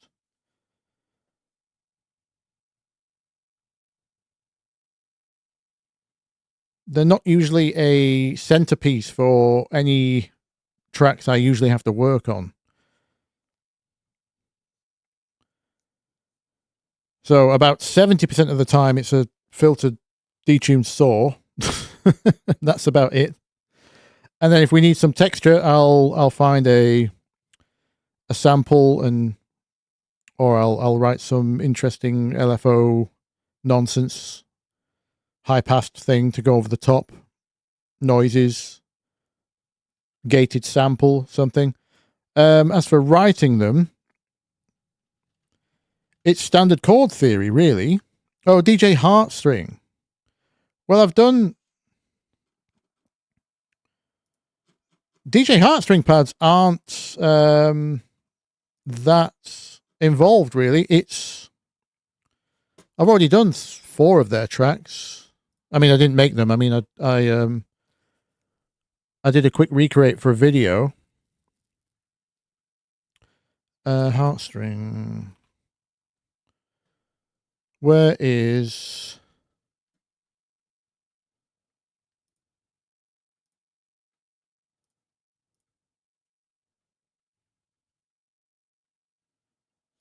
I can quickly show you what I did. So let's just hit save on that.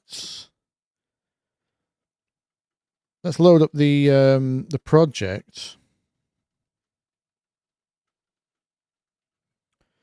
DJ Heartstrings mostly triad chords, and they don't really voice them or voice lead them either. They're just blocks. It's like old school happy hardcore stroke rave music. It's kind of deliberately simple.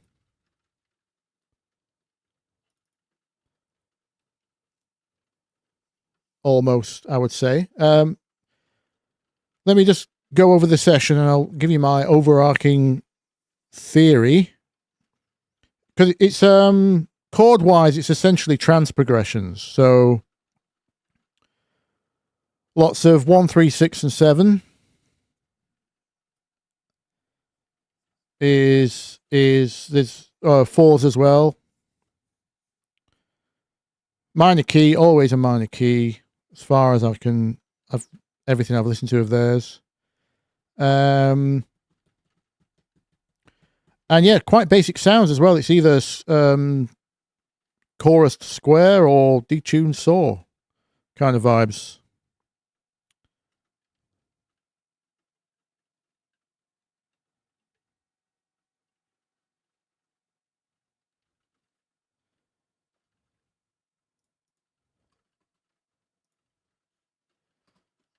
Let's have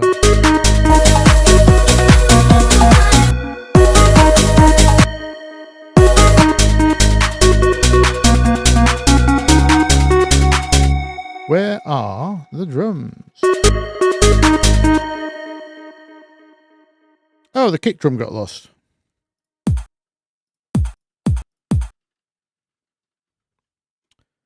That's a shame. Where did it used to be?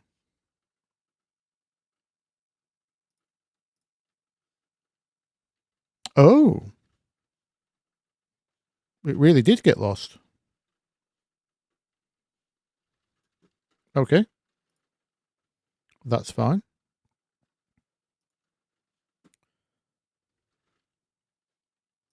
Where is...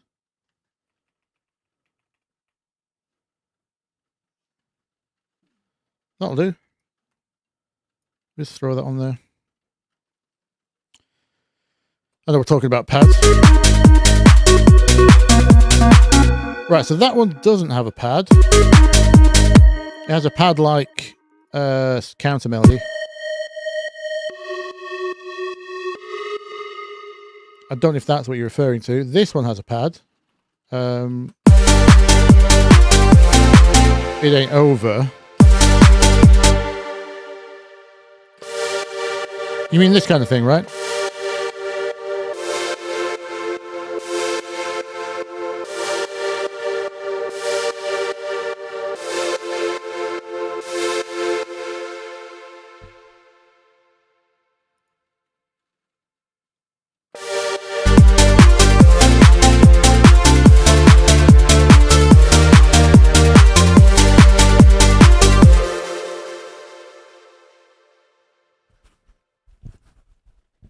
I can't keep up. What did I miss?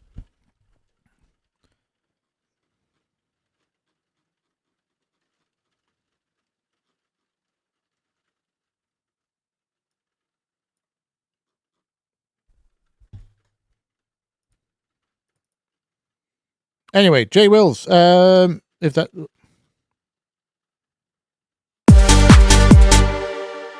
I mean, this, for example... Actually, I tell a lie. This isn't super simple. Not in terms of theory.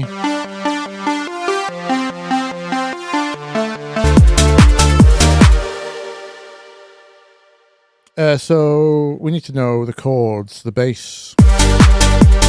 This is G minor. This is a 1, 3, 5, 6.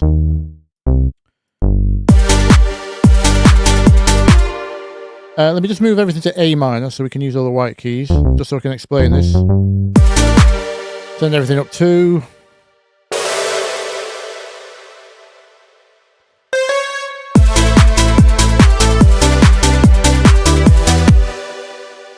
So I'll draw the bass notes under this pad just to show you what I mean by not exactly simple. So it's a 1, 3, 5, 6.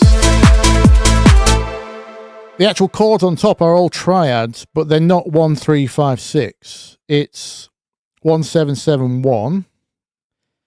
It's just in a really efficient way of doing extensions. So chord 1 is chord 1. It's a standard triad. What they've done here is it's a fairly common thing in like more musical trance, I suppose. This is chord 3 with an if you think about a normal C major chord, there's your major triad. It's basically chord 3 without a third, and it's got a 7th and a 9th on top.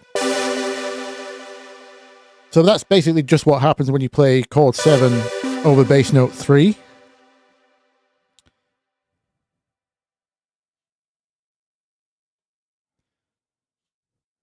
And then similar thing here. There's no need to move the chord because the bass moves on to note 5, and that just happens to make a 7th chord of note of chord 5.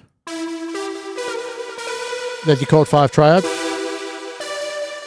There's your 7th, and then they go back up to chord 1 because that makes a 7th chord of chord 6. So when the bass is playing, the bass is already playing those. So all you need is basically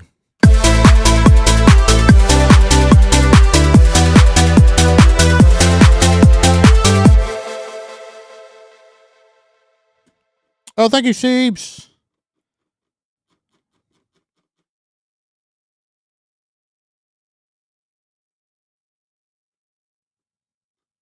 I know we need to get a Chris Lake trap type situation in, don't we? Where we've got a guy on the laptop filtering questions. We'll have to do a live session from the studio with my manager or something.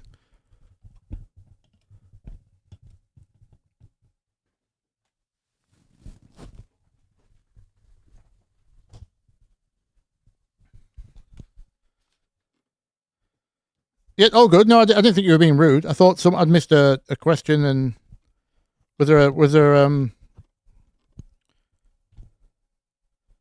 you do it for us remotely? Yeah, I wonder if that could work. Anyway, what's the other? Let's just check.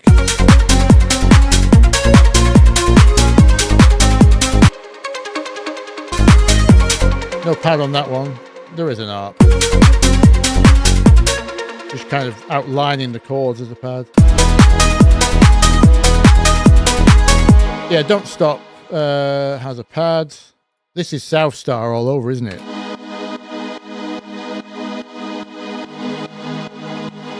The classic, well, I say South Star, it's old school happy hardcore. Oh yeah, by the way, sorry, sounds wise, that's just 2 detuned saws. One's an octave.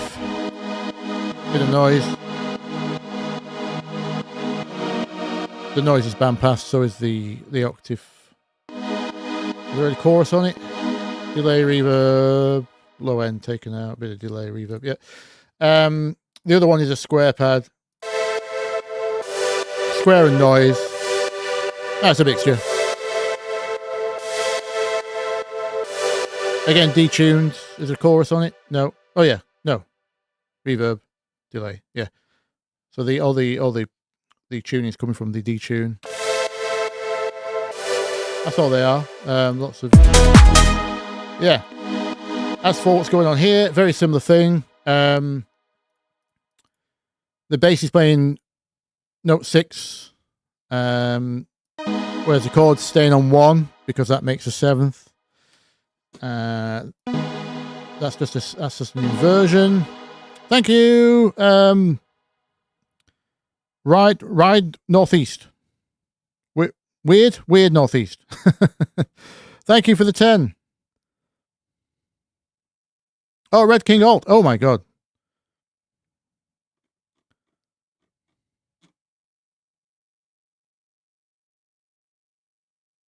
Ah, see, right, okay, thank you. How confusing of you.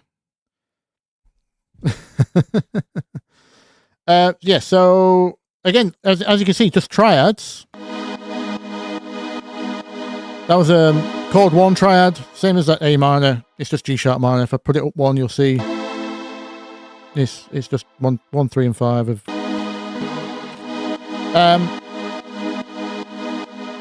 What's the bass doing again? That's note 6. Note 1. Then we go to note 3, and then 7. Right, so this is chord 1. This is chord 1. It's just an inversion. That's moved an octave. Probably just so it doesn't sound too drony, maybe. I don't know what that decision would be. You could keep that there, totally. But anyway. And then this is a very similar thing. We've got chord 5 played over note 3.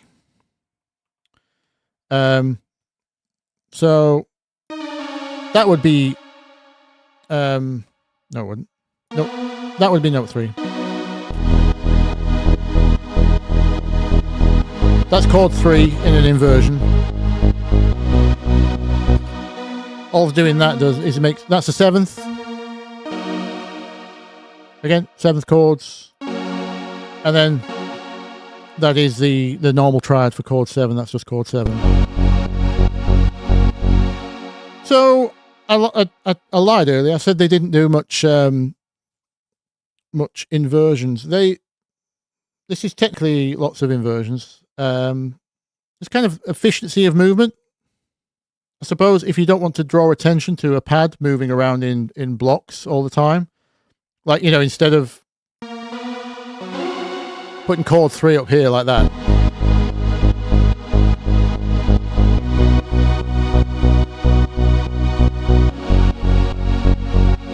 which is like the really trite way to do it, you invert it so there's a lot less movement, and then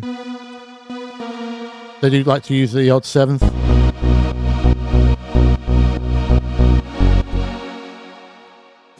On usually chord 6 and chord 3 have 7ths or 9ths. That's about it, I would say, in a nutshell. And yeah, in terms of your sound design, either saws or square saw mix, detuned fairly heavily. I've got 15 to 19% on Vital here.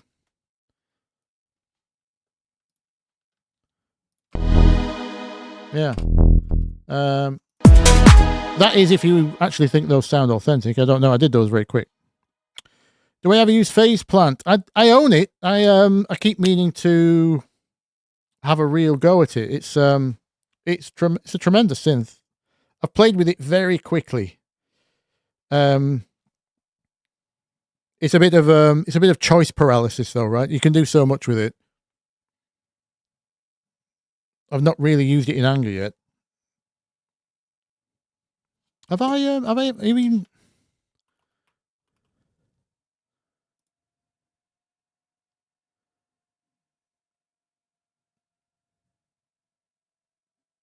Yeah, I didn't put it back in on the last reinstall. I've technically been using it for the last 2 weeks because I've been reviewing Captain Chords, and they did a deal with Kilohertz, where a lot of the internal sounds actually use a Phase Plant engine, and you have some basic control. Because I was instantly impressed with some of the leads and pads and the basses, considering how cheap the whole thing is, and you get 5 plugins and stuff. So, and then I found out it was a Phase Plant, so no surprises there. Yes, it's a great synth. I wish I had more time.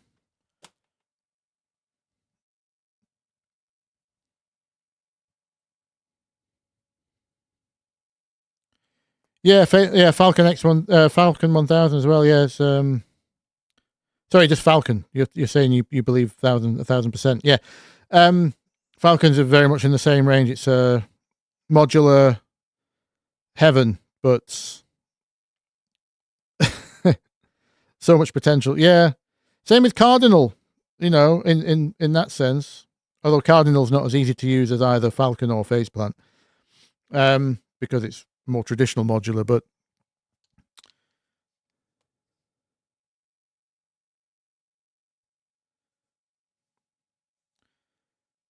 Sergey, sorry, I'm about to leave.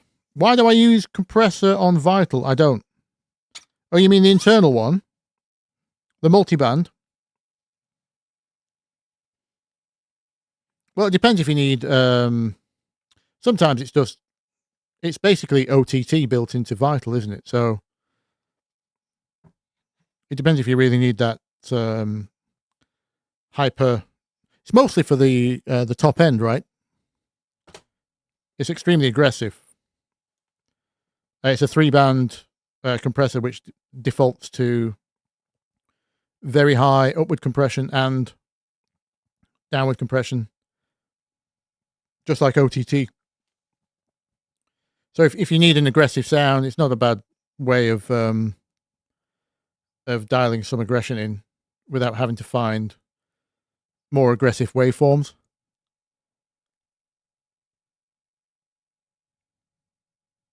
It makes the release on the synth a problem, though.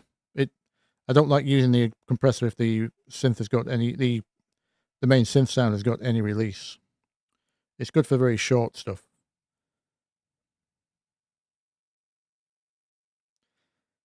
But in general, I don't compress my synths. I would class that kind of compression as when I'm using that kind of thing. It's a sound design thing. It's not so much about dynamics or actually trying to squash it in a peaks sense, if that makes sense. Anyway.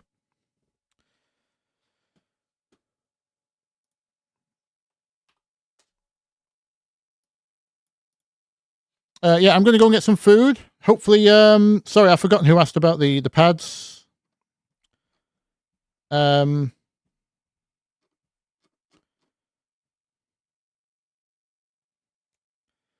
yeah, if you want to watch the stream, it will be automatically uploaded as I finish. I do believe. What's for dinner? I've got chicken skewer semi kebab thing.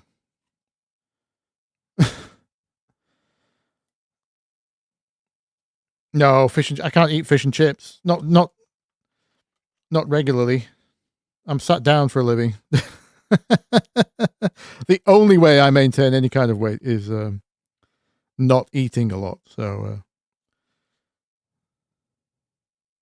yeah, chicken kebab, skewer,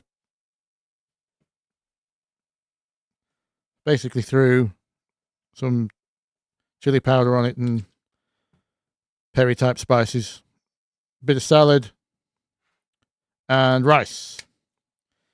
I've got to do some rice in the steamer.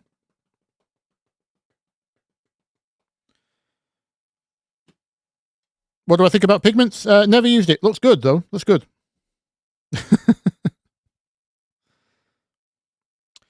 Should I make a video about filter types? Maybe I will. It falls under sound design, not so much engineering, but there are a lot of good videos out there already. I've already forgotten his name. What's he called? The guy who coded the Ableton ones, who did Cytomic. That chap. Go and find an interview with him. Nerding out over filter types.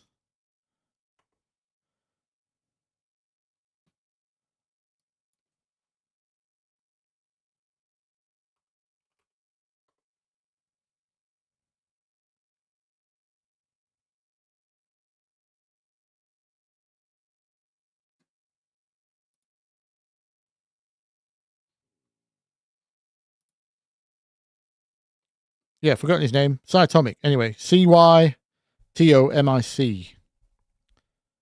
The guy who did the glue, the SSL bus compressor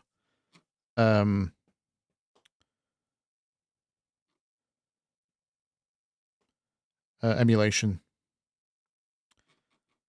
Forgotten his name. Can't find it.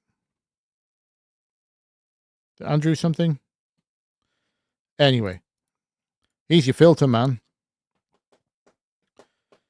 Maybe I'll do a basic one on, in the context of dance music, I presume is what you're asking. When you would want to use what? Yeah, he did the drop filter, right? Yeah. Okie dokie. I'll leave that playing. Part 3. Nice one, guys. Thank you for all the great questions, and thank you for all the donos. Night night. Have a good one. See you next week.